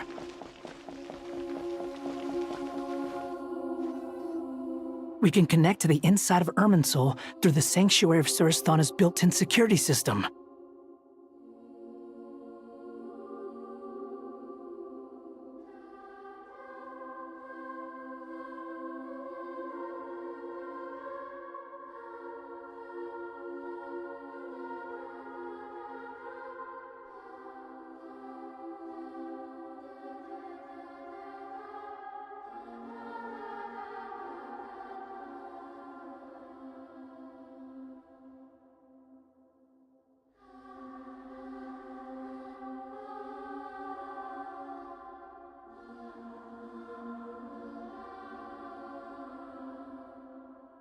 You should be pretty familiar with the process.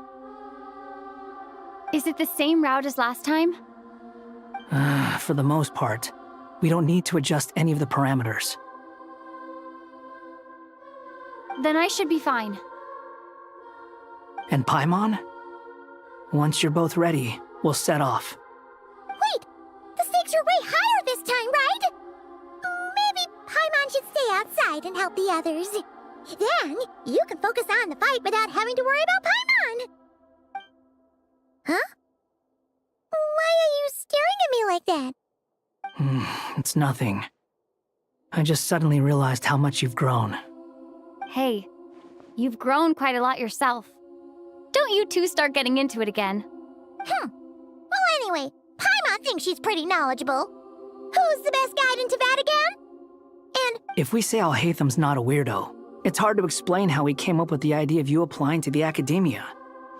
But for all that he counts, you're doing surprisingly well in your studies. just goes to show how important it is to have someone supporting you. And Paimon's not the only one. Let's not forget that you only became a student because of Nahida's personal recommendation. That's fair. I have learned a lot in Sumeru. Oh yeah, did you ever come up with that ugly nickname you promised me? What? No way! We're friends now! Paimon gave up on giving you one ages ago. Anyway, isn't Hat Guy enough of a nickname for you? Fine. Suit yourself. We need to go. Paimon, if you're staying, look after yourself. Will do. Paimon's gonna link up with Tainari and Sino. You guys are the ones who need to be careful. We will be. Bye.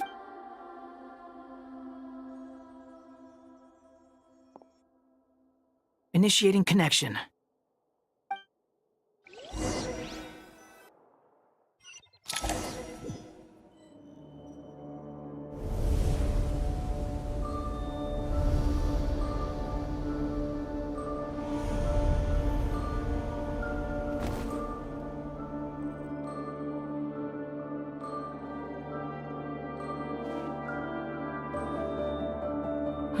Well, here we are again. Come to think of it, I still don't even know where we're going. Thanks to our terminals, it should be impossible for Irminsul to read. I can... Don't tell me. Only you need to know. That way, whatever happens to me next, it won't affect your progress. Listen to me. Your safety is just as important as mine. Don't even think about sacrificing yourself for the greater good. We came here together, and we're— All right, if you insist. I won't argue with you.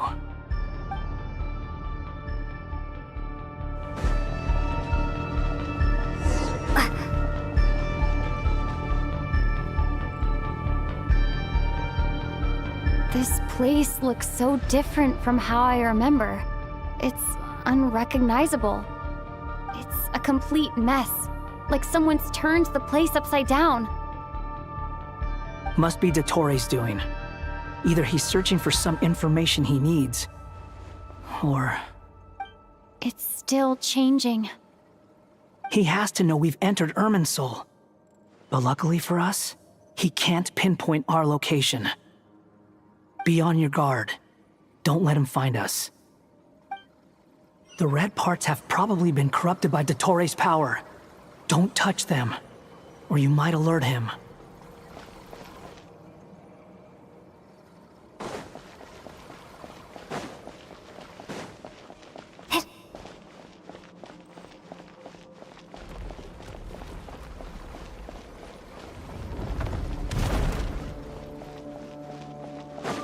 He's looking for us.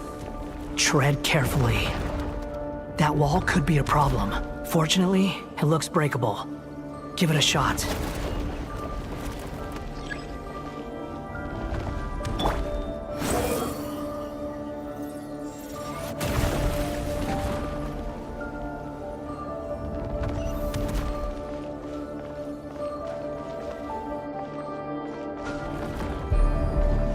The wind rises.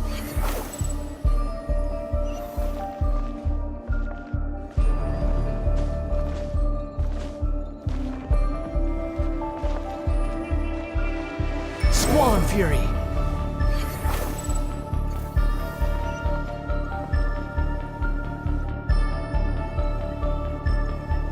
Behold!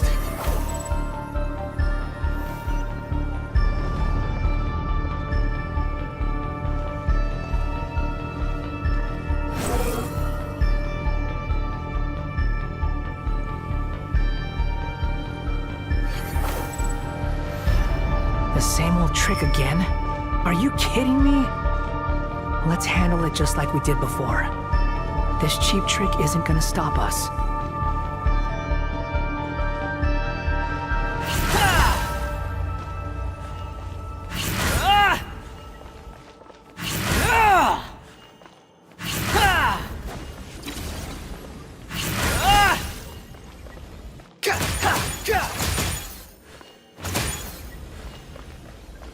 Squall and Fury.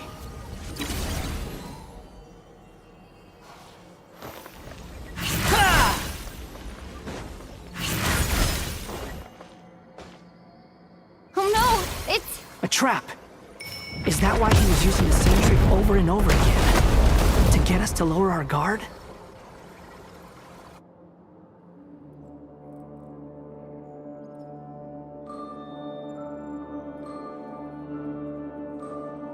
I'm trapped!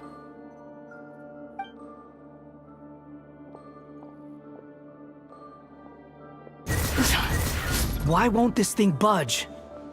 Hello? Hello? Can you hear me? Nicole? Is that you? Yes, it's me. I'm monitoring your progress from inside the Eternal Oasis, and I have to say, this terminal is simply marvelous. It makes tracking you so much easier.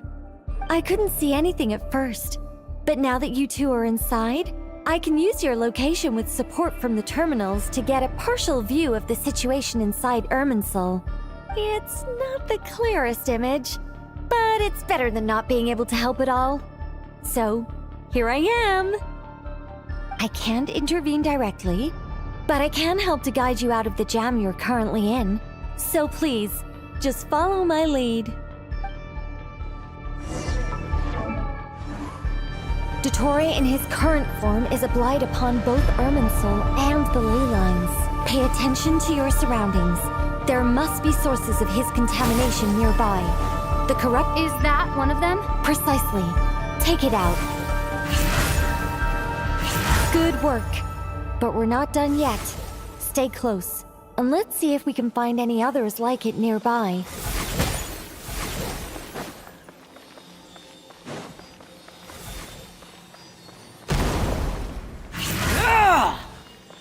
Quit following me. Too slow.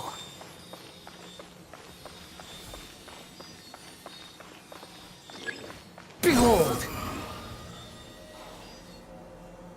This must be another one. Agreed. Now... Wait! Watch out! It's Dottore. I think he's found us.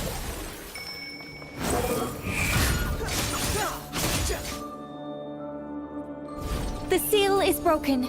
Quick! Get out of there!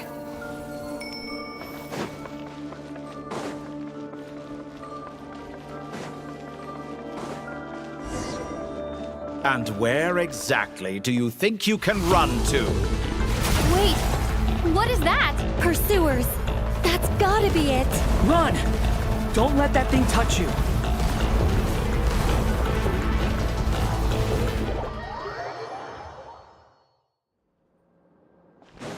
And where exactly do you think you can run to? Wait, what is that? Pursuers. That's gotta be it. Run! Don't let that thing touch you. Dodge that attack!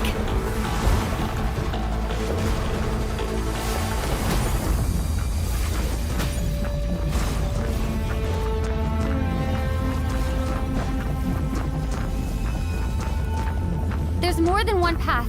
Which way do we go? To the left. Trust me.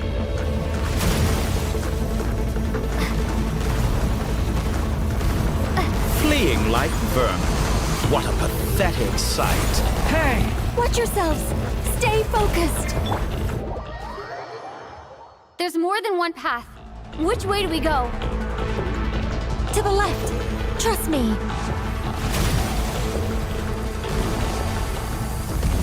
Fleeing like vermin. What a pathetic sight. Hey! Watch yourselves. Stay focused.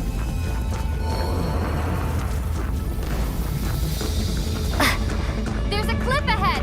Jump! More of those corruption sources. Destroy them as you did before, and open the exit as quickly as possible.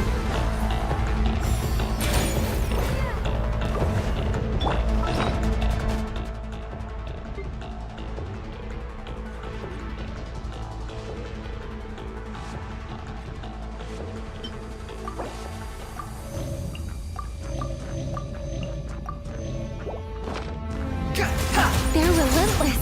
Is he trying to wear us down? You'll just have to destroy these too.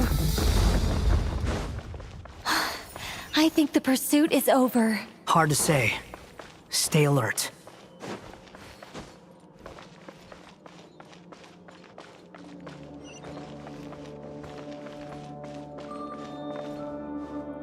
Squall and Fury.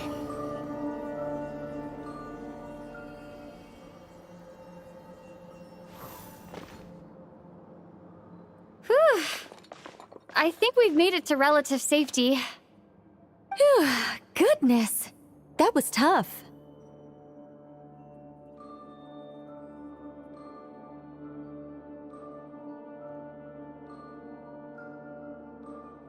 You doing okay?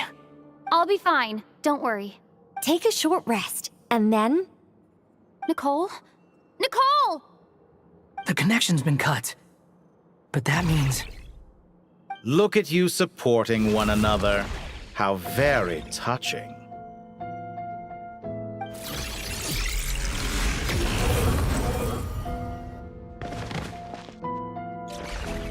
Dottore!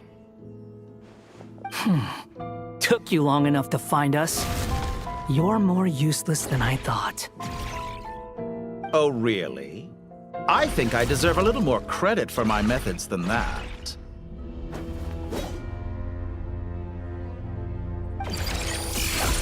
Rather than hunting you down, I chose to let you roam free.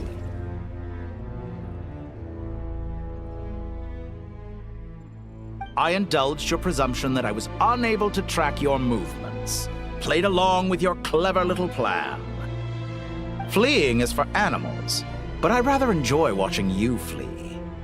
Some things lose the will to run altogether as soon as you put them in a cage. If that's true, then why did you come looking for us? Because I wanted to observe you up close, of course. Don't misunderstand me, I'm not here for a fight. Is it so unusual that I wish to greet my old acquaintances in person? After all, It's been a while. Scaramouche.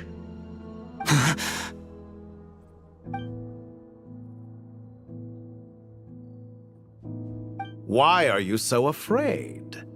I have done nothing unprecedented in discovering the truth. Nor did I go to any great lengths to uncover your story. You made a bold series of moves in deciding to erase yourself. And with the power of this great chronicling device called Irmin's Soul, you were able to achieve something quite remarkable. Once most people form an opinion about someone, it tends to imprison their mind. Yet you managed to erase every trace of your existence. A novel take on death indeed. However, this meant that you stood out to me all the more when I saw you in Nodcry. I didn't even have to go looking for you. Just the sight of you was enough for me to intuit the truth. For someone in my position, connecting the dots was a trivial affair. It would have been more surprising if I hadn't managed to piece it together.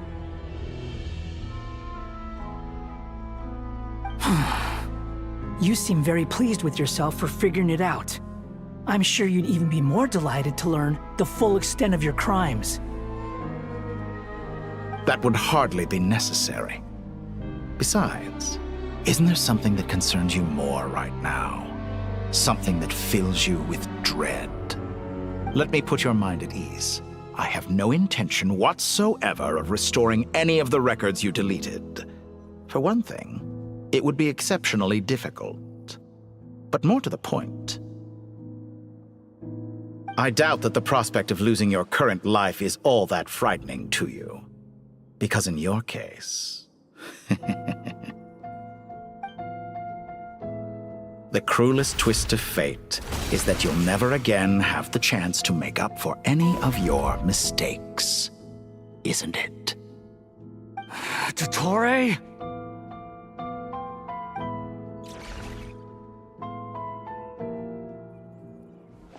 All here shall bend to my will.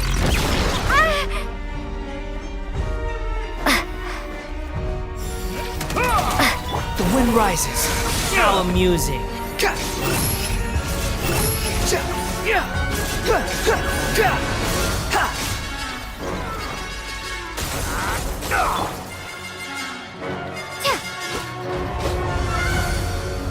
and burn!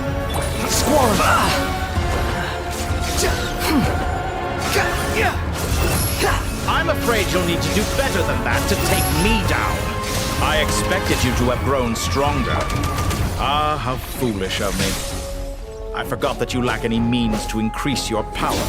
You will pay for everything you've done. Oh, will I now?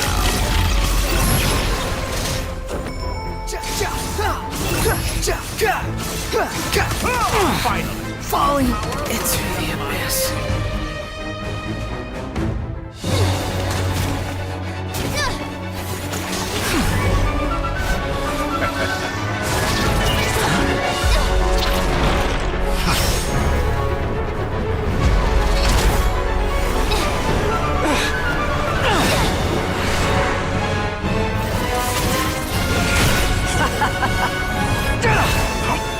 Does the prospect of death amuse you?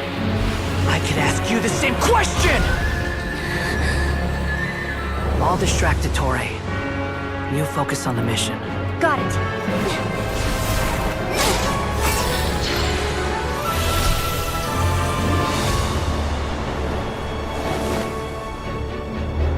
For the hopes and dreams of the masses.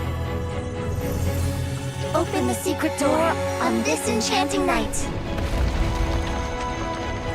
May wisdom's light eradicate ignorance and darkness, and hereby fulfill our ancient vow. Commence data extraction.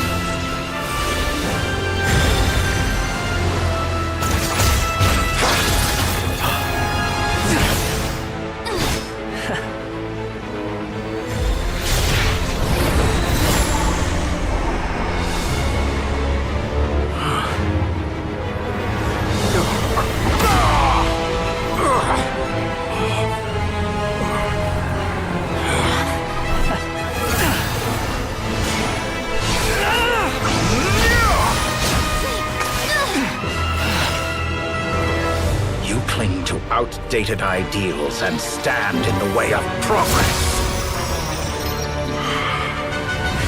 You will pay for interfering with the grandest experiment of all time.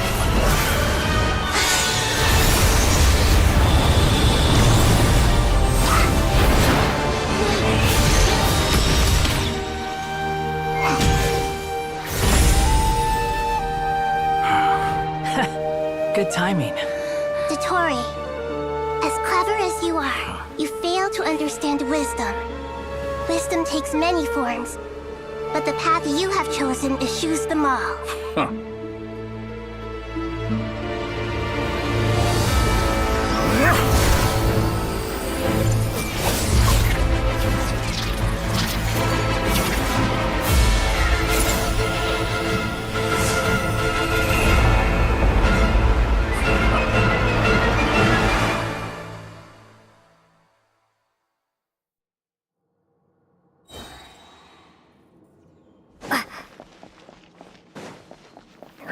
My strength is fading! Since you are within Irminsul, it stands to reason that any power you wield comes from it. You're extracting the information from Irminsul just to strip me of my power. I will find his weakness.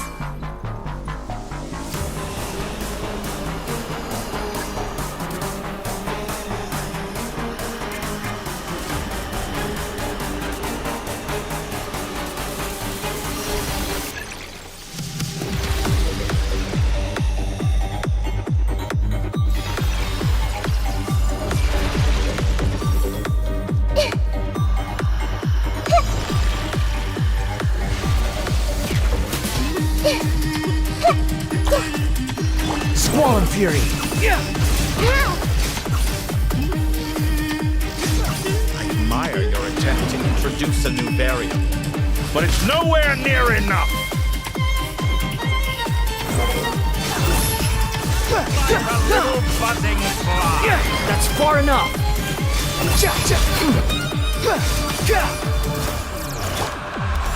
new dawn rises! Grow! Share my knowledge! Oh, a petty trick! Unsightly insects! Squall Fury!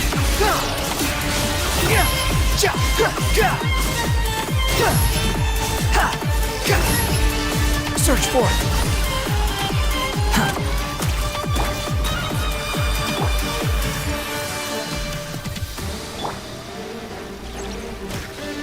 Time to ignite! Burn all before you! Blade of the primal flame!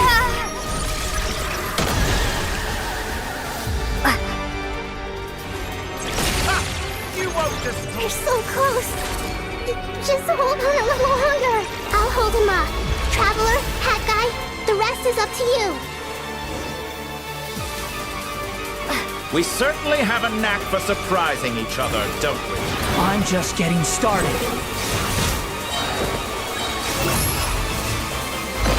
It's time! Say your prayers! Stay on the defensive, but watch your back.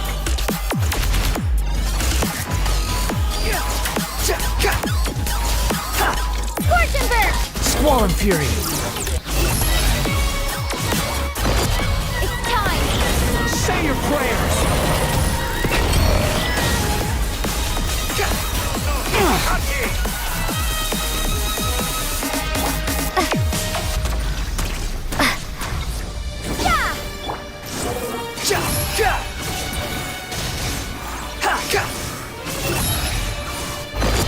It's time! Say your prayers! Primal flame! I'm used to this.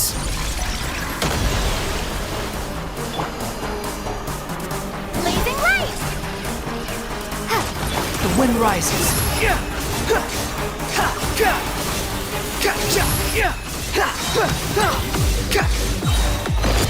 It's time! Say your prayers! Scorch and burn! Behold!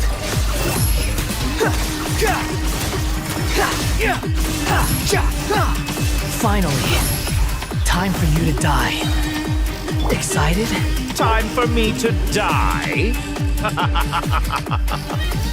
How could I have reached this place if death were something I feared? The last gasp struggle of a dying man. It's time! Say your prayers!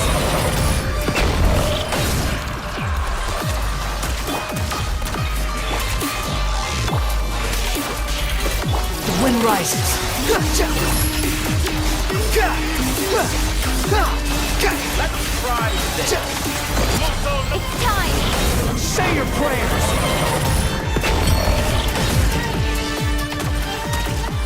Quick fall. Fortune burn!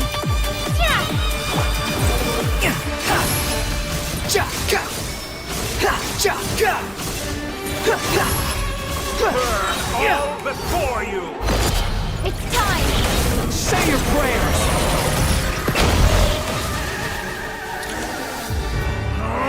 That's enough!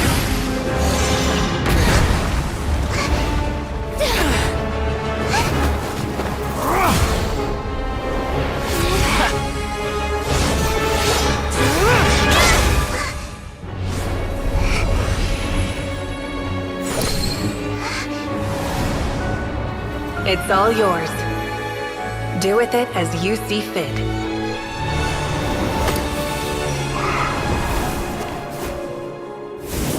Just as you say, this world is home to some archaic things. And as you suppose, you are a formidable opponent. You have long coveted the secrets of wisdom. So now, I will demonstrate true wisdom in action. I invoke my supreme authority as the keeper of Irminsul. Commend me or condemn me, but give your verdict now!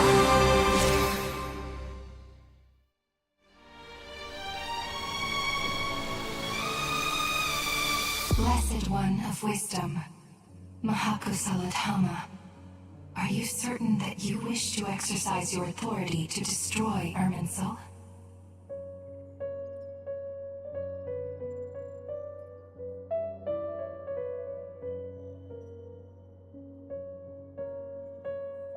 It represents both your roots and your finest accomplishments. You truly intend to abandon the very thing you have always fought for? This is my decision. Irminsul has been corrupted beyond redemption. Irminsul is the original tree of Tevat.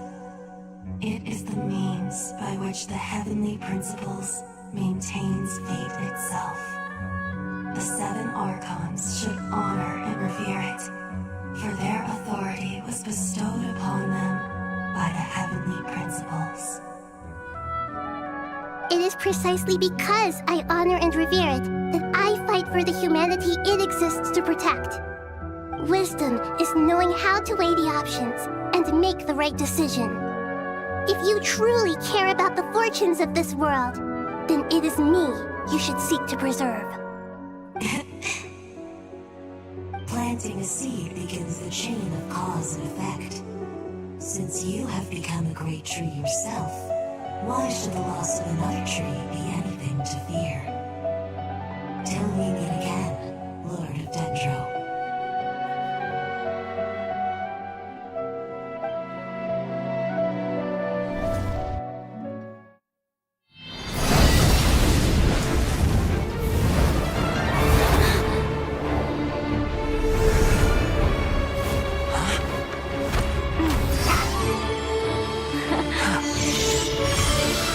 The first flame. The pure, cleansing fire.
shall we?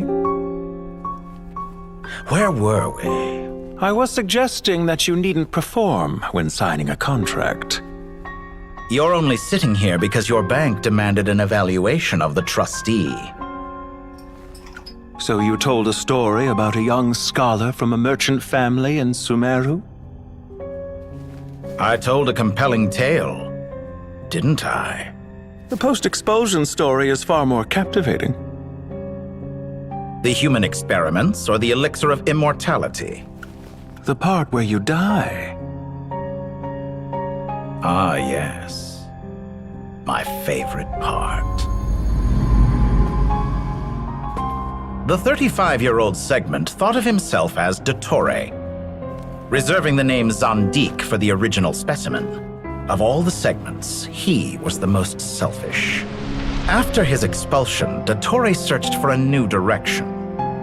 He joined the Fatui, studied Elazar in great depth, secured resources. He was rather fortunate in his career. Zandik turned to Conrian technology and successfully created his segments. But this was not immortality. Even with backup segments, his body would still age. Still, thanks to Snezhnaya, Zandik found the ideal base for his experiments. Then a perfect partnership materialized at a crucial moment. The year that both parties realized they needed more time. Fortunately, Zandik succeeded. In a miraculous turn of events, he gained the extra time he needed. I seem to recall it differently. All right, it's true. No matter how much elixir he took, Zandik remained human and continued to age. Then, on the morning he turned 85... Help me up! Call for help! Surely he would be rescued, Zandik thought. But to his surprise, no one helped him. Zandik was too selfish for that. Don't forget, you're one of us.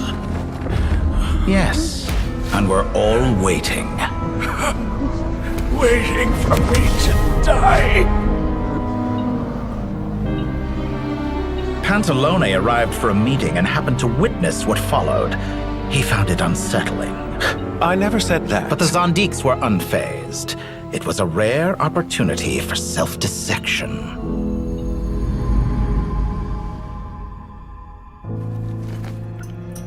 What does all that have to do with you depositing your data at Northland Bank? It has made me cherish my time in this world all the more. Fair enough. So you do have a sense of self-preservation.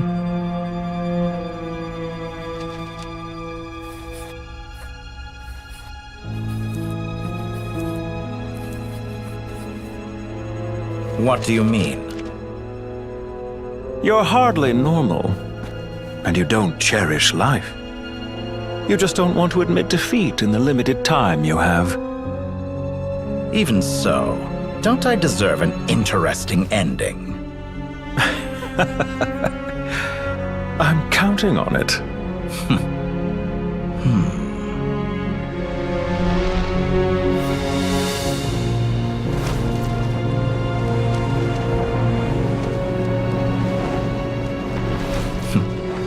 If nothing else, I expect my funeral will be a grand affair indeed.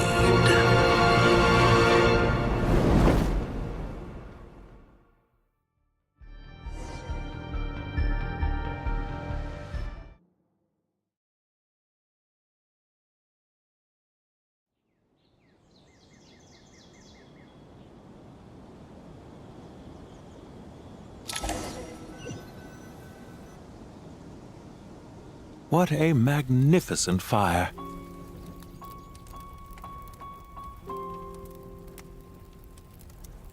In Snezhnaya, we light fires to ward off the cold.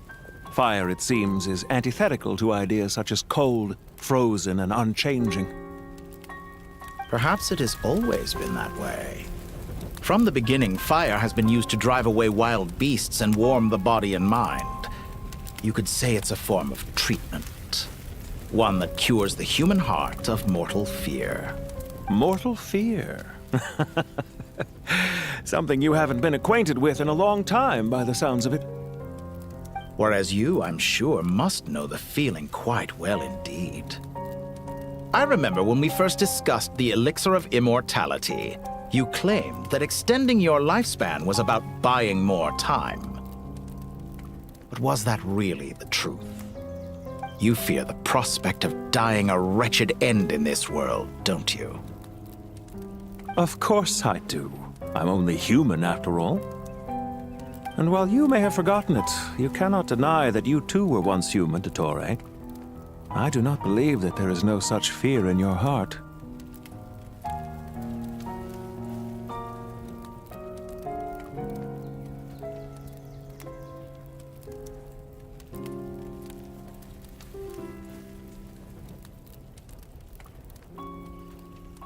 Perhaps you are right. But I abandoned it long ago and devoted myself to my experiments. I have felt no fear since. From the very beginning, I never thought you could win this game. But still you came, contract in hand, to honor our agreement. Because I am a reputable partner. And as we have discussed, experiments are about more than results alone. The process is equally important. I have come here and completed my creation, and I do not regret my decision. I'm afraid your journey ends here. After I die, there will be no one to make the elixir of immortality, and your remaining stock will only last a few more years. How then will you prove that you didn't perish in this incident alongside everyone else? When I feel optimistic about market environments, I never forcibly adjust them. They have their own direction, and I myself am one such environment. I have been quite particular about many things in my life, but where the manner of my death is concerned, I choose not to be. You make yourself sound so magnanimous. Oh, but I am. And I hope you will be too. It may have been a long time since anyone told you this, Dottore, but I recognize that you are a truly rare talent. Ha!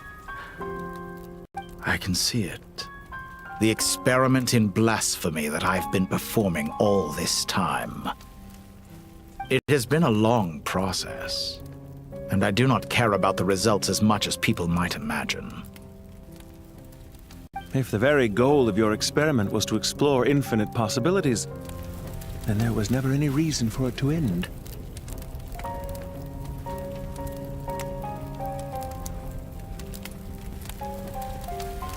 Indeed. Yet now, the experiment has officially drawn to a close.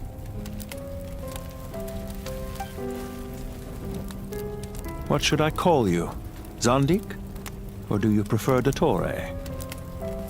Suit yourself. Goodbye, Feofan. This time, that's what it truly is.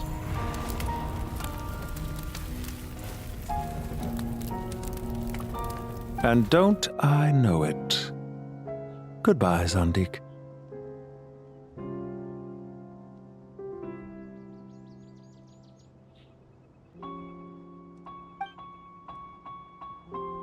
I could have carried out many more experiments, but to me, Lord of Dendro, this outcome is certainly not the worst. I believe you. But unfortunately, this is where it all ends for you. This experiment does not belong to you, nor do any of the results. Experiment? It sounds like you're trying to outdo me in my own field. Wisdom is conveying information in terms that people can clearly understand. You know exactly what I mean. Indeed. I can see no further outcomes. Ha.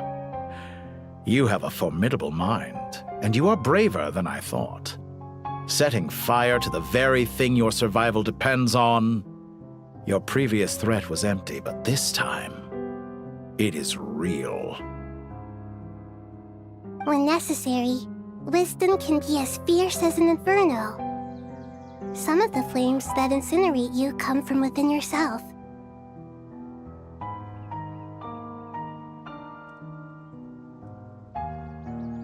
Perhaps you are right. You see what lies at the bottom of the human heart, and that is your wisdom. Here is where your journey comes to an end. All that is yet unknown belongs to those of us who will carry on living. It seems I have unwittingly been your arch-enemy all along. But now, it's all over. I do not deny your intelligence. But what you refer to as experiments, I would never describe in those terms. They are events that take place in the real world, and they are so much more than mere data. Goodbye. We will never meet again.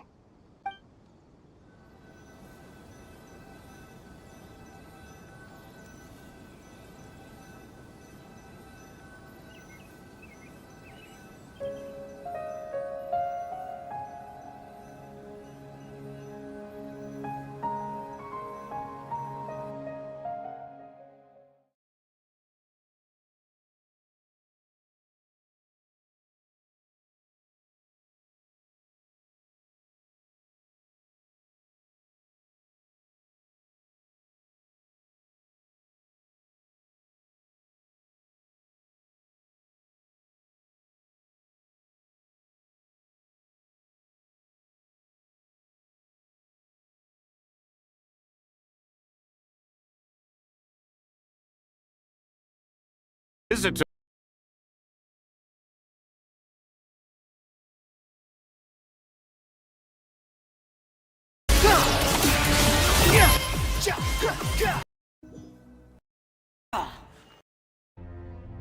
However, It's time! Say your prayers!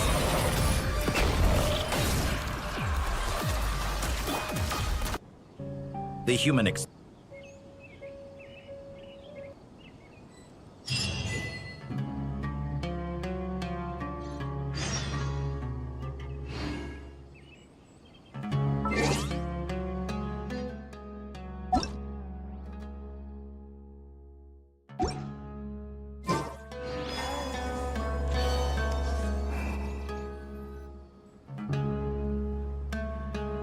Well, that's the last of them. Everyone on the list is already back where they should be. It was a long, hard road, but we finally finished escorting everyone back. I just pray that we'll never need to leave again. I hope we can stay here forever in this peaceful paradise of our own choosing. Paradise. In the annals of the Temple of Silence, that word carries great significance. It represents the hopes and desires of the gods. Their longing for a place to rest. I wouldn't think gods need such a place. People always think they're the only ones who can lose their homes. They forget that gods too need a place to reside. As the Goat King once said, "A god without his people shall cease to exist." Gods need their believers every bit as much as their believers need them. Only we can truly understand how much the desert faith has faded over the centuries. But we still talk about the gods as though they're part of our lives.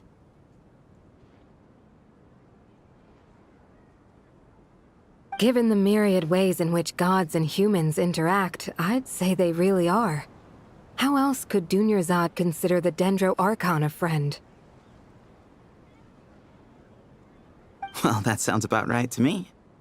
Describing them as friends sure makes us feel a whole lot closer. If you told me a few years back that I'd have this many friends, I'd have called you a liar. Belief is a choice, just like friendship. We've made our choices through battle. The right ones. I'll be heading back to the Temple of Silence. I heard the Goat King and the Ibis King decided to pay us a visit. How about you? It's back to Aru Village for us.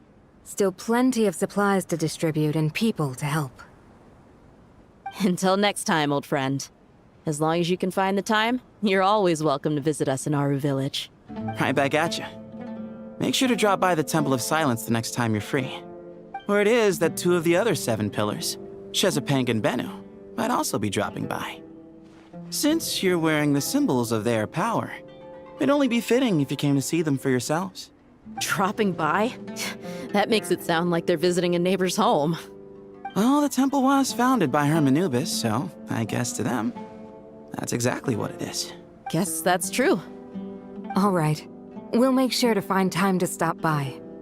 I will.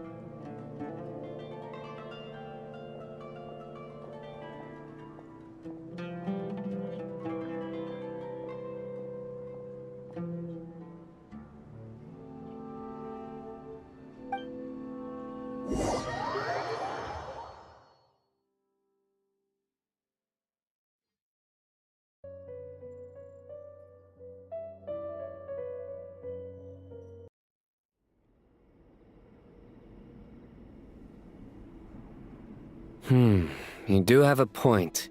See? Retirement has always been a problem, especially for old-timers like us who've been locked away all these years. You finally step out into the light, and bam! You're face to face with a whole different world. Naturally. What do you think, Layla? Huh? Why would you think to ask me? How could I possibly be qualified to decide where the servants of King Deshret should live? Sorry if my question was unclear. Do you think their statues will stand out too much if we place them here? Hey, I never agreed to this. How could we possibly allow our statues to be left in Hermanubis' home? That would be like breaking into someone's house, then pretending it belonged to you in the first place. Different beliefs can coexist. We still need to respect one another. By which you mean, you two plan to stay at the Temple of Silence, for a while at least, but you have no intention of relocating your statues here. So, you see this as sort of a family visit? Family. You could say that. In a sense, Hermanubis would view this as his home. Just look at this place. Magnificent, is it not? The sad truth is, in the past, all 3 of us invested so much into misguided ventures. We failed to build what we And what do you... I mean that for the most part, time spent associating with the likes of Sobek, and, let's say, Thoth, might reasonably be considered wasted. Why does that not surprise me? Go on. Anyway, given how much time we'll all be spending together, I'd say that the bonds we built will end up proving to have been a sound investment. Once Sethos, the current leader of the Temple of Silence, returns, you can discuss the matter of staying here with him. But judging by the expressions of everyone here, I imagine you'll receive a very warm welcome. This sacred ground houses untold knowledge, after all. What better place for the servants of King Deshret to appear in the mortal world? How about we share a meal together first? I imagine it's been many years since you last tasted fresh food. Oh, that sounds wonderful! After so many hundreds of years, I can only surmise that desert cuisine has become a lot more varied. Are we having a get-together? If you'd like, I can help prepare some food. After all, Lord Thoth, you helped me so much in the desert, and I still haven't properly thanked you. Oh, my, that would be wonderful. I'm touched that you still remember. How the times have changed! To the people of today, it seems the Ibis King has become a kind and passionate god. And you, Mr. Herreshoff? What kind of god do you wish to be? To be honest, I haven't given it much thought. How about you, Dendro Archon? Do you have any hopes for your future? Me? I'm very happy with my current life. Forgive my bluntness, but You do not seem to derive your authority from majesty and might, like Lord Al-Ahmar. Clearly your approach has its advantages, but also its dangers, don't you think?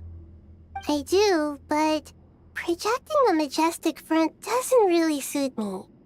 Besides, my relationship with others isn't simply one of a god and her people. Not putting on airs might earn you more adoration. Exactly. Besides, I really like parties where everyone brings their own food and we all come together to share. You should join us. I'm sure you'll find it fun. Last time when we got together for a picnic near the Avidia Forest, it was quite the occasion. Seeing as you're already here, how about we hold the next one in the desert? Can we do that? Wouldn't Tainari have to transport a ton of drinking water? Don't worry, I can help out. Layla, would you like to join us next time? Me? Sure. The more the merrier. That way we... Don't take this the wrong way. I just think you should know. When it comes to passing the time, chess is more our thing. In that case, Dendro Archon, what do you say? If I were to compete against you, I can't say with certainty I'd win, but I certainly wouldn't mind giving it a shot. Where's Sobek? I'm sure he'd be good for a few rounds. Cards, cards, cards! I'll always prefer chess. I wonder what variant of chess we're talking here. Mr. Thoth, is there some Oh, I'm glad you brought that up. As long as the leader of the Temple of Silence agrees, we can search Hermanubis' place for books to teach you how to play.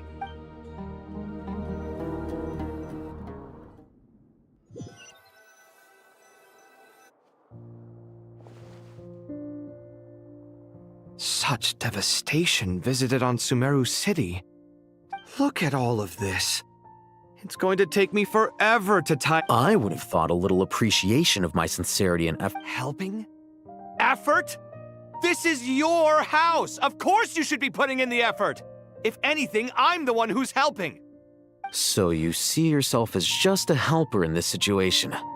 I must admit, If you're trying to say that since I live here too, I have an obligation to tidy up, fine. I suppose I do. nevertheless, in the wake of a great storm, a missing roof is a predictable inconvenience. Can you stop making it seem like I care more about this house than you do? I won't pretend it's ideal, but that's no reason to be upset. This is the roof over your head, your shelter from the cold. The way I see it, these problems are easily... Ugh, this is precisely why I hate talking to you about sentimental things. It's like banging my head against a wall. It sounds like this is causing you a lot of anguish. You mean the house or the paintings? I mean your sentiment. Oh, well, yes. Generally speaking, when anguish becomes the norm, people usually make an attempt to But there are so many people and things in life that are difficult to Anguish can be a source of... I'm glad you're able to make yourself think like that. What kind of a response is that? And I wasn't trying to. Happy about... Happy that you can always find an answer that backs up your view. You... More often than not, life is a process of running into problems and then searching for answers. Not everyone's so good at justifying things to themselves. Huh. What about you, then? Pass me that box. Huh? Okay. You may consider this my progress on the path to mastery. What? Wait a second. Isn't that box mine? Hey, it is! Would you like me to put it in your bedroom for you? Huh? I mean, what kind of progress is this? Does he think he can bribe me? These books on the floor. They're... guess I should help him repair it.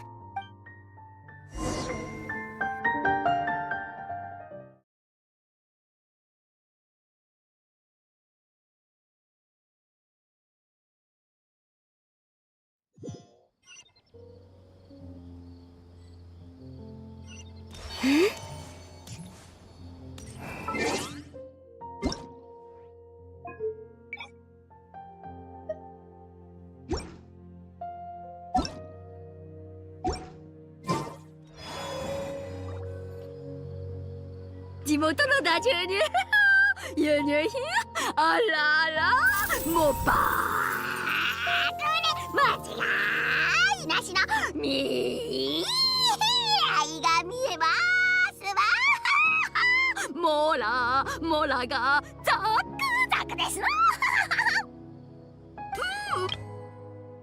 オイラだぞ。あんたも知ってるだろう。そういう声が牛みたいだってこと。私は怒っておりますの。感じましたか、私の怒りを。おや、怖い怖い。サングマハベイ様、何かご用かい？あなた、私のことをキャンディスたちに全部話しましたわね。そのせいで彼女たちの私を見る目がすっかり変わってしまいましたの。いいことじゃないか。きっと彼女たちももっとあんたのことを好きになって。ですがそれは私の秘密を道場に書いただけですいませんわ。今や彼女たちの目には大商人の威厳も投資家の気迫もバッチも映っておりませんの。サングマハベイ様の暗黒時代はもう終わったんだ。今のうちに心の許せる友達を作るのも悪くないだろう。お友達を作るといえばネフェルは聖女様みたいな方がそんなにお好きなんですの。あっちの聖女にこっちの聖女といつの間にかお友達になって、あらあら本当に不思議ですわ。ただの巡り合わせだよ。好き嫌いは関係ないさ。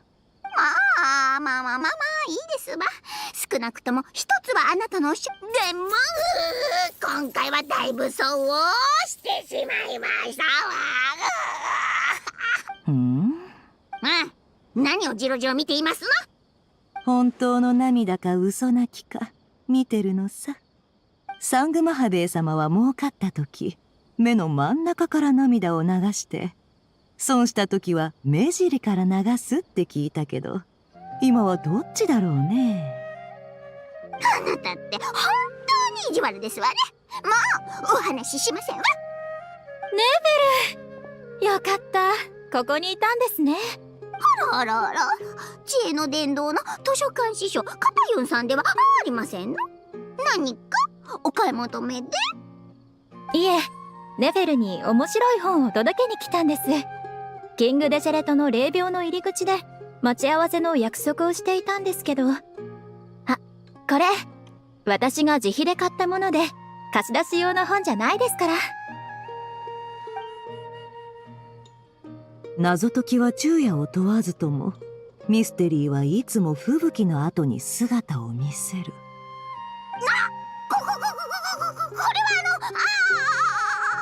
この本は一時期すごく話題になっていて、たくさんの人があらゆる手を使って借りようとしていました。その話はもうやめてください。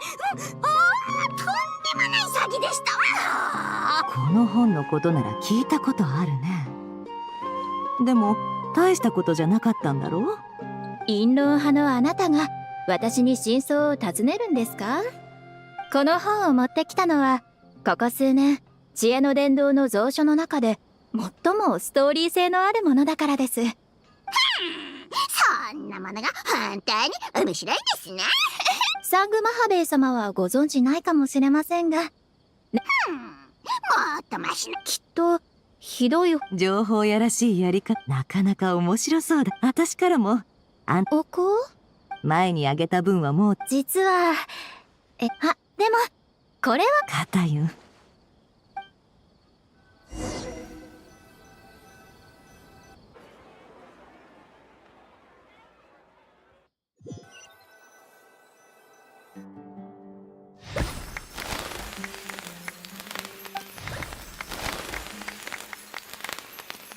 これいい。おめでとう。これまでの勉強が実を結び、晴れて見習い卒業か。この子本当に苦労しておったから。成長したもんじゃ。みんなありっきティナリ師匠。これまでずっと指導して。セノは沈黙の先生。コレイ。ああ、いや、隊長は旅人とパイモンとの。なるほど。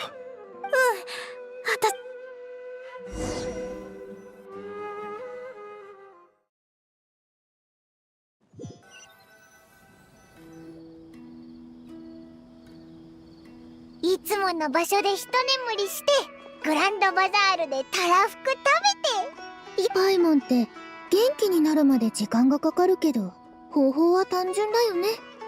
おいらだってすごく大変だったんだぞ。ずーっと街の中を飛び回ってあちこち手伝ってたからな。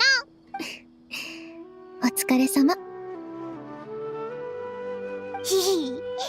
まあ一番頑張ったのはお前だけどな。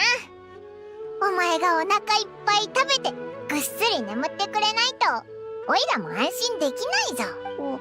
それにしてもこの数日で町の復興もだいぶ進んだみたいだな。ナヒーダの方がどうなってるのか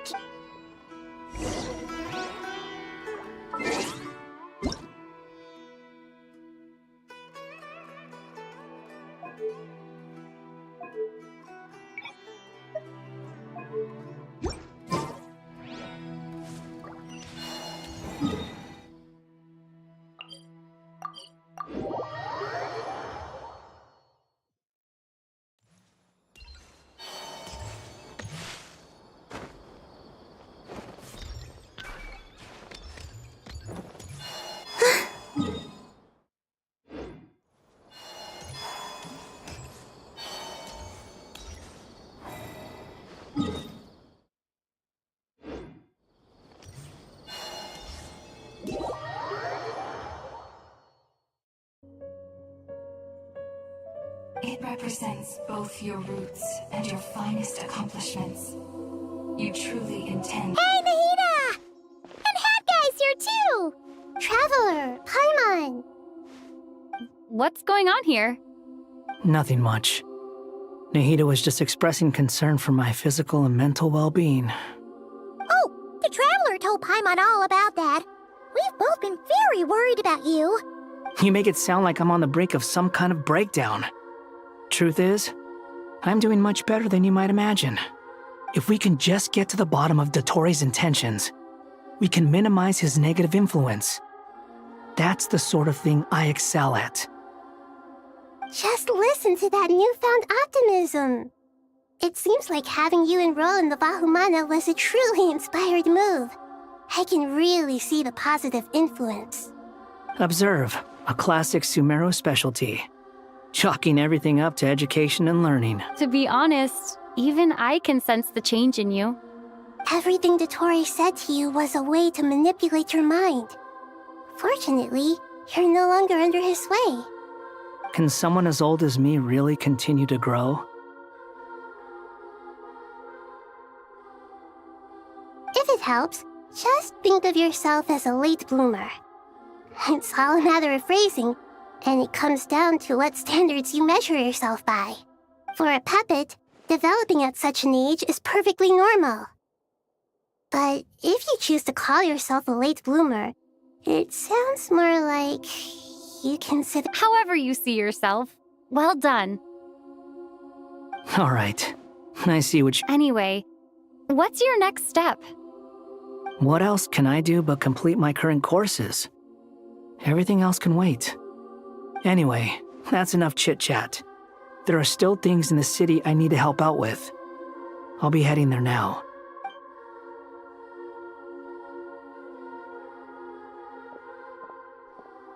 I'm so happy that Hat Guy is doing better than we thought. But what about you, Nahida? The pyronosis burned down the corrupted Irminsul. The flames blazed for 7 days and 7 nights before they finally subsided. All that was left were the parts underground. Now, Aru shoulders the responsibilities that once belonged to Irminsul. The situation was contained before it got out of hand, so Tevat's most vital information has largely been preserved.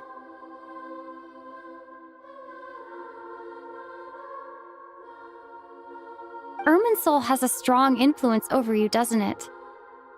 How will you cope now that it's gone? There is no need to worry.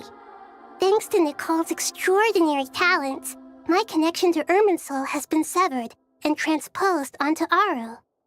Angels can do things like that? They can. Such abilities are precisely what makes them so powerful. The goddess of flowers, Nabu Malikata, once claimed that she too could perform feats beyond the reach of mere mortals. In my eyes, much of what she went on to achieve reached such transcendent levels. Her and Nicole really are both fascinating and magnificent. So, does that mean your situation is stable now? Correct. Just imagine that Aru has become the new Soul, and the essence of my existence has been bound to it.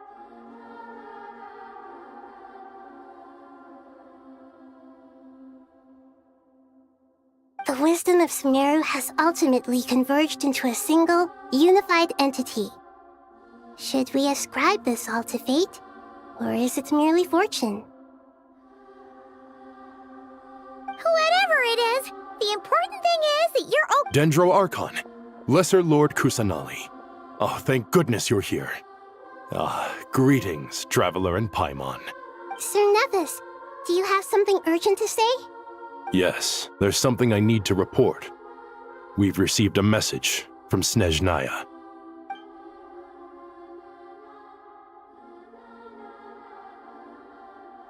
The Fatui Harbinger, the Rooster, sends us his sympathies, along with all the usual pleasantries. His stance is that, following the unrest and Nod Cry, Dottore was subjected to internal censure.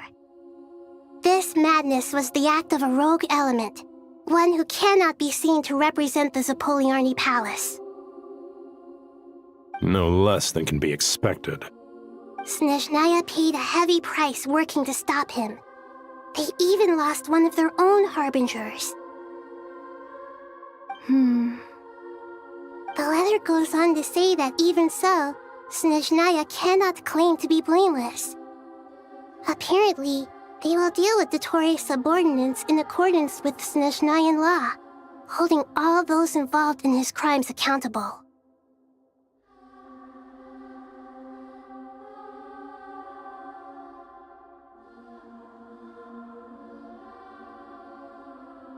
Additionally, they are supplying relief funds and supplies, which are already en route. They hope this will aid in Sumeru's reconstruction. Sounds like he's got an answer for everything. True, but as diplomatic rhetoric goes, it's highly effective. Completely watertight, both in logic and sentiment. This disaster has had a profound impact on Sumeru. There is much that I will keep in my heart. The matter of Dottore can be seen as settled for now. We are sure to cross paths again in the future, and in that light, Snezhnaya would do well to uphold their responsibilities and keep a tight rein over their actions. With Irminsul burned, the flow of fate now carries many more possibilities. I will be watching carefully. Perhaps we can move on to a less serious matter? Dendro Archon, will you eat with us once this matter is dealt with? Everyone wishes to celebrate together. Of course! Junior Zod, Sino, and Hypatia all told me the same thing. If there isn't enough room for everyone, we can arrange back to... What a wonderful idea. That just leaves the question of what we should eat. Not more tomatoes, surely. More? Dendro Archon, what do you mean by more tomatoes? Those good friends of yours are always talking about tomatoes. Sometimes when I'm walking through the city, I can even hear them arguing in the fields. Since you see them so often, you must hear about tomatoes even more than I do. Tomatoes. Tomatoes. The word has a certain magic to it. Like the autumn fur of a sumpter beast swirling in the wind. Tomatoes. What can we make with tomatoes? Take your time, there's no need to rush. The Traveler, Paimon, and I still have somewhere we need to visit. You'll have plenty of time. Does this mean you're going to Natlan? Meet them there in person. It will require a long journey. I know. But this is necessary. I must go myself.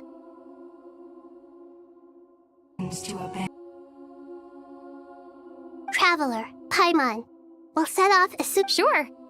We'll be ready whenever you are. You'll hear no objections from Paimon. We should grab some snacks along the way, though. It'll be just wonderful. I'm looking forward to this so.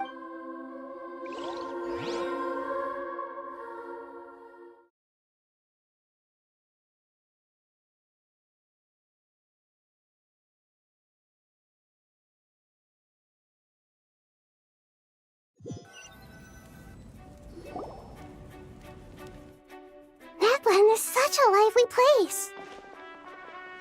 It's super cheerful and positive, too. I can see that. There are people outside exercising at all hours. Such a healthy way of life. You came. Welcome, welcome. You must be hungry from your journey. Would you like something to eat? Oh, thanks, but no thanks. We've been eating the whole way here. We had a mushroom platter, Sap's meat stew, butter braised chicken, hot and sour pudding. All right. No need for all that detail. I'm starting to get hungry myself. Maybe later then. We can wait till everyone's got an appetite, then all head out for a meal together. Sounds like a plan. Let's find somewhere to sit down.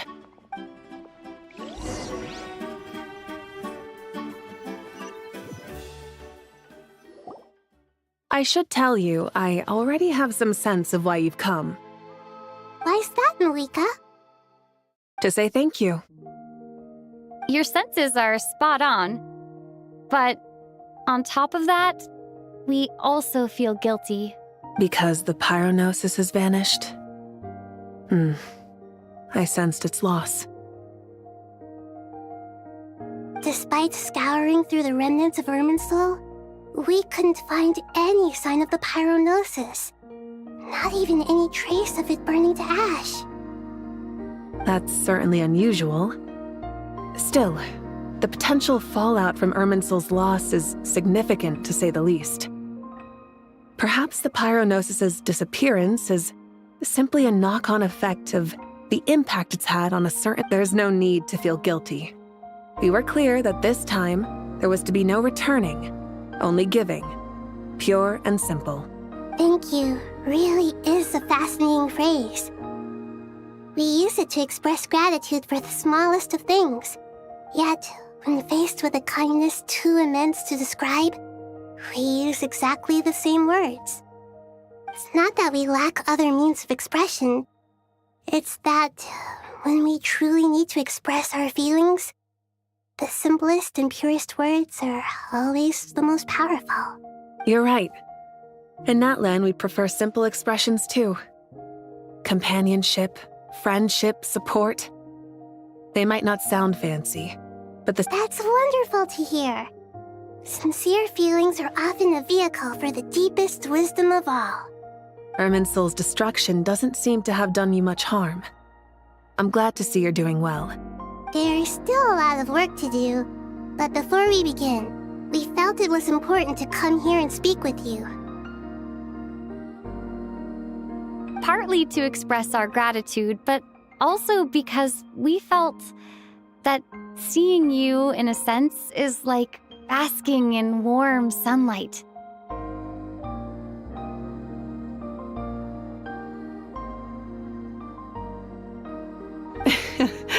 That's a nice way of putting it. I like that. To tell you the truth, though, I'm not a fan of somber meetings. So, since there's nothing more to say, why don't we go bask in some actual sunlight? The weather's beautiful today. What a great idea! Paimon's gonna lie back and soak up some rays.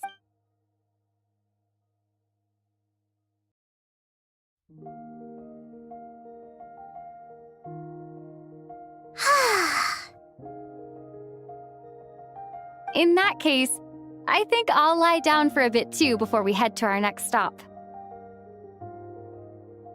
And where might that be? Mondstadt. Paimon and I are gonna head back there with Kale and the gang. Long ago, I sensed that the god remains inside Kali had come from the goddess of flowers, but I kept it a secret.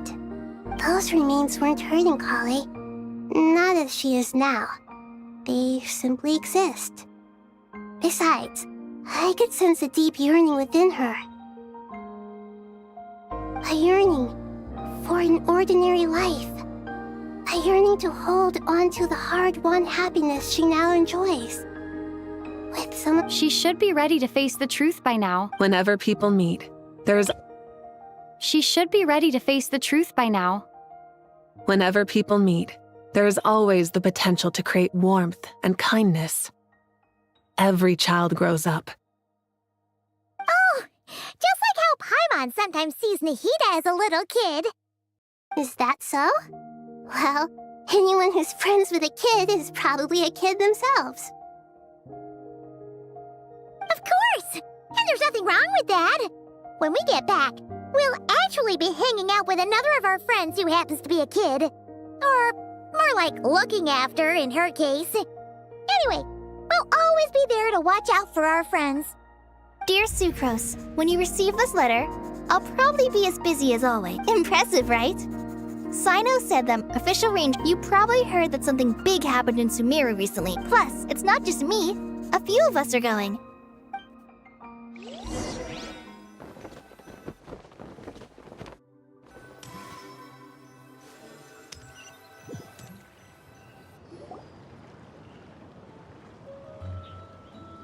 Dainari. Don't you say it!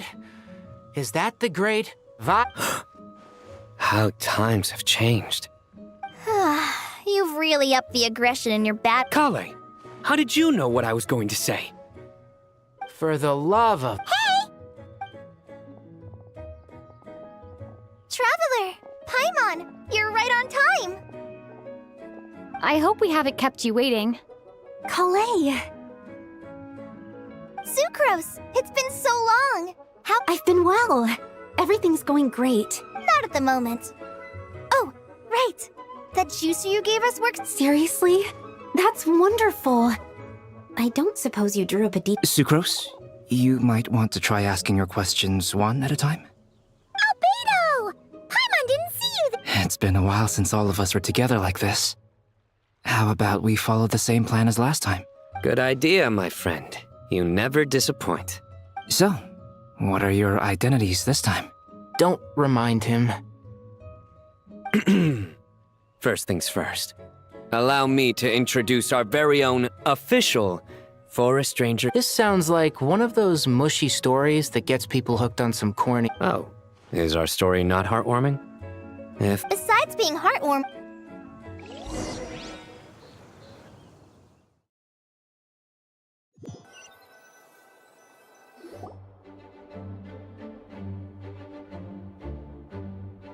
Oh, you're here already?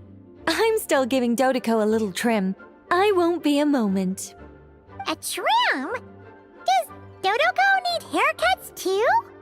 Of course. It's important to know how to take loving care of the apples of your eye. All of these trivial matters get left to me. It's because I'm an angel, and angels are, in a way, the guardians of all Tevat. Oh, right! Well, that's definitely an What are you writing? I'm just brainstorming some cool-sounding lines. Oh, write them on these card backs. Of course. Clearly, my lines are pretty amazing. When Miss Nicole... Kale? You seem a little nervous. I was just wondering, who was the person you mentioned who needed their wish fulfilled? Wish? What? Miss Nicole asked if we could meet up in Mondstadt once everything was over. She said a friend of hers had a wish that needed my help to come true.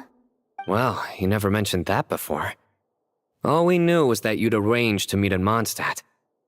But we thought it had something to do with the god remains. To be fair, everything I told you was true. Anyway, my friend is waiting. Come on, let's pay her a visit.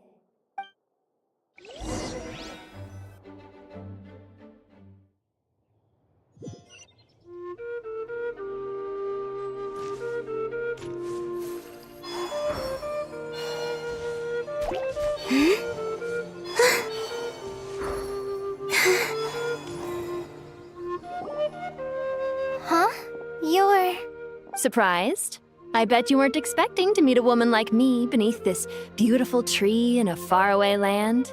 An oasis will spring from the place where a Jinn resides. That saying falls somewhat flat here in Mondstadt, given that everywhere is already so... Paimon coming in! Lilupar! What are you doing here? I made friends with Miss Nicole.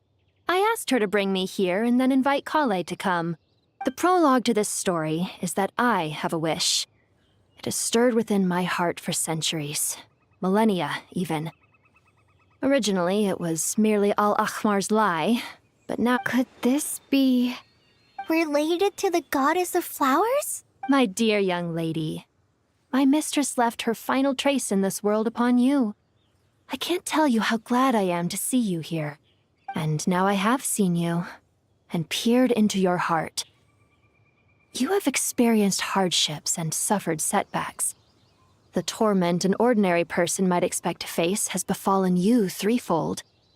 This is the source of your resilience. But, beneath all this, I've witnessed the seeds of desire. You yearn to return to the simple life you once knew. I do. I want to throw away everything that isn't mine. But how do you decide what is yours? The scars that others carve into your flesh? The kindness and love they inscribe? Are these things not yours as well? They are. This is something I've talked about with Miss Nicole. Miss Nicole said I should learn how to adjust my standards. I just want to live as an ordinary human. Anything beyond that isn't mine. Don't you want anything from the remains of the goddess of flowers? She gave me a revelation once. I think that's already more than enough. In the past, you would not have possessed such a rich heart. Your brief life has taught you to hold on to everything good, to home in on kindness. How fascinating. You're nothing like Nabu Malikata, and you're certainly not her. Of course not. I'm not some great and powerful being, Miss Lilopar. Yet I am a Jinn. We exist because of the Lord of Flowers. We revere and love her. My wish is to see her one last time, to give everything for her. Kale, can you do this for me? But her remains won't be easy to remove. Are you sure this is what you want? That's beside the point.